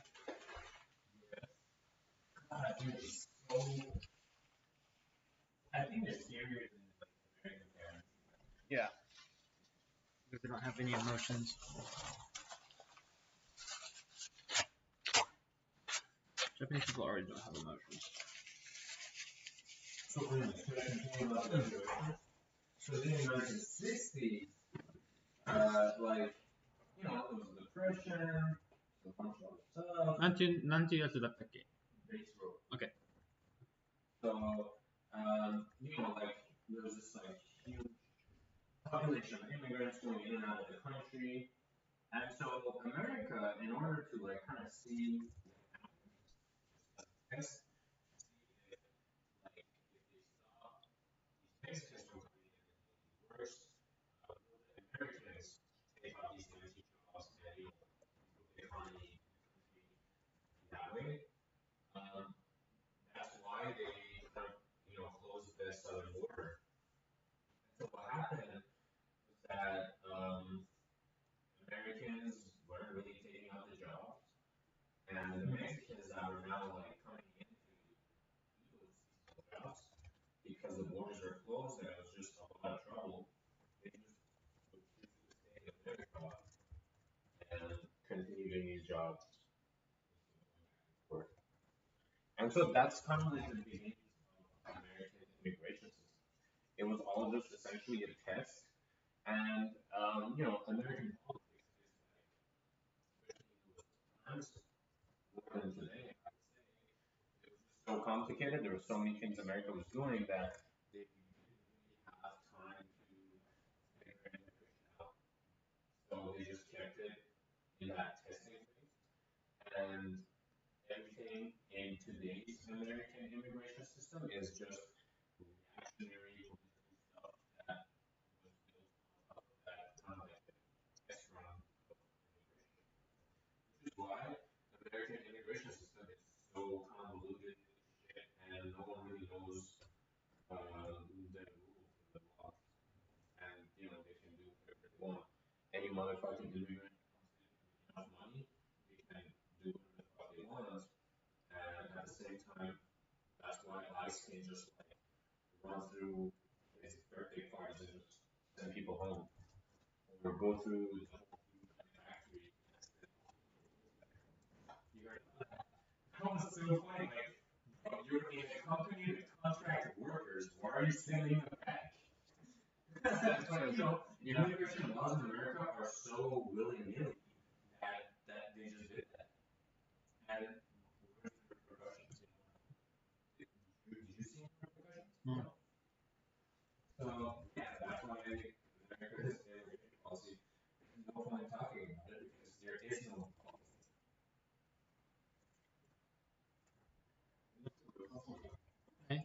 でしょ？じゃあ、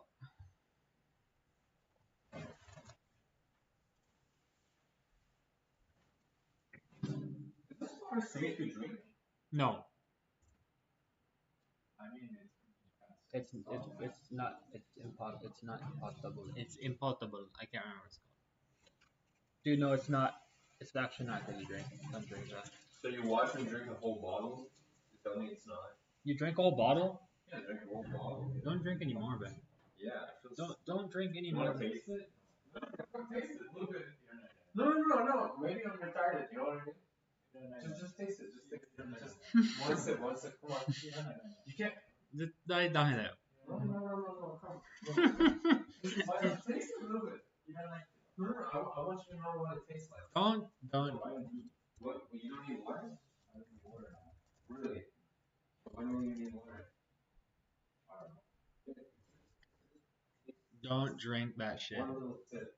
Don't drink it. It tastes like wood. I want you to. Dude, don't drink that shit. You want some? No.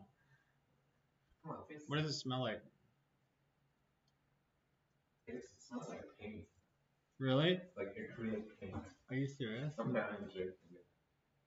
Does it not taste like it smell like acrylic paint? What does it taste like? It's like wood. You don't taste it? No. Just a little sip? No, I'm fine. Come on. I'm good. Don't you want to know what it I've drank in impotable water. It's not good. I had What is it. it? Impotable? Yeah, impotable. Water. Um, it's like What's the definition? impotable. I mean, it's clear though.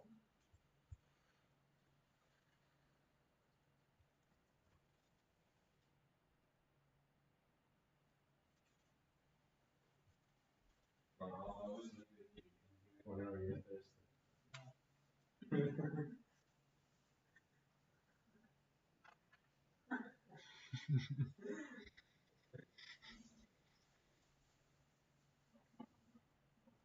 I mean, it won't kill you.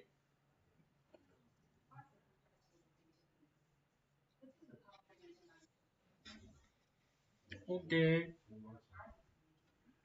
What the fuck are that?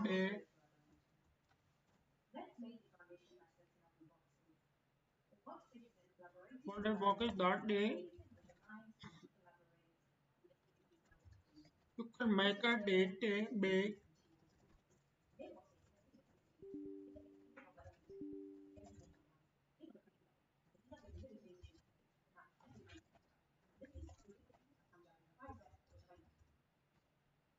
My god.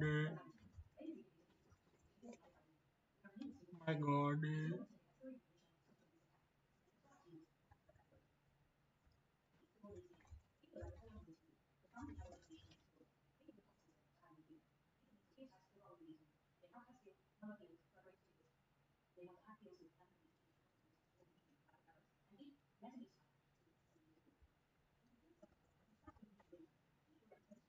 それからグリスト、あれでも、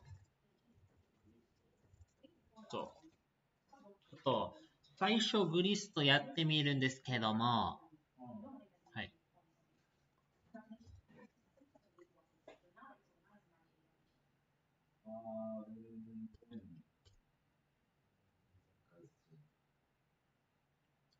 じゃあ全部悪いってこと。いや、違う。なんか、なんで別々したいのその、なんであれ別々したいそれが問題別々。別々もそうだし、やっぱ、サーバーでちゃんと動いてる。あ、それできる。それは全然できる。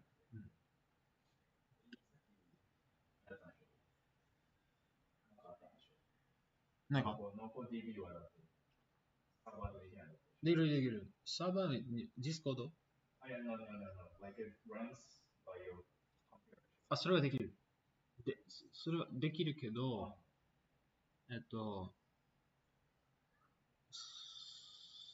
本当のサーバーの方がいい。簡単。クラウドは、マジ謎ぐらい大変。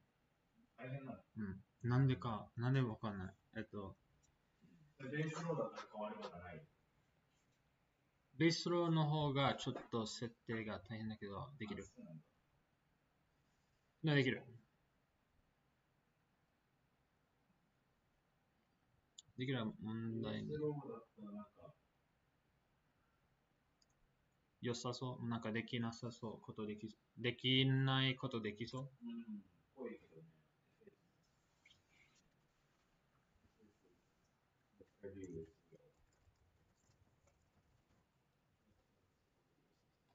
ちょっとだけグリストも見てほしい。グリストみんなグリストが言ってるみんな。あ想像してみてください。理想のアプリを思いのままに作れる世界。ベースフォー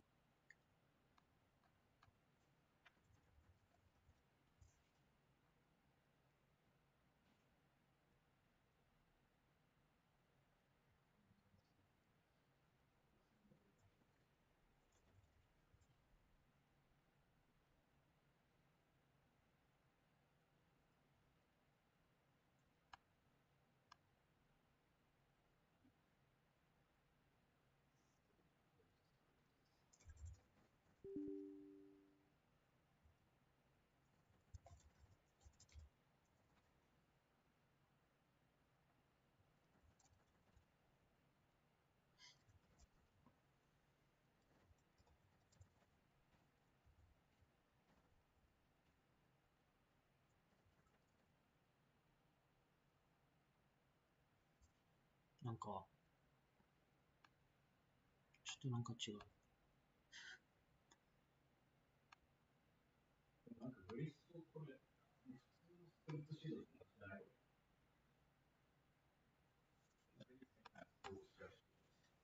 じゃあいらん。わかんないわかんない。俺はそう思う。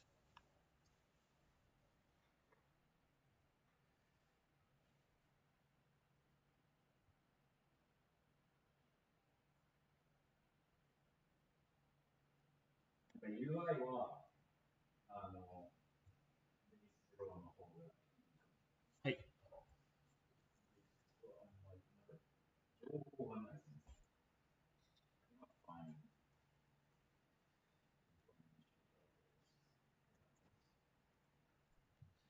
ベースローにします。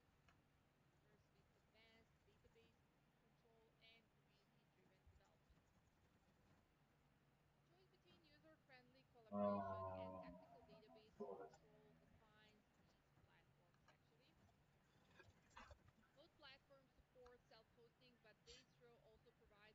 ベースローね。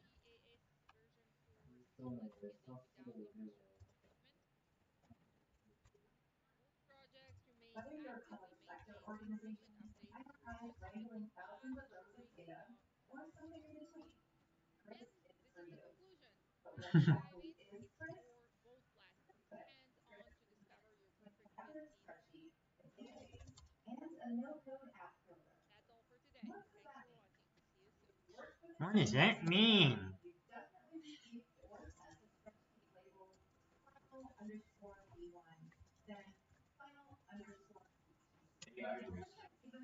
No. Yeah. That's really good.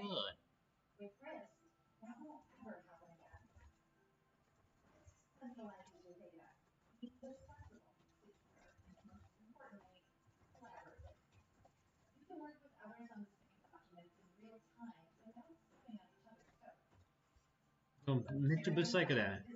めっちゃブスだよね。めっちゃ全然、はい。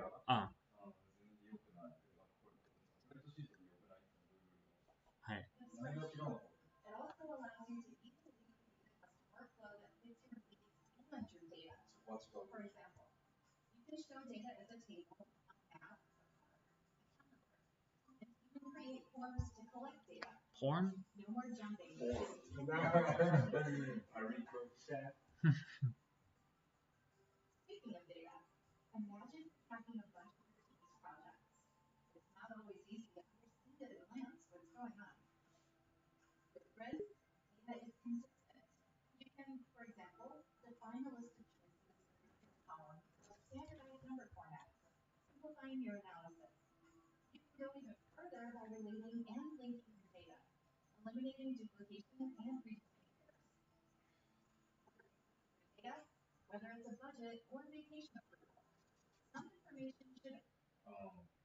いらん。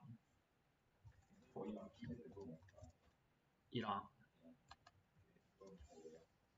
ベースローやろう。今ダウンロードするです。そうで。ベースローいいかもね。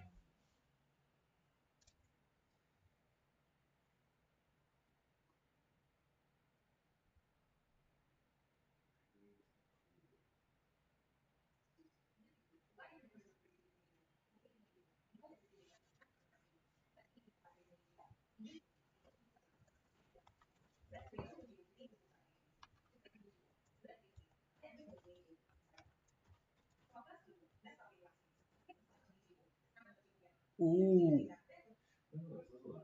腹にめろ。なんか。なんか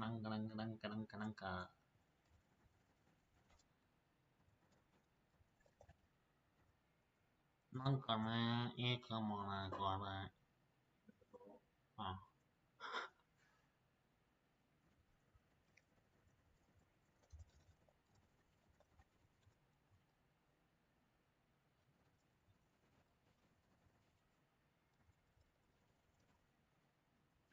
めちゃくちゃいいんじゃない？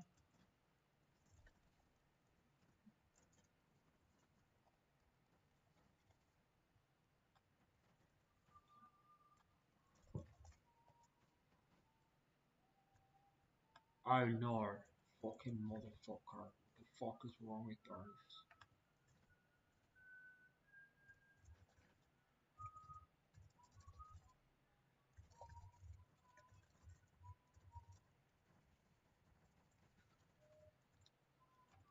No, this is fucking bullshit.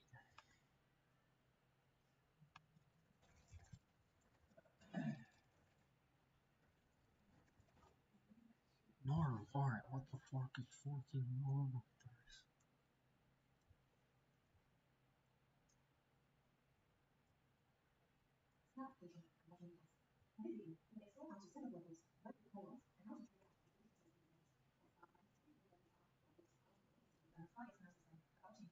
No.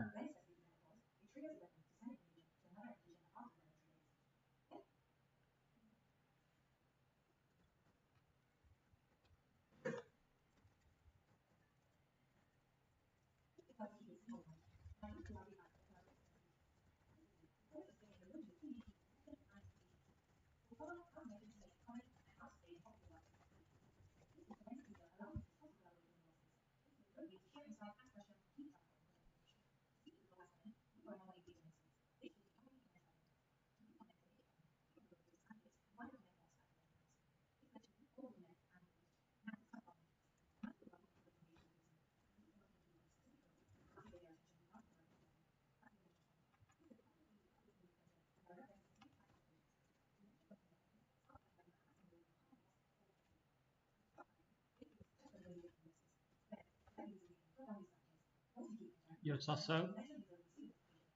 Yosaso?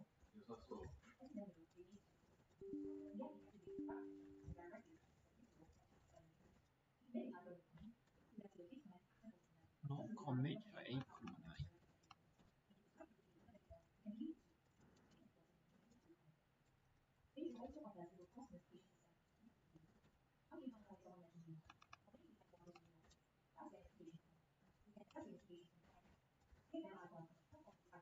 What is fucking wrong with this?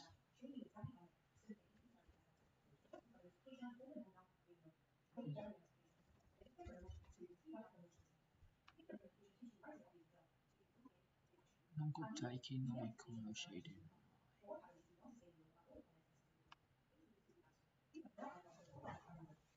Take care of economy. Take care of economy. これはできないかもしれない。このことできるかなって感じ。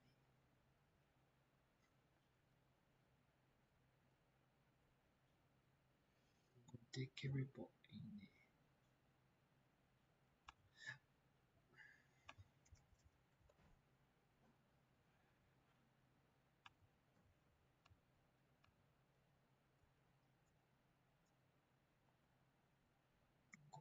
できればいいね。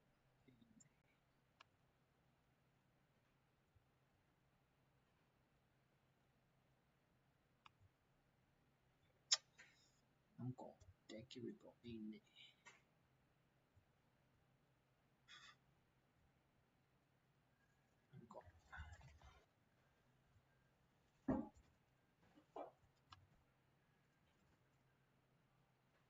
なんかできない。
SQ Live.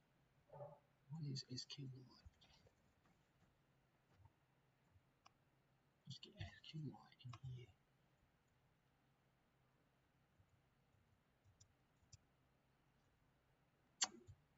Fucking work, you fucking bitch.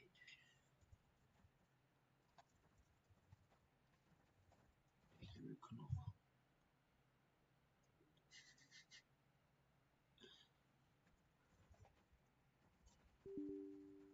Corey Dickery boy in there.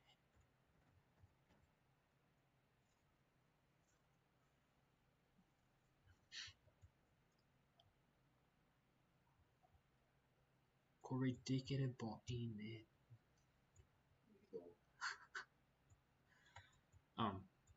So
Dickery boy in there.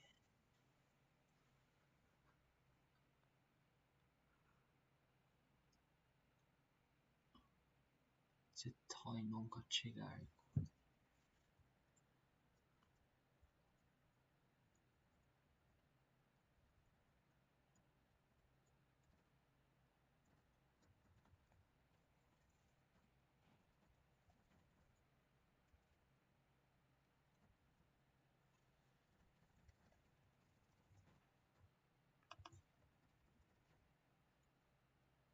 おお。うん。じゃあちょっと待てよね。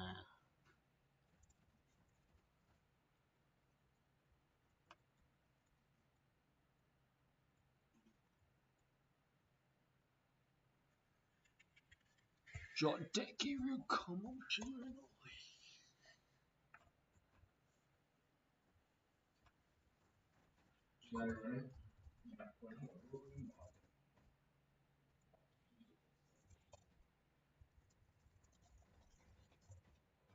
はい、わかりますよ。わかります。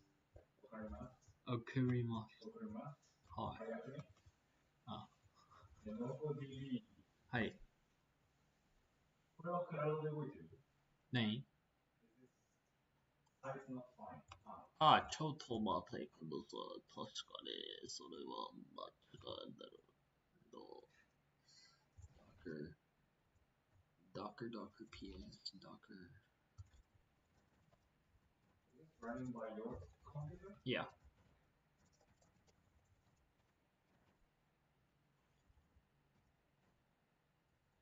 Docker run.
か違うけど、なんか違う気がする。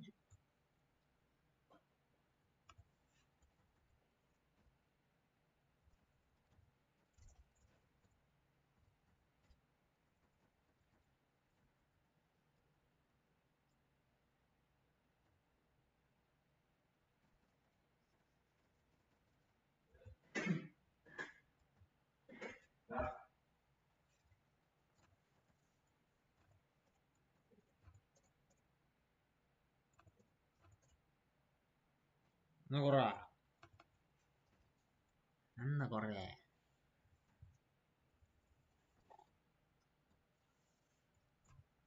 めんどくさすぎるけどな。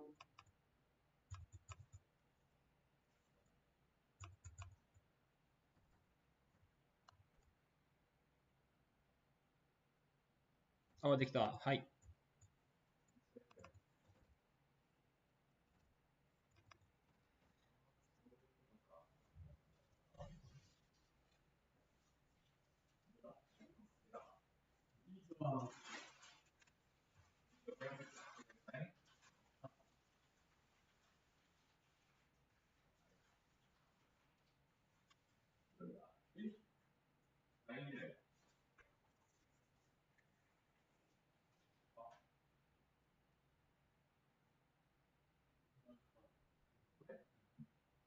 ああ、同じリンクだよね。いや、すごい。何も違う。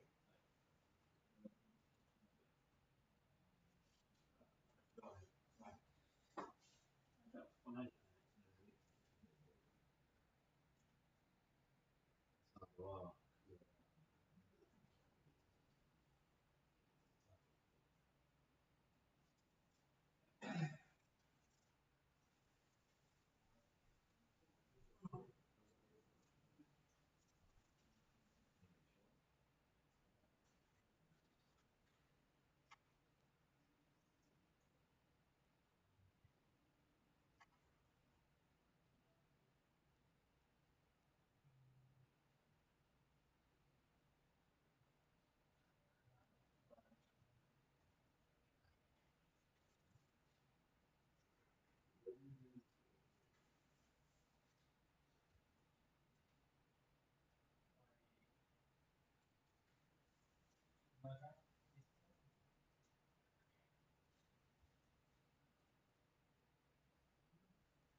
は、何も。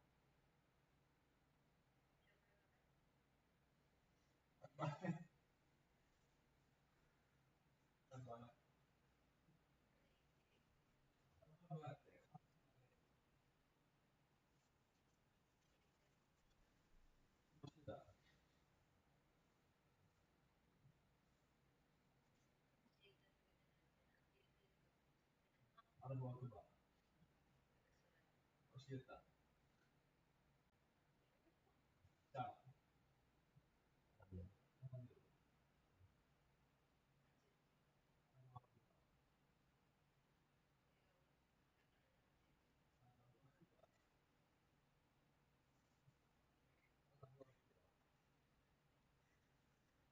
なるほど。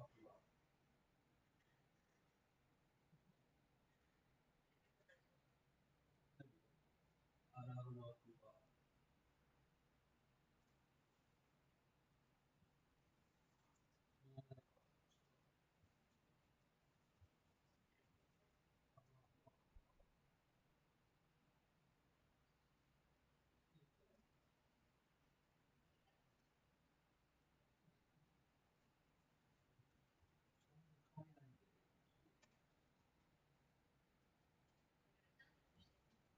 あ、なるほど。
Başka cevabına bir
よかったね。ベースローの方がめっちゃ安い。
なるほど。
ジェフは知らん。ジェフは誰ジェフは。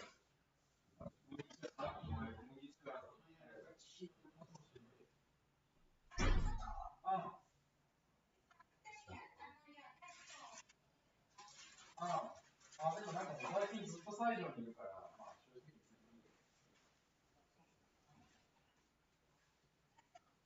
直全然大丈夫だけど、仕事集中したいからって言って。ちょっとその家のことが気になってさ、大丈夫かなと思って。大丈夫。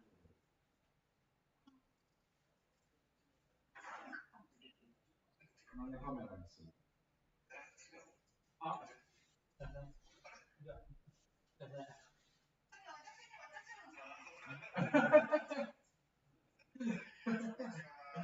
んにちは。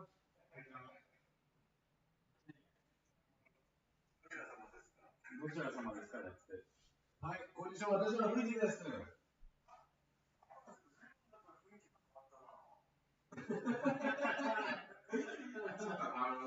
と髪が長くなったので、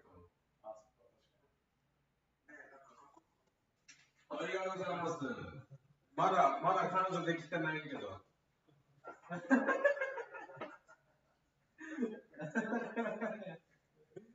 よろしく。こっちがジェフ。ジェフ。はじめまして。ジェフ。はい。よろしくお願いします。配信と仲良くしてる。2、3年間ぐらいでずっと、このプロジェクト。かわいい。What's the name of the dog again? That's my chick. そうだよ。かわいい。Actually better than I thought.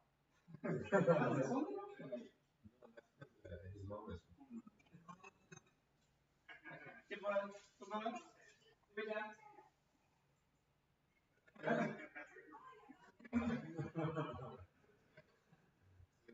嫌なんだ。文字回りが難しい。全然向かない。じゃあ、向かないの？もういいの。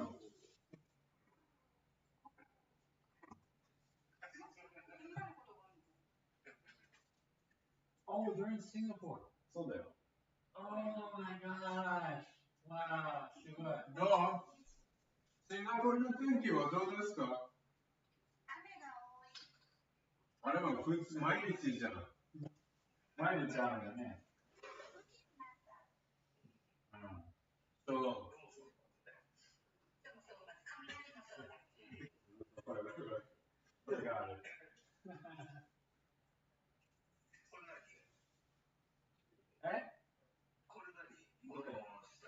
これのジプスです。今日は、4時間からずっと働いてます。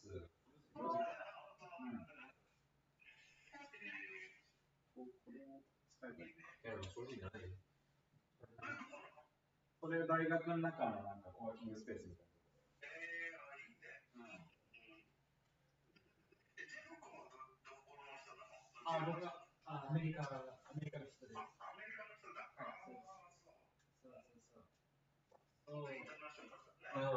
とても国際的な。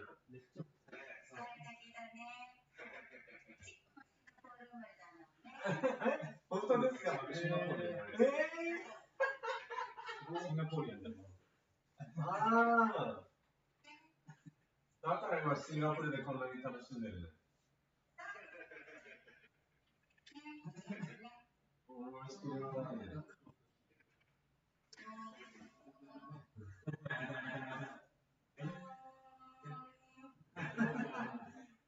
シープの髪はちょっと長くなりましたね。ヘアカットが好きなので。あさってかわいいね。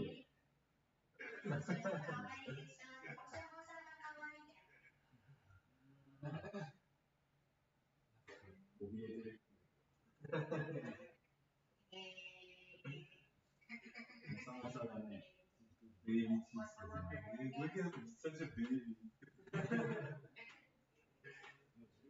11歳。Wow. Also, you guys got ship like towards the end of the Singapore street? I was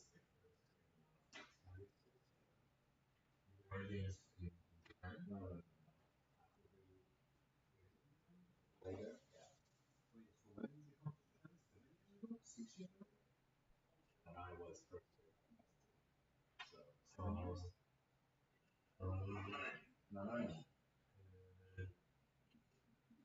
シンガポールどう仕事シンガポールでどう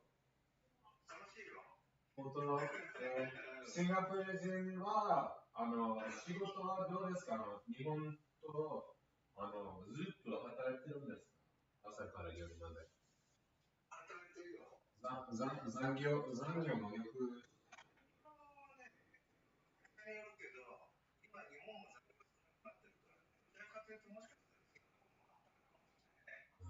まあでも、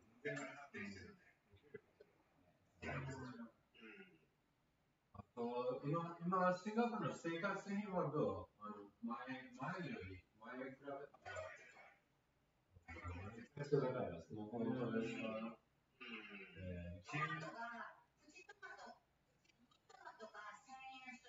怖い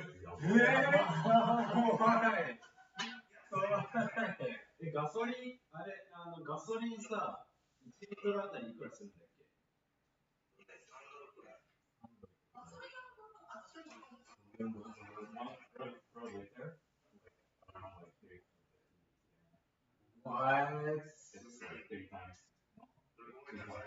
でも、それは多分そんなに悪くないの。シンガポールは小さいすぎるので、一つマントンで何回行ってこれるのかなわかんないけど、高いよ。そう。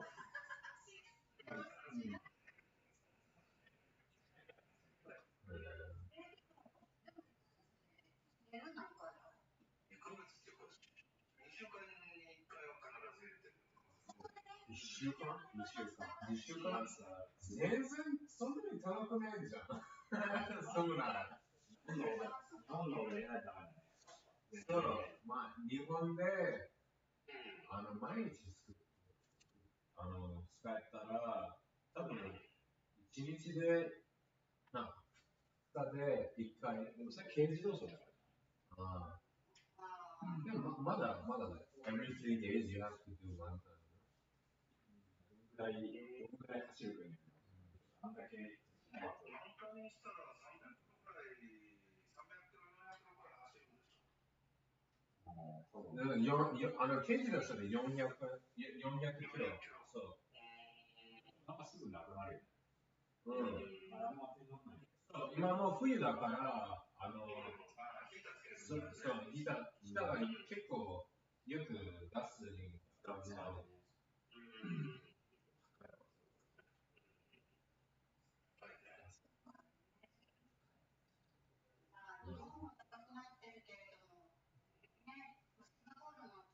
ね。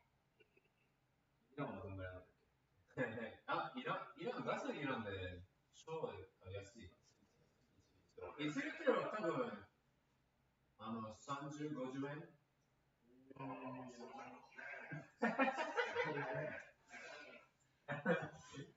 もうなかなか無理です。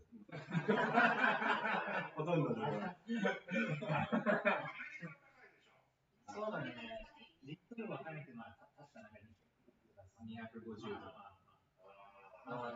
でも、アメリカでかいから。アメリカは今、日本と大体同じ。日本は、そう、1レットルで。でも、アメリカで、車はよく使いますので、多分毎日満タンしなければいけない。そう。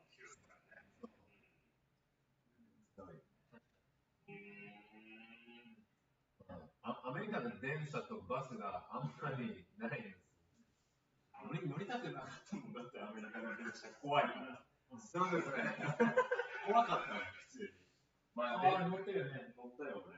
しかも俺、駅にバッグ置いてったから。I left my bag in the station. Oh my god. I realized that like after. You lost it? Did you lose it? No. I found it. You found it. 全部 OK パスポートも。全部 OK バークリーの駅に置いてて。いや、ラッキー。いや、マジでラッキー。あ、俺もなくなってるって。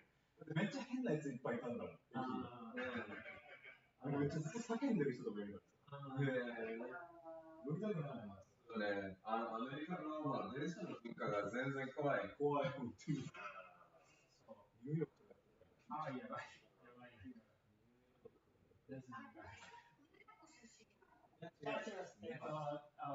カリフォルニア出身。はい。その通り。サンフランシスコから遠いでしょ。本当なんか治安がいいところに住んでた。ネバダ。今はネバダに住んでます。前はもともと治安がいいところに住んでます。の方がそれでもだって飛行機で2時間ぐらいかかるんじゃなかったっけ？サンフランシスコ。おかしいよね、同じステート。カリフォルニアは日本ぐらいだよね。そう、日本ぐらい。カリフォルニアより。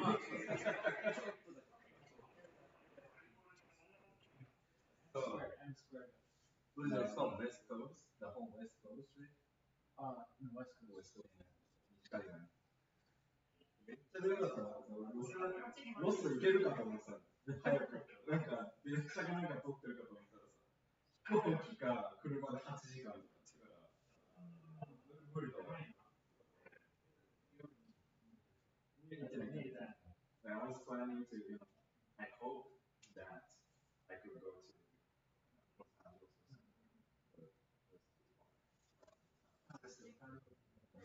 いや、でもせっかく来たから。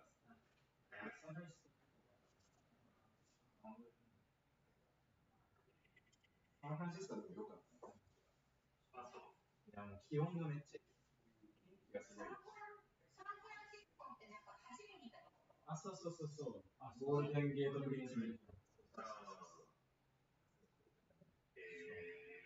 そこはね、まあ、テキサスより良かった。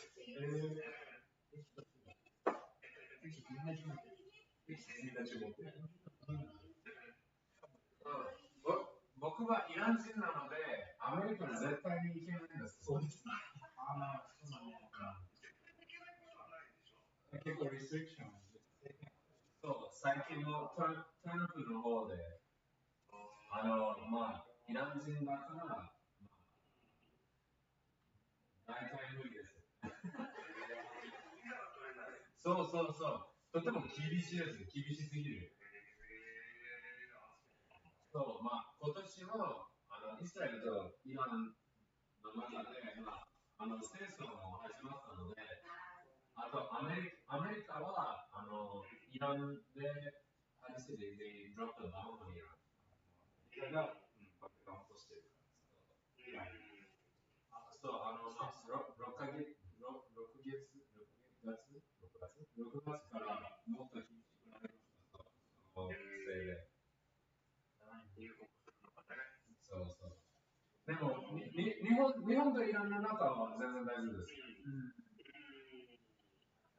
そう、それも良かったです。アメリカ入るときなんか、カイさん14日以内に、14 days, you visited Iran, Cuba, そう。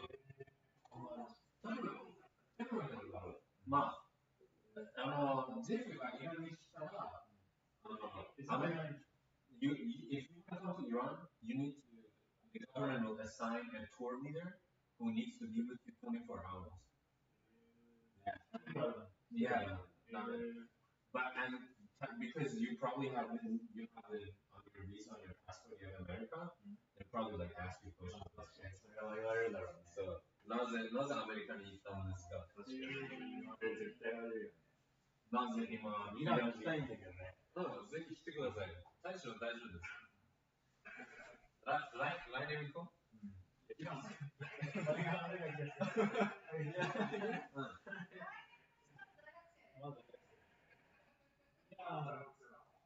学生かもしれない。イラン行きたいよね。ご飯美味しいからですね、イラン料理ね。そう。東京で食べたんだけど。高円寺かなんかだったっけ。そう、高円寺でイラン料理だね。そう。めっちゃよかった。めっちゃよかった。マジで1個でかすぎて。そうそうそう。これシェアする。マジで。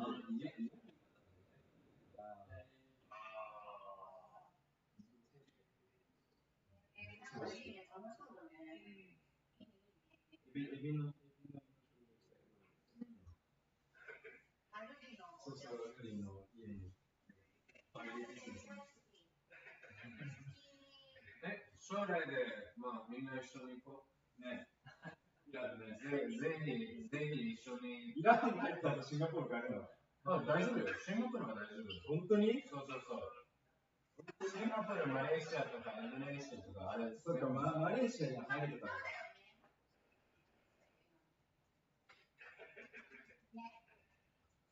多分マレーシアから行ったらもっと安くなる。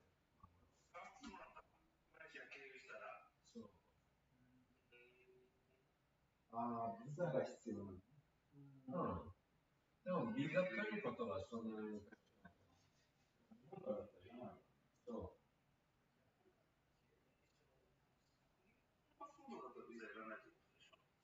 どこから違う。イランからに、あ、ごめん。イラン国籍の方だ。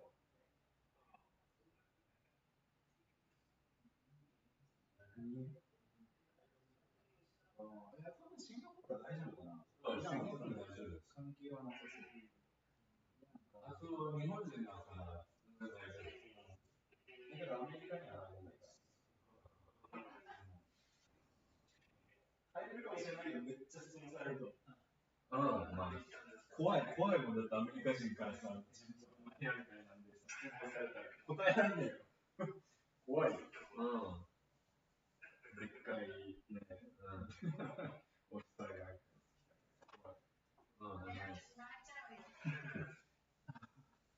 でも全然大丈夫です。今も僕は家族と話すときだから、今状況はもっと良くなったら、ぜひ来てください。一緒に。そうだね。危ない、ちょっとね。今の状況は良くないけど、悪すぎるになったので、全部、まあ、外から来たら全部安すぎる。そう、僕が安い。そう。行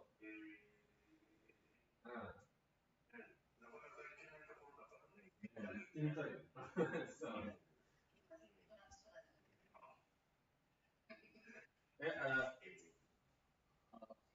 What is vacation? How much vacation does your father get a year? 確かに、1年間でお父さんってどんぐらい休みもらえるだっけ？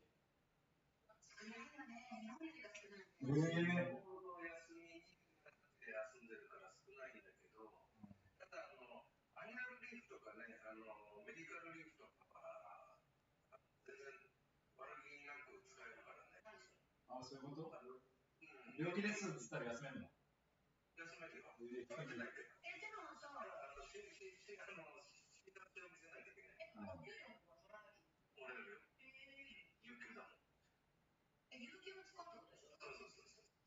それに制限がないってことじゃないの？制限はあるんだ。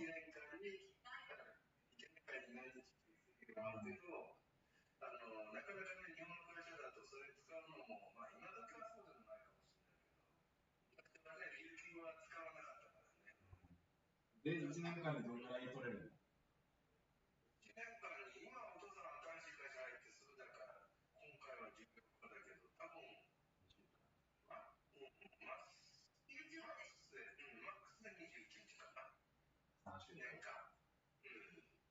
年間。なるほど。That's good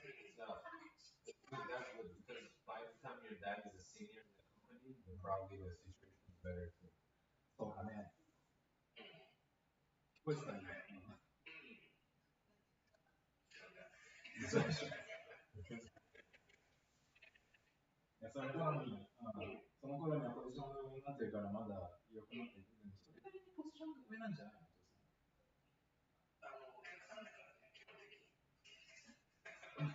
お客さんじゃないよね。なんで給料もらってんのお客さんが。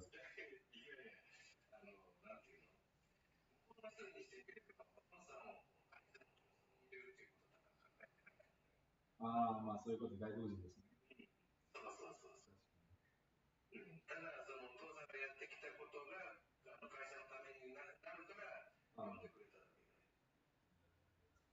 まあでも、お客さんなのともうちょっと、あれ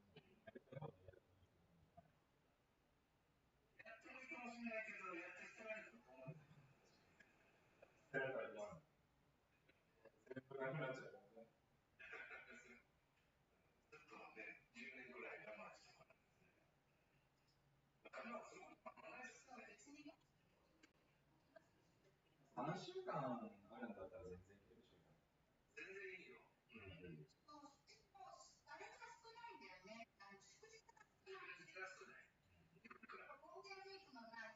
ゴールデンウィークじゃないのか。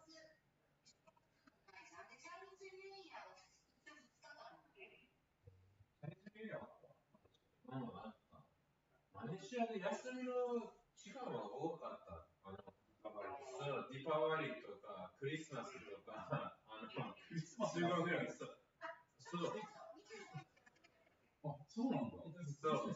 休み。日本休みじゃないよ。日本休みじゃないよ、クリスマスに。だって、キリスト教だもん。日本の文化じゃない。いや、日本の文化じゃないじゃん、本来は。あと、マレーシアでも、サムの休みも、エイドフェスとか。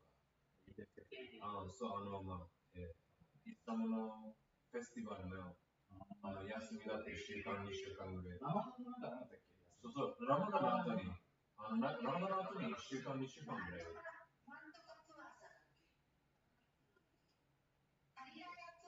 そう、ハリラヤね。ハリラヤ、エイダルフェトリー、超わかりづらい。ハリラヤ懐かしいな。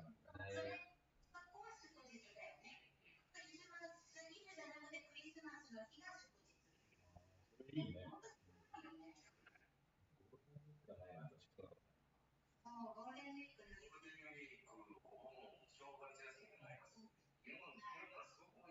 正月休みもないの？正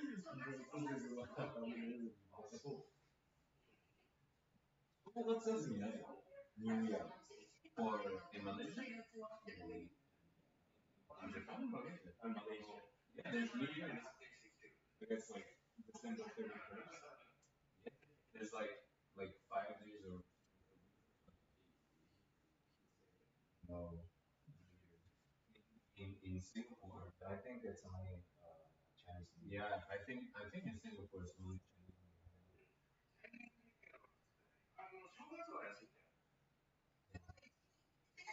あ、それは違う。夏で休みないんですか？ナショナルデーか。まあ、夏だしね、絶対。ナショナルハリデーは、何日ある？は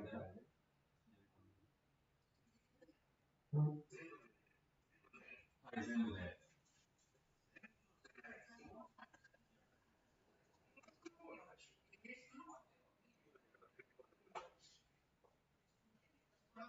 シンガポール面白いんだけど。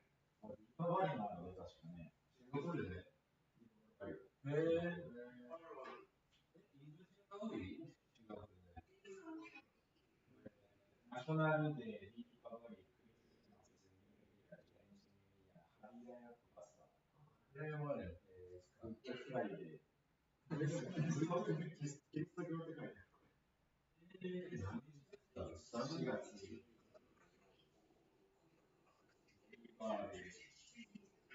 ハリラヤハリ。それいいじゃん。11日？Yeah, around the year. でも日本だったらもう11日、ゴールデンウィークぐらい。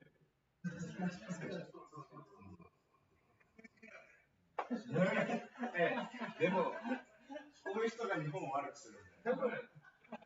多分世界で一番休み多いな国はマレーシアです。マレーシア人は全然働きない。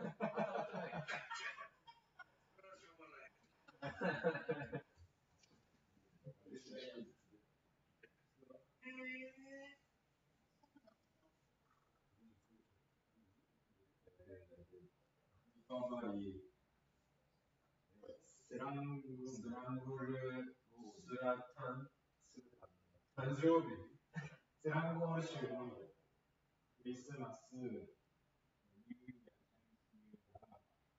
台風さんってどうだろう。ヒンドゥー教の祝日、コーランの刑事。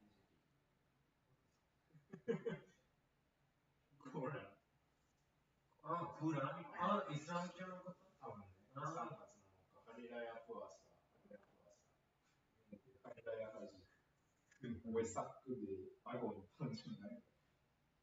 モハメド誕生日。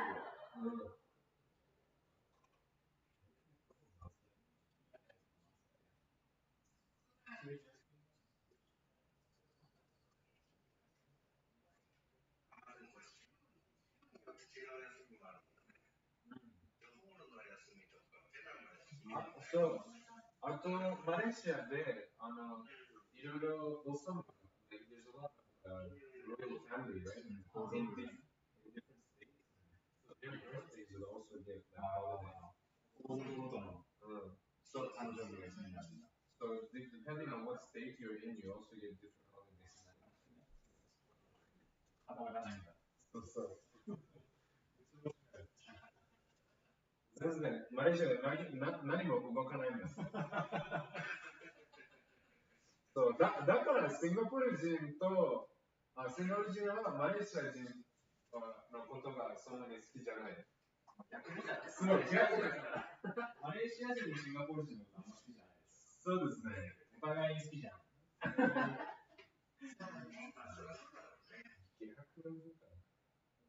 クアラルンプール僕はステダン。うん。クアラルンプールの隣のセンマンとかセダンとか SERDANG SEREDANG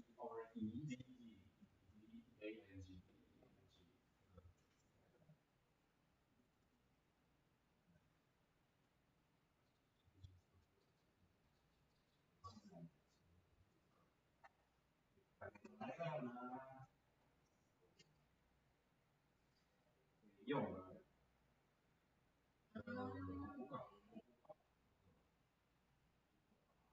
シマラリンプールの近くで、カリフォルニアが1時間ぐらい。あとセレマン、セレマンでも、僕の、バ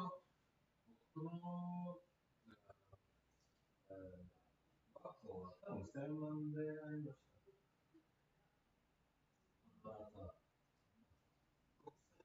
国際学校に行ってましたので、僕の先生たちがみんなイギリスで勉強しましたので、めっちゃ英語が上手だった。別に全然アメリカです。アメリカです。私の僕はアメリカの動画が大好きだったので。全然イギリスの感じない。そう、マレーシアで英語をよく話せるけど、みんなマレーシアの発音があって、僕はマレーシアの英語の発音は大嫌いです。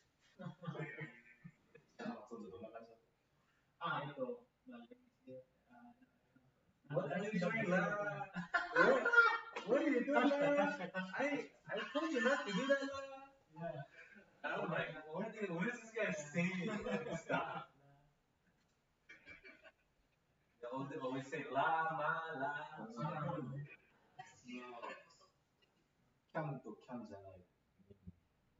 It's Malaysian say like, can you do this? Canada. Yeah. Canada. Cannot you. Yeah. Singapore でもそう。What are you doing? I told you not to do this now.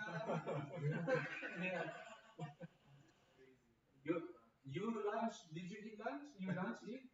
そうそう。You lunch eat? 文法めちゃくちゃ。そう。通じればいいみたいな。いや、それで伝わるんだったらいいじゃん。うん。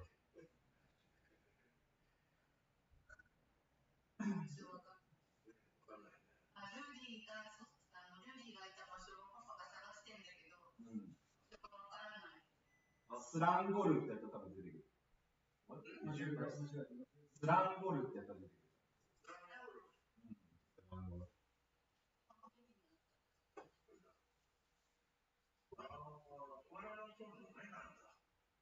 クアラルンプールの下では下だよ。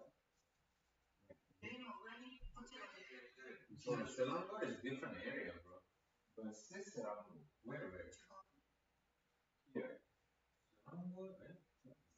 Selangor って書いてある。いや、じゃあ、SER。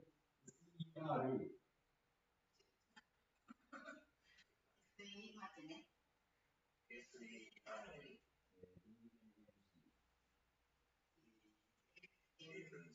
D ね、D ね。マレーシア、ウトラ大学が近くにある。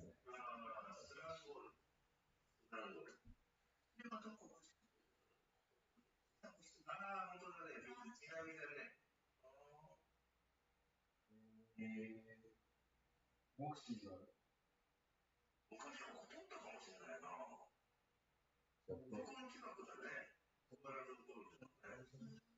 ゴルフクラブは行ってんじゃないの ?UPN ゴルフクラブとか。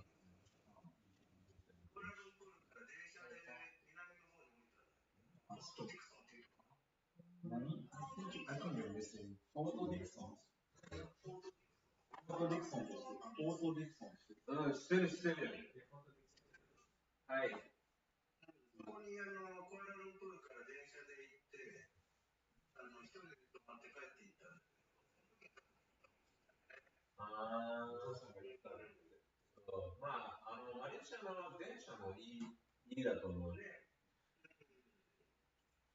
怖さは感じなかったよ。山は怖かったか。山は怖い。本当、ミャンマー行きたい。戦争に。It's not really there's many wars happening in Myanmar. They're fighting the Muslims, they're fighting the Chinese, and they're fighting themselves. And it's a quarter country, so I don't know how to do all this. Yeah, まあ、中国がお金もらえると中国と戦争する。だから無理、just like ダメいろんな。They sell to China and then they use the Chinese money to fight China.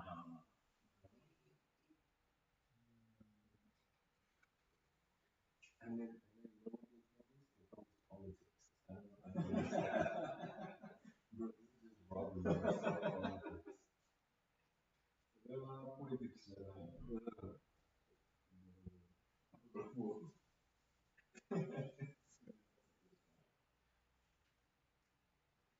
でも、ぜひ南に来てください。お父さんもよく言う、友達と家族に誘って。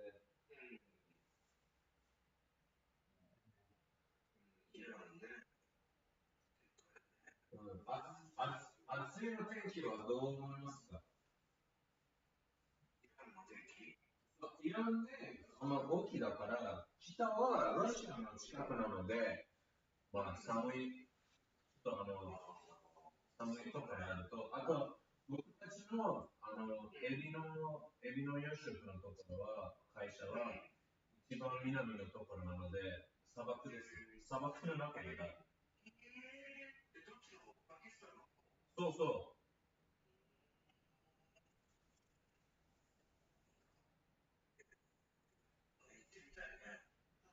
とっても美しい場所です。how do you say clean? Like volcanoes? The place where we are, these mountains that shoots out flames. 針が踏み方らしいよ。They're called. Yeah. Yeah, they clay geysers. I don't know, but the Japanese. とっても面白いと、綺麗自然があります。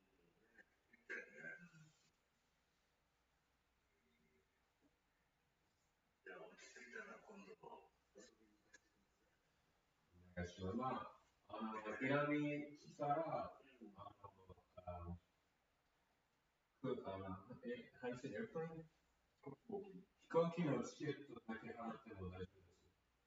以外に僕の家族は全然大丈夫です。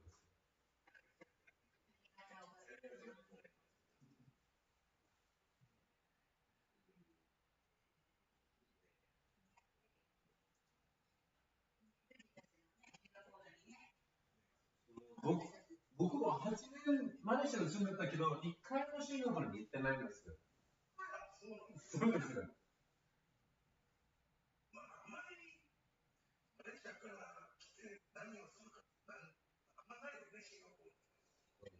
まあ、マレーシアで、モールが多いと、いろいろ観光の人も全部そうね。シンガポールの観光にあんまり、意味がないんですけど、マレーシアから。で、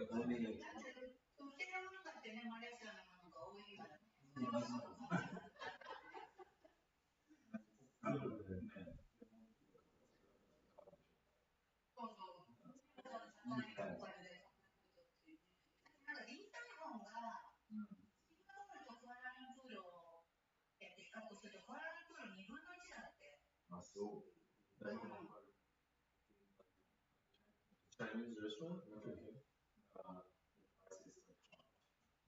Poor compared to Singapore. すごい。僕はマレーシアに日本人のビジネスマンもよく来るゴルフするために。エアジアの安い飛行機のチケット買って週末でゴルフによく遊びに行ってくれる。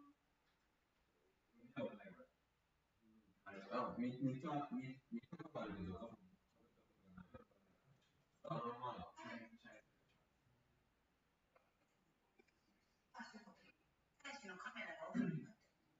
嘘。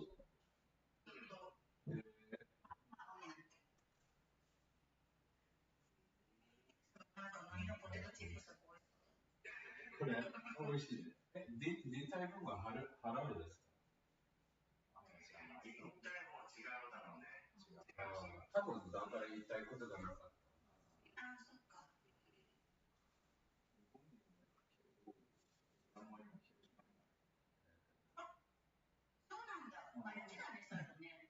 味は全然違う。もう美味しいな。高い。日本はね、中華料理もそうだし、カレーもそうだけど、あんまり美味しくないよね。なくなっちゃうね。日本人に合ってちゃうのかしら。そう。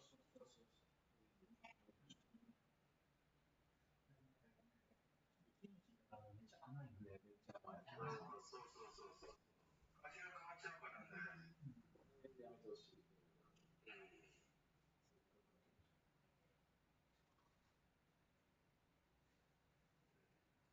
本に帰ってた時に本格的インド料理を探したけど。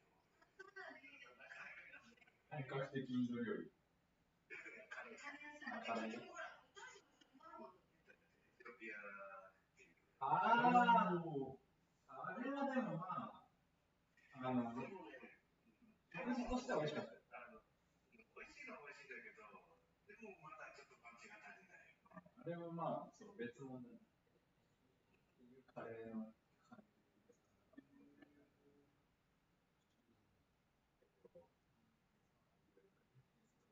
ローカライズ。あ、そういうことそうだ、日本にローカライズされたカレーしかない。そうね。まあ、日本人はあんまり辛いこと、辛い、担当とかもそう。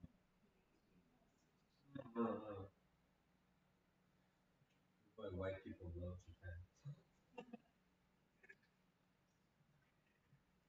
No, it's for real though. Like, you know, the food is very much.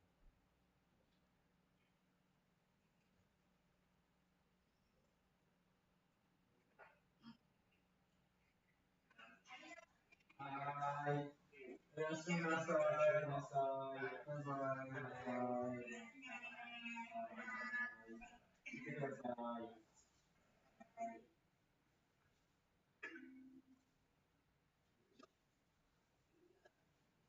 That was the first time I was seeing that. What is it?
Yeah. そうね。ということ。じゃあ、ノコディビ以外、いや、ゲストこそ。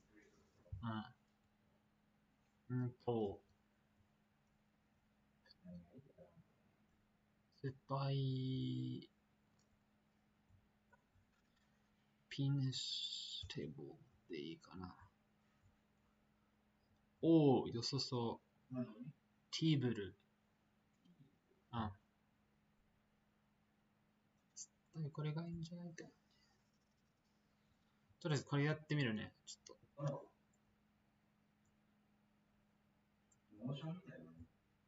これ良さそうかも。Yeah, it's kind of like Notion.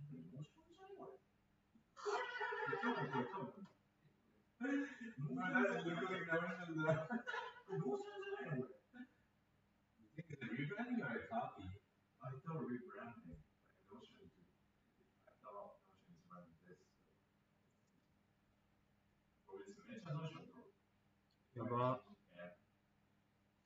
めっちゃ Notion?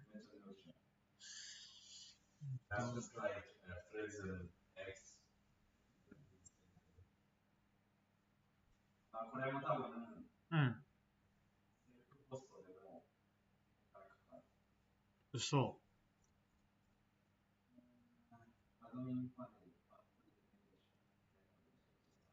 あ、確かね。ノコディビは100%無料。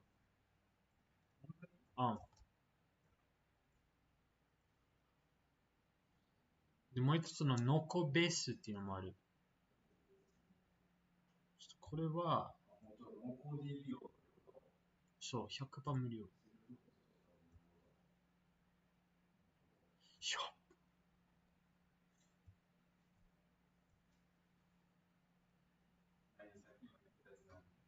ノコベースっていうのもある。$8,000。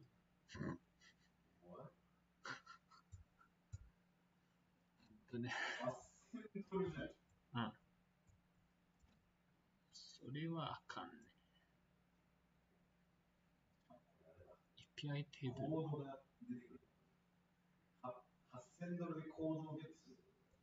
あーね。Hello, everybody. I'm Gary, the co-founder. All data here connect with your other systems in your business. AI テーブル。It's easy and simple. And also you can generate use the widget to generate マジで全部一緒に見えるけど。which center here you can use the chart, AI テーブル。 pivot table. Okay. For example, the chart here to make your セルフホストだと 100% 無料かもしれない、これ。あ、ちょっと、なんだろうね。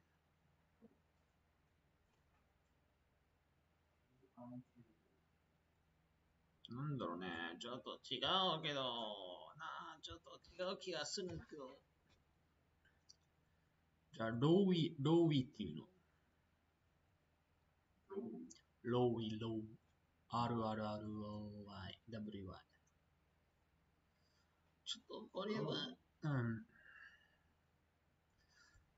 ちょっとこれは、いや、違うな違う。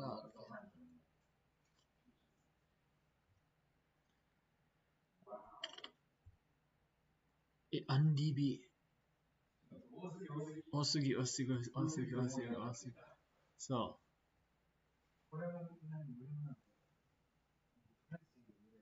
めちゃ、これ良さそう。アンディビ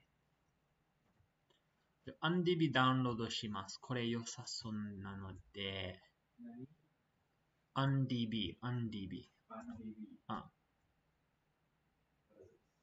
UNDB。これ良さそうじゃん。プライシングは、ゼロプライス、これ。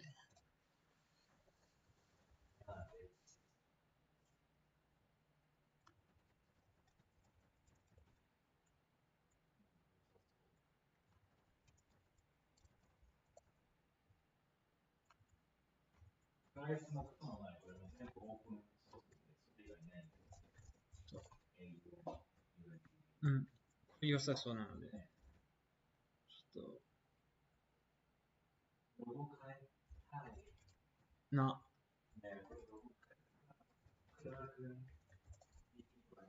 と、いいよね。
何その What is that song? What's that song? Ready? What is that? What was that? ちょっと戻って聞きたい。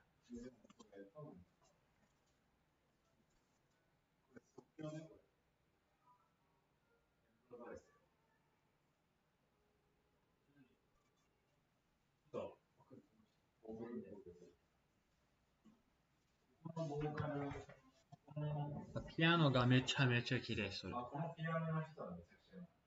のピアノマジすごい。すごいよ、マジ。めっちゃタイムレス。ありがとう。助かった。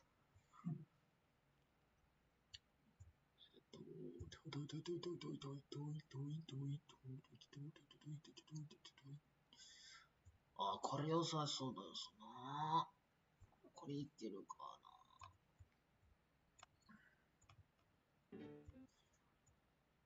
うわうんと、うんダークダークダーク。あ、これめっちゃ良さそう、マジで。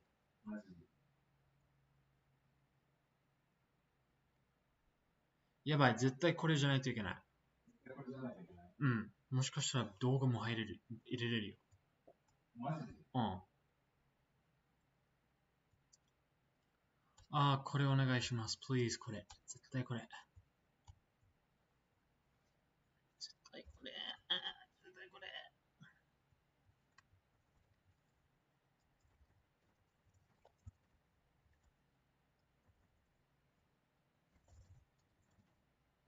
うん。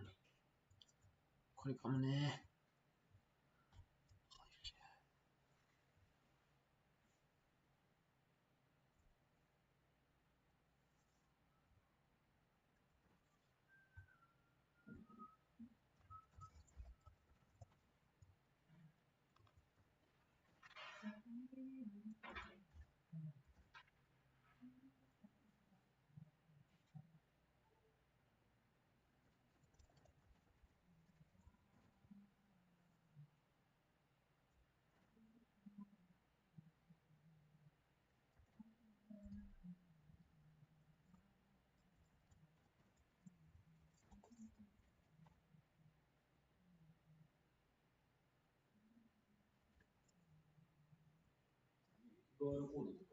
これいいかもよ。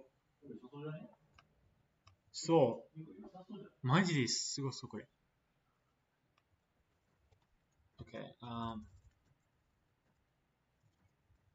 新しいリンク送りますよ。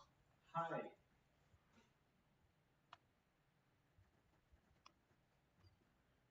はい。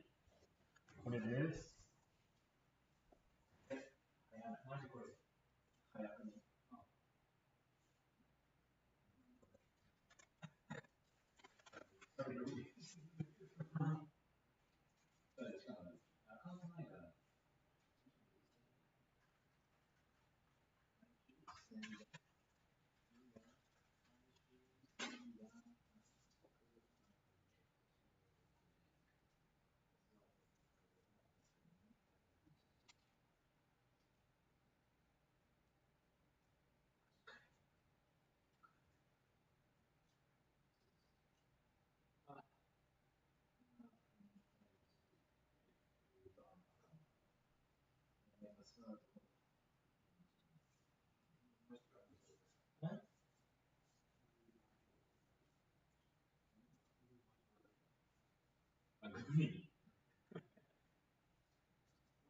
The chocolate vanilla? Yeah, the chocolate vanilla was just this is toy. Yeah.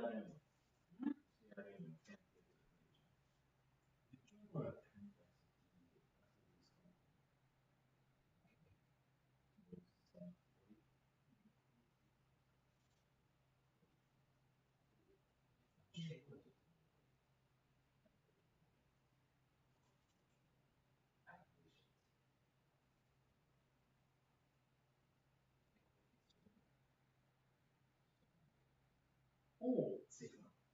Invece c'è ora.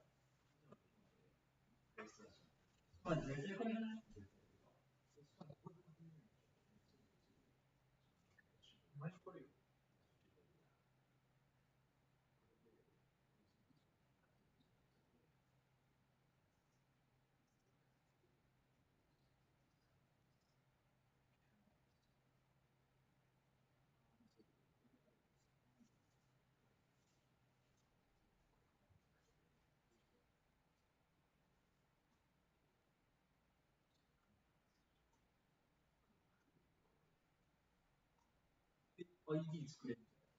と、これで、はい。はい、広島アルミニウムああ、これをね、これください。こ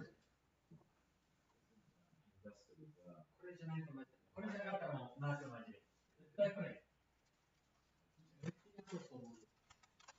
今までいかなかったですか。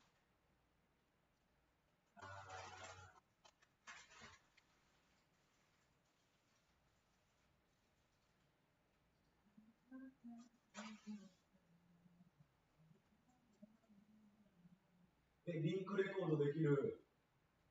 これでこうすんじゃん。多分、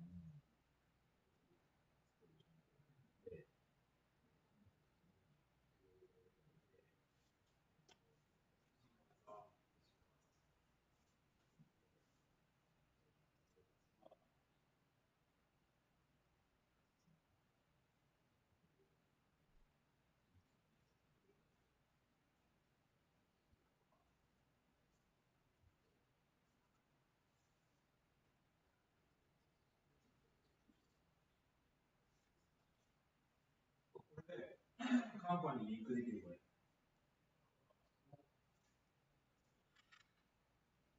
あ、カンパニーとつなげるディールともつなげるこれ。そしたら、カンパニーこう聞いたら、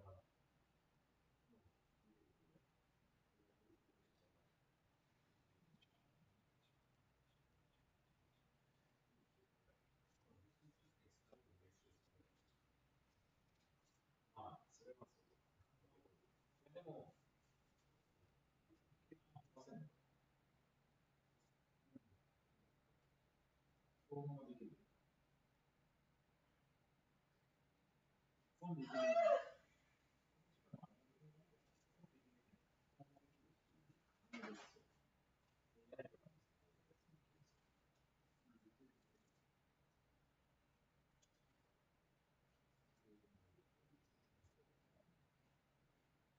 プロジェクトマネージ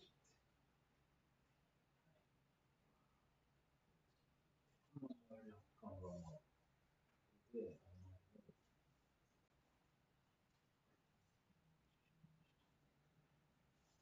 を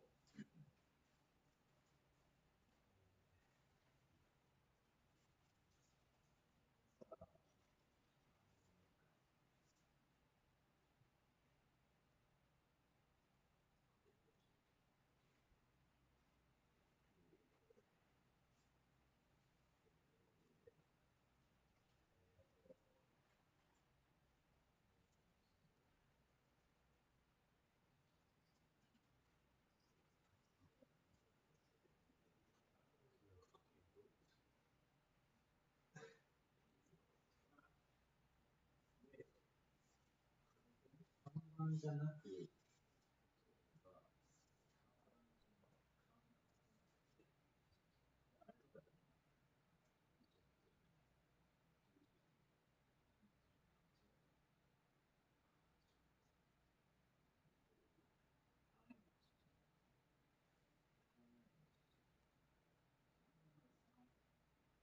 あれがあったんですよ。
で、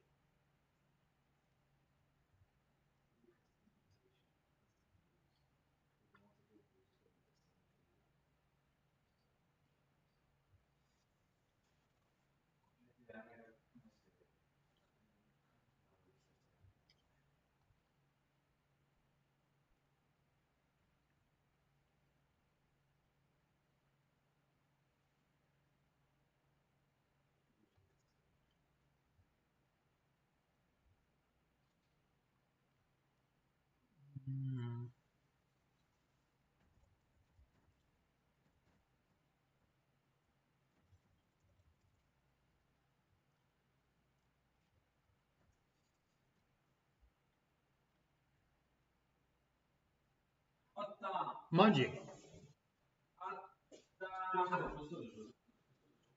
本当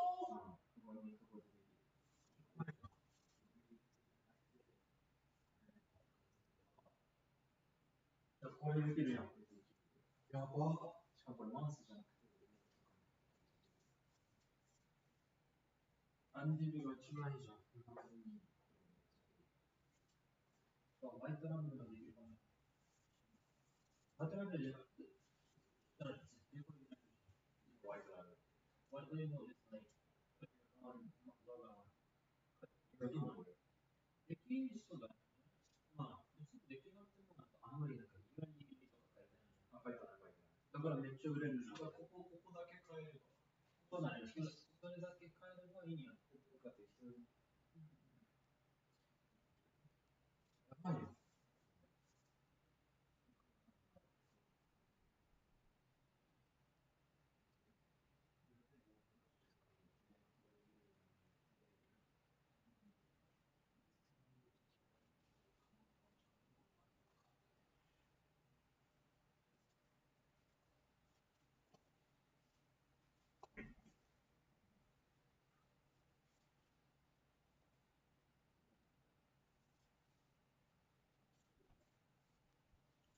これがね、まず、日本語にできたら日本人も使えるね。日本語の設定がないと。まあ、Google トランスレートは大丈夫そう。Google トランスレートできる。マジ？違うよ。できないでしょ。今、Google じゃない？ Google じゃない？あ、そういうこと？サファリです。あ、そういうことね。そう。ブラウザ上でってこと？そう。Google ブラウザが、Chrome が使ったらね、もうね、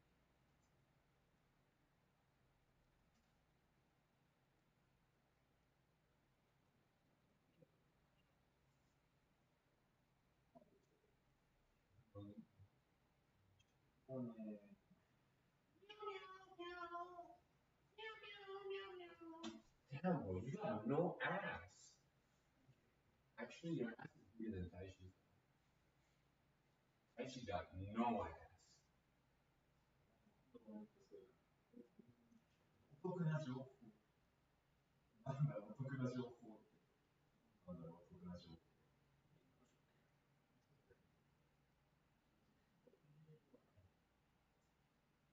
まあ、でも、できそうだよね。できそうではある。まあ、これさ、ここら辺に書いてあるさ、あってさ、できた僕の意外、違う、緑、はい、はい、ざす。これでもまだ、とりあえず、プラ枠見ようとしたら大丈夫。まあ、売るとしたら、まあ、ごめん。これ。普通にめっちゃいいんだけど。これで見れる。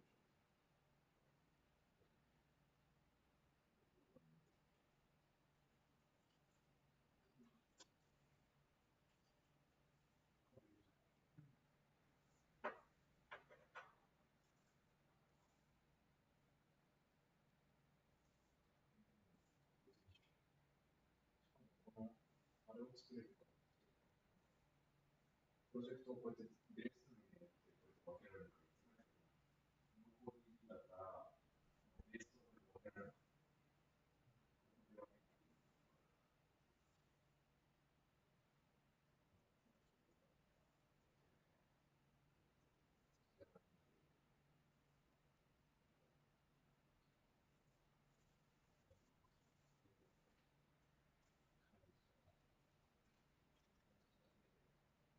やばい、これ英語じゃないとわかんないんでしょ。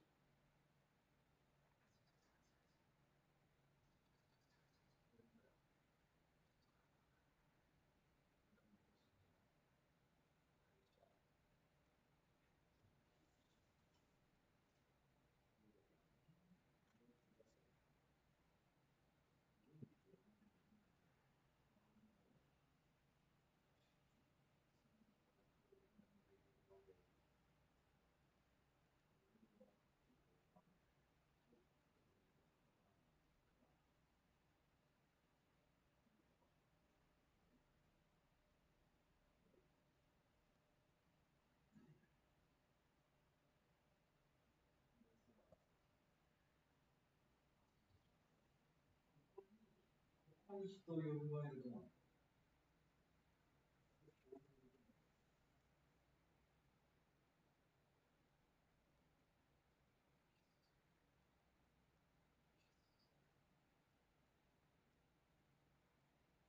ちょっと待って、これさ、アイフレームがあるってことはさ、ここをさ、例えば新しくさ、なんか、ログインできるもっとサイト作ってさ、アイフレームそのまま入れるだけでさ、あれができる。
なるほどね。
でも、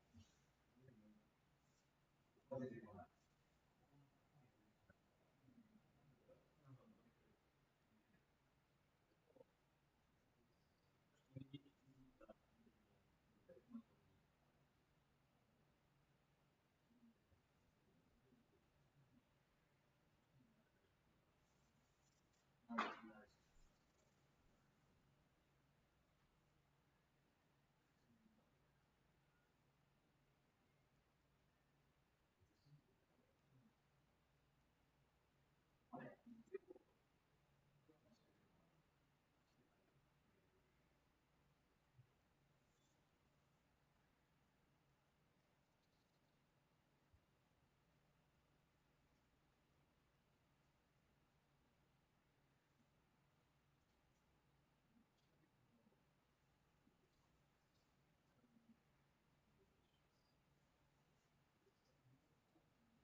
そういうことか。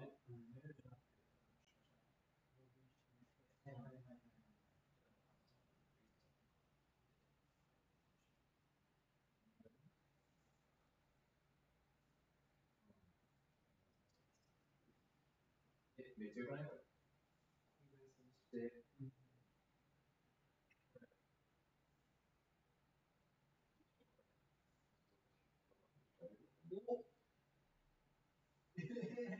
こっちなかったんだこれ。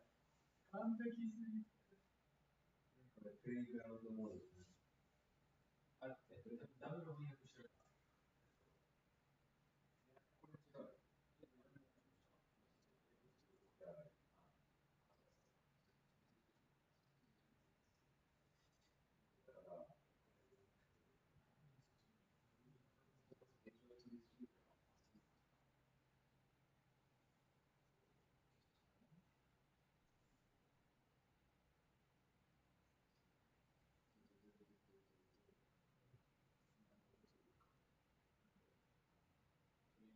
違う。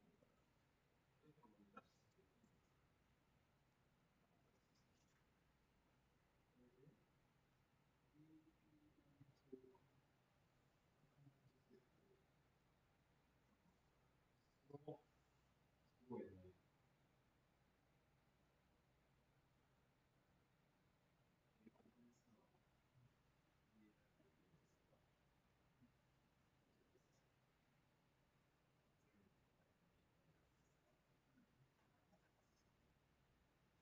ところだけ。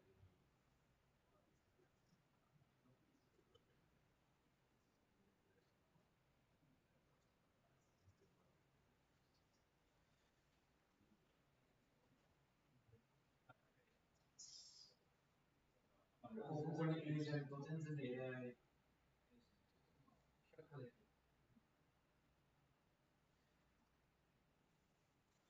our job.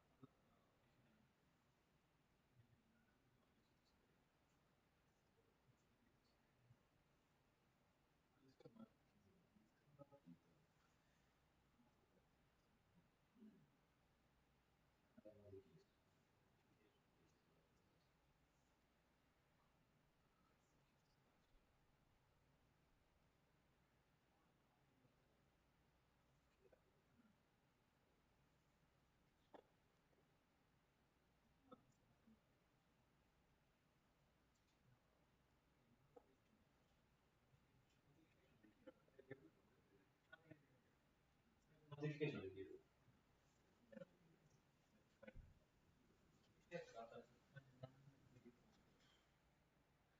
え、これ、本当にこれ使う。じゃあ、一緒でいい。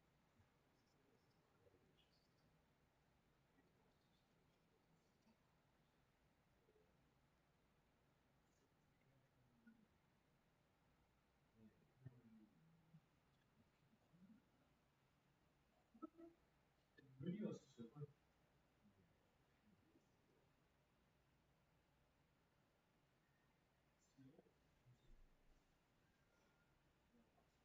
できるこれ。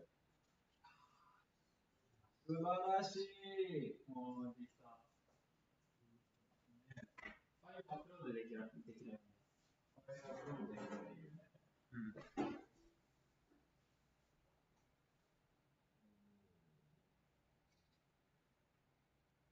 すご。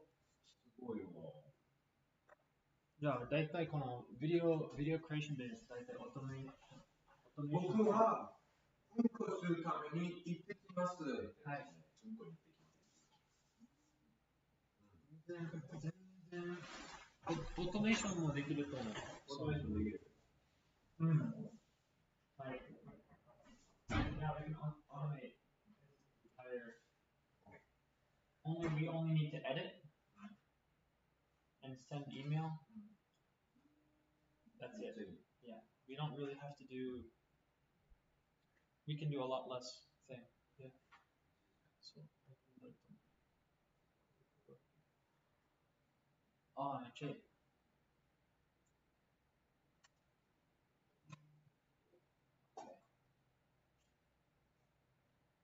これだな。これ。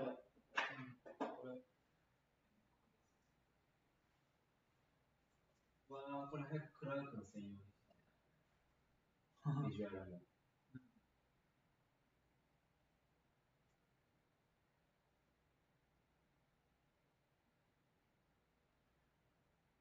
だってこれ売れるよ。売れるね。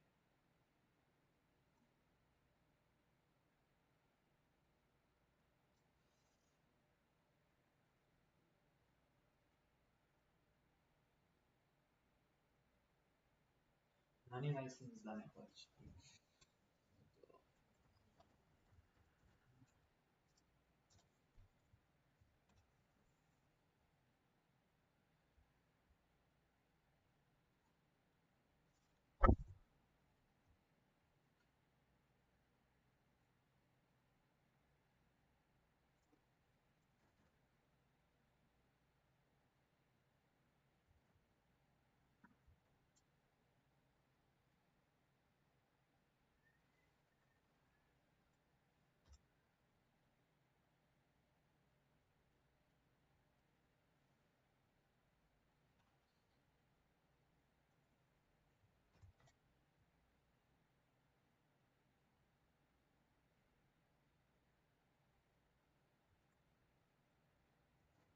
うん。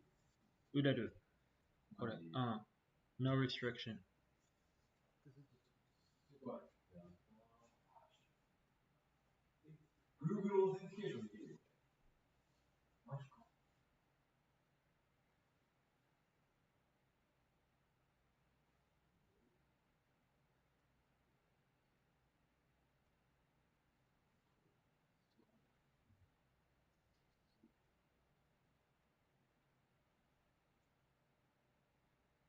これ払いたい。払いたいぞ。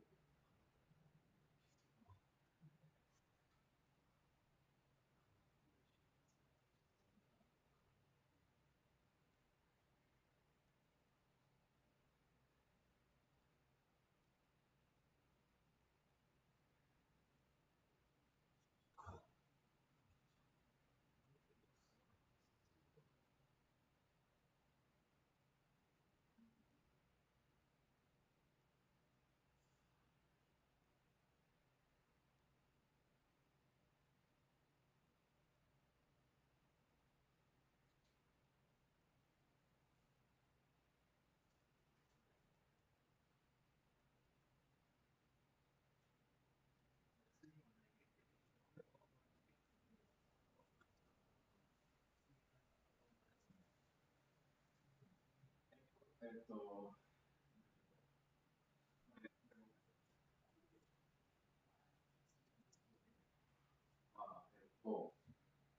まず、サーバーで、クラウドとかのサーバーで動かし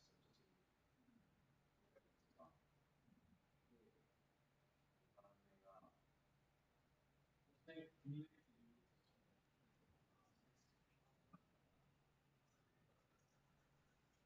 じゃあ、まず作りますよね。じゃあ、テンプレートです。これを、プロジェクトマネージメント。テンプレート使用します。何これ aspiration. Aspiration.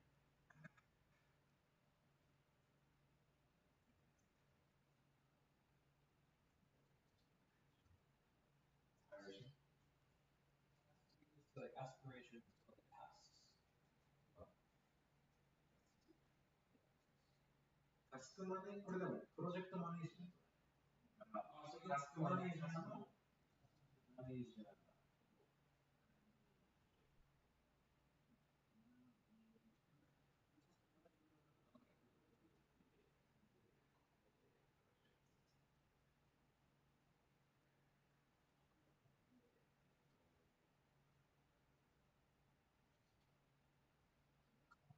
じゃない。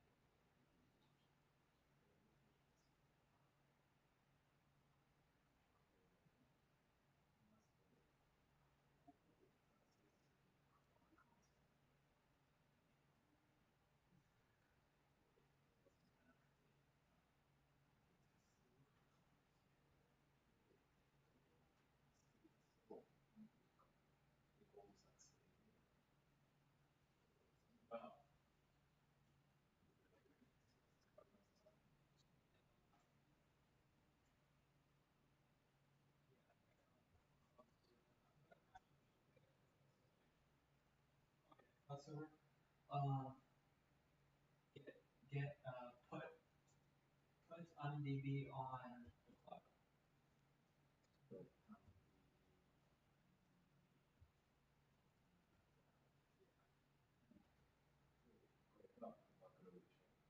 Buckle.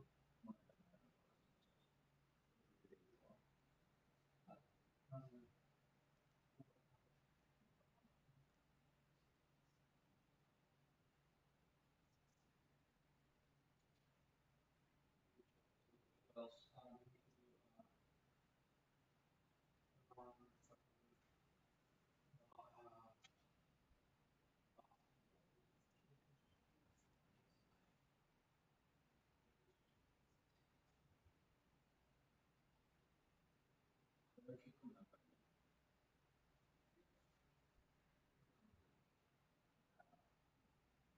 Blocking.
He was in it. Music is not me.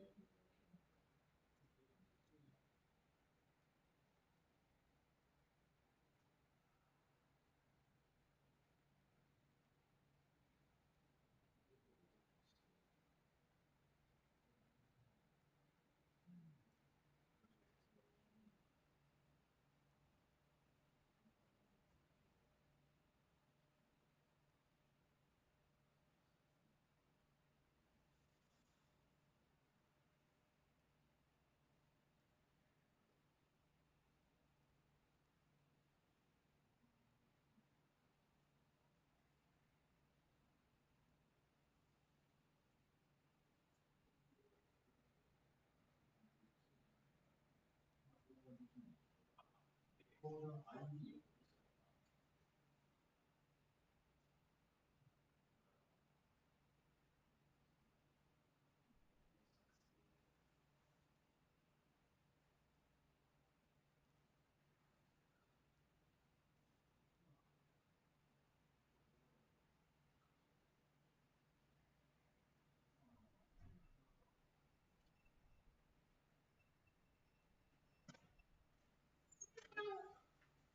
今回した。でかい今回出ました。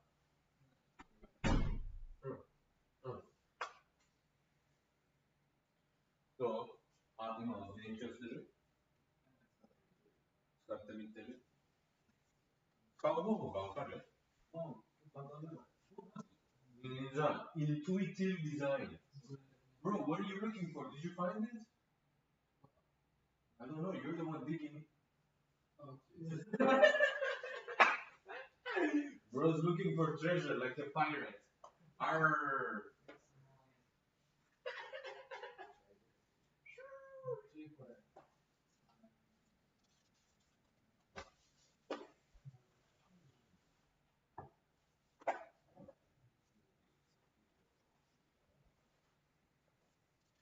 にゃみゃ口、にゃみゃプチプチ。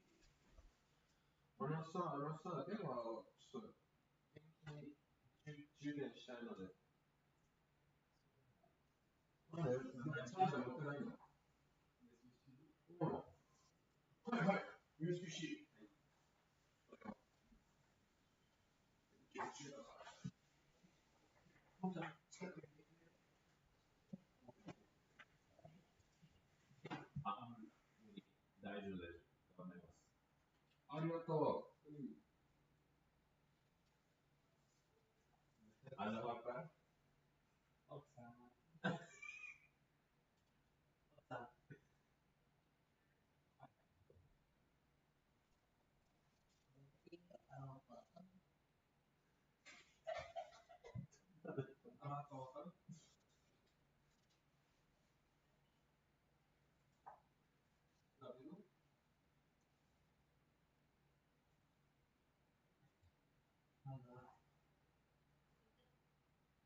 Manji, there's no way you correct enough. You've only been working for 7 hours. That's only that.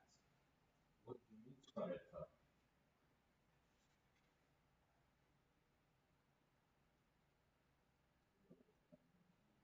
Dziwne właśnie. Manji.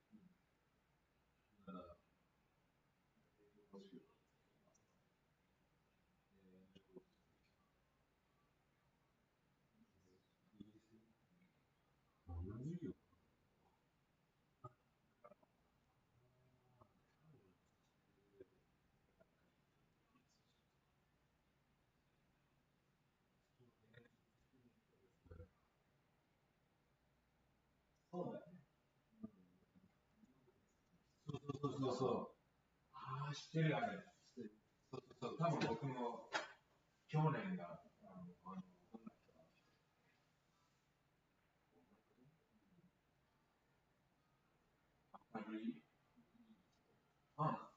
授業は、まあ、難易度が簡単と、絶対にいい点が取れるけど、まあ、授業に行かなければいけない。そうそうそうそうそう。授業絶対まだでしょ。そうそう。マジ、授業内容は簡単ですけど、まあ、僕にレルがよくわかりますので、つまらなくなる。つまらなくなるんですけど、でも、まあ、ジョージもよく知ってるんだから、いつもアクティビティ、ワークショップするので、つまらないなと思ったけど、でも、タイムが取れたんですよ。難しいんだよ。マジ今だから誰名前は名前なんだっけ背が高いなんかちょっとジャーマン、私自身のジャーマンアクセントっぽい。知らない。でもジャーマンなんか、ジャーマン別に何年間だったんですけど。名前なんだっけな4年でこんなに、こんなに違いますね。多分知らないわけしない。書いたすれば、なんだったっけな、マジで思い出せない。あ、多分あれだよ。チームだよ。なぜそんなに気にするのあ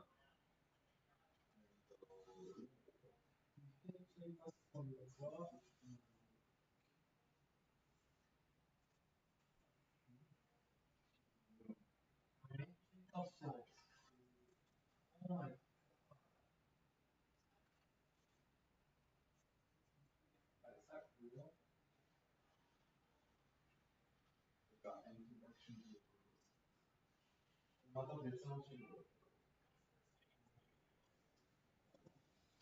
メンバーおよびゲスト。できた個数の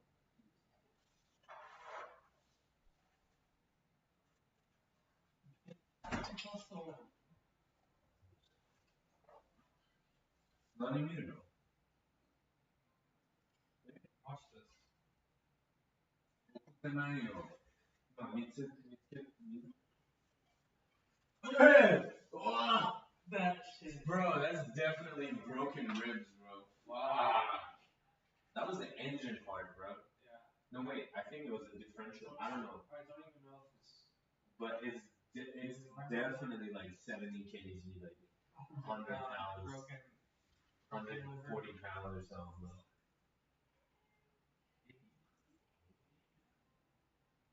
What do you think?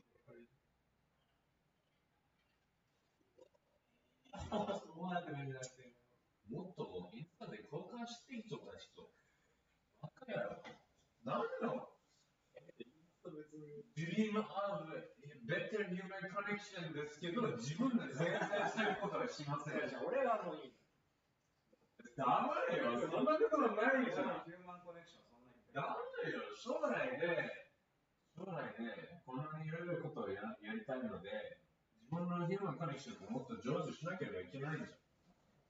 わかるよ。こんなにまだ恥ずかしするの恥ずかしいわけじゃない。恥ずかしいだよ。恥ずかしい。じゃなかったら何ですか別に。興味がない。という感じ興味がないというか、そんなにインスタ交換したいっていうのは、インスタで交換したら、毎日メッセージを送ることがないですよね。そう。でもさ、イン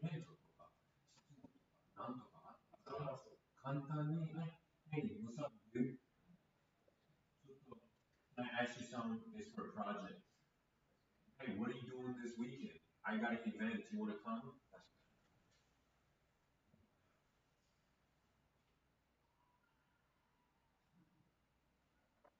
But I'm not. I don't do miracles, bro.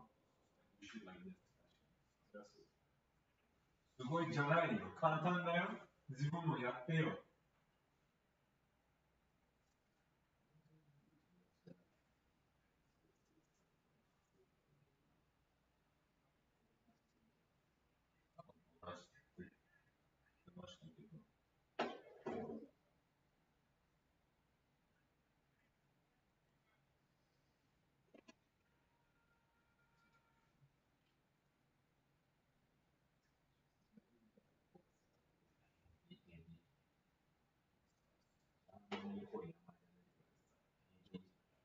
なんというス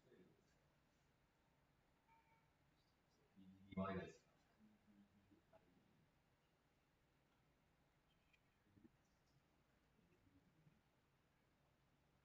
か？あ、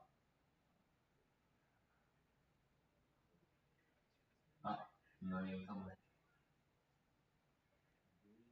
？Oliver Metal King.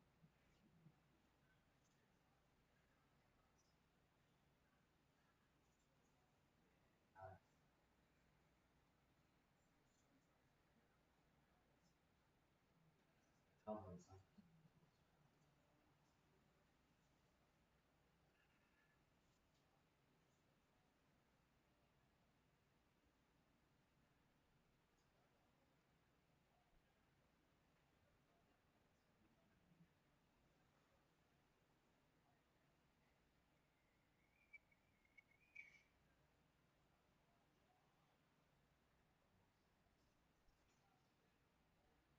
わかりますけど知らない。確かに。わかりますけど。うん。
Bro, there's a passage in the Quran that says, there are some among the people of the book who, if entrusted with a sack of gold, will readily return it. Yet there are others who, if entrusted with a single coin, will not repay it unless you constantly demand it. This is because they say we are not accountable for exploiting the Gentiles, and so they attribute lies to Allah knowingly. I was talking about the Jews. But have you heard of the news, like where like people go to banks and ask for their money, and the bank says we can't give you your money? Yeah. They don't actually have it. Yeah, right. Isn't that like fucking weird? It's insane, bro. You can't put your money in the bank. You can't keep it at your own house. Where the fuck are you? What the fuck are you supposed to do with it? You know what I mean? Fucking scary ass world, but.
Point.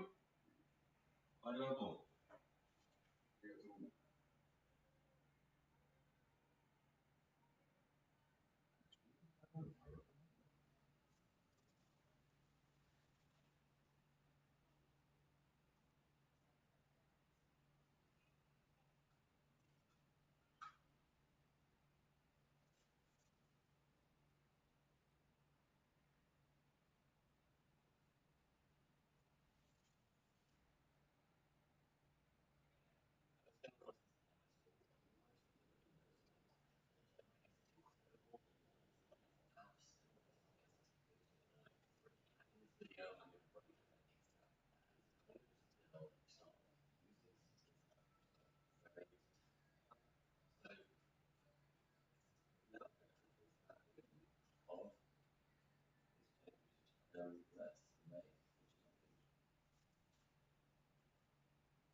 る後に、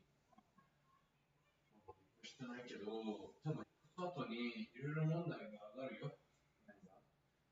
そしたら、僕の思うんで、考えで、多分来年ね、まあ、よく大学に来らなければいけない。そうなんだよね。そう、まあ、来年は絶対にイベントとか、フィードバックもらえためにとか、もっと必要なので、人とつながるの。だから、この思いで、多分、大体1週間で、3日とか、3日とか、2日ぐらいとか、毎週来なければいけない。でもさ、まあ、本当に助かることは、レイの、レイが仕事を取ったら、絶対に僕の家を、僕の家を続ける。コントラクト。そうしたら、彼はそうしたら、まあ、必要なら、サイズにも泊まれるので、そう。無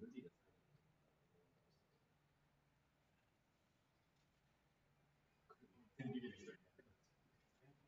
さあ、家から5分歩いたら、駅とか、ウェールもあるので、そんなに悪くない。だから、家を取りますね。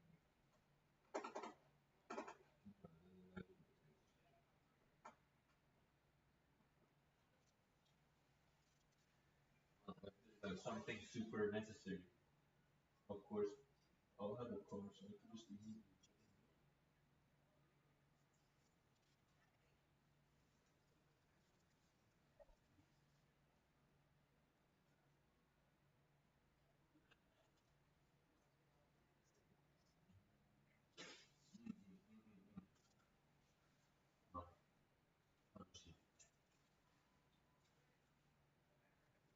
Bro, why are they not responding about that house?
Não sei se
Hey, you white boy, what's up? Listen, I'm just saying, this combination of a group, very dangerous. Iranian, American, Japanese. The only thing we're like lacking is the Chinese. And like, I mean, we got Lei. He's technically basically on our team. Like, that tall, lanky motherfucker, fanboy ass looking dude. The guy that was staying at my place, bro. Oh yeah. I was like, who's Lei? And he's in my house for 2-3 days with Lei. Who's Lei? Not to say never let you back. I mean, he's German though, like ethnically speaking, you're Mexican, but I don't say the Mexican kid, you know.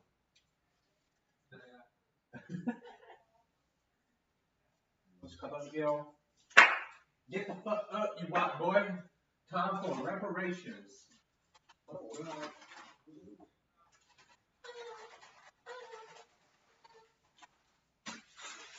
you ate all my food.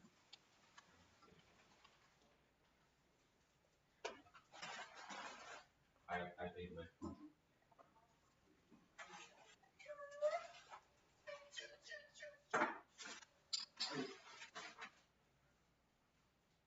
え、僕ないよ。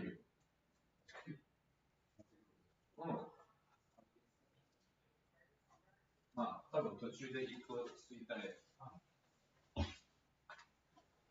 でもさ、僕は、お姉ちゃんに、電気タバコ買ってました。